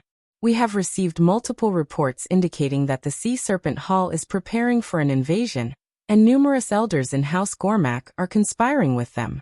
If we do not address the threat posed by the Sea Serpent Hall promptly, the House of Howard itself will be at risk. Mutrad's words were met with a tumultuous response from the gathered elders, filled with curses and shouts of disagreement. Do not create a scene, boy. The last time we followed your advice and sought the Dark Lord's aid, it resulted in the deaths of our esteemed elders and the ruin of House Gladrath. If anyone is to blame for the instability within the Arctic Hall, it is you, rebuked Elder Keelan. As soon as the name Dark Lord escaped Elder Keelan's lips, an uneasy silence enveloped the hall. The air grew heavy with a mix of fear and trepidation. Elder Keelan himself realized the weight of his words, having uttered the name of the man who instilled terror in their hearts. With all due respect, Elder Keelan, let us not forget that it was a unanimous decision to seek the Dark Lord's assistance, calmly interjected Elder Markey, a wise elder with silver hair and serene eyes. The Dark Lord agreed to retrieve our artifact, and he fulfilled his promise. Though we cannot disregard the fact that he brought about the demise of the elders in House Gladrath, it is unfair to lay the blame solely on Mutrad's shoulders. I implore you to consider Mutrad's counsel. Our immediate threat lies with the Sea Serpent Hall. Reflect upon this. Even if we were to investigate the origin of the tremors, the Water God Hall has already dispatched a team to Widow's Down. If our scholars are correct, and the cause is indeed something within Widow's Down, it will fall under the jurisdiction of the Water God Hall. Whether it is a gift or a curse, they will claim it. Regrettably, we are not in a position to oppose the Water God Hall. Elder Markey reasoned with wisdom and insight. Mutrad, who had pledged his loyalty to the Dark Lord in order to save his world and the House of Howrid, felt a sense of helplessness wash over him. It had been a year since he last heard from the Dark Lord, and news of his recent return and the shocking destruction of the Guardian Guild had spread throughout the Sea Realm like wildfire. Yet, the Dark Lord had not contacted Mutrad, leaving him in a state of uncertainty and concern. In the event that circumstances become dire, we must consider the possibility of aligning ourselves with the Sea Serpent Hall. We are in no position to engage in a conflict with them, especially since many of the elders from House Gormak have already struck deals with the Sea Serpent Hall. Elder Markey's words echoed through the hall, eliciting gasps of disbelief. However, Mutrad was among the few who found merit in Markey's suggestion. That option is not viable. I have consulted with the ancestors in the Immortal Council, And they do not wish for us to join the Sea Serpent Hall and forsake the legacy they have worked tirelessly to establish. They want us to resist and fight. Finally spoke Valen, the esteemed leader of the House of Howrid. Unfortunately, his words confirmed Mutrad's apprehensions, leaving him with a heavy heart and a sense of foreboding. As the elders and Valen continued their discussion, an inexplicable change seemed to permeate the air within the hall. A sudden chill settled in, causing the atmosphere to grow still. The elders and Valen exchanged perplexed glances, sensing an unusual shift in the airflow that intensified with each passing moment. The once gentle breeze transformed into a fierce gust, swirling with an unsettling force. Caught off guard by this anomaly, the elders and Valen furrowed their brows, their expressions etched with concern. Their attention became fixated on a peculiar sight unfolding before them. A vortex materializing right in the heart of the hall. Guards! Mutrad's urgent cry reverberated through the chamber, prompting the armored soldiers stationed nearby to respond swiftly. Drawing their weapons, the elders and guards prepared to defend themselves against this unexpected intrusion. The soldiers, in a display of agility and discipline, rushed into the hall, encircling the swirling portal with unwavering determination. Their eyes remained fixed upon the mysterious phenomenon as anticipation and tension filled the air. Then, in a slow and deliberate manner, a figure emerged from within the depths of the portal. The collective gasp that escaped the lips of the elders resonated through the hall, leaving them utterly astonished. The man who stepped forth, to their disbelief, was none other than the Dark Lord himself. You're tuning in to the Li Mei's Sword of Destiny YouTube channel. We're so grateful for your support, and don't forget to subscribe to join us on this incredible journey through captivating stories. Your generosity through donations truly makes a world of difference, as it's the primary source of revenue that allows me to expand and enhance this channel for you. Thank you from the bottom of my heart for being a part of this adventure.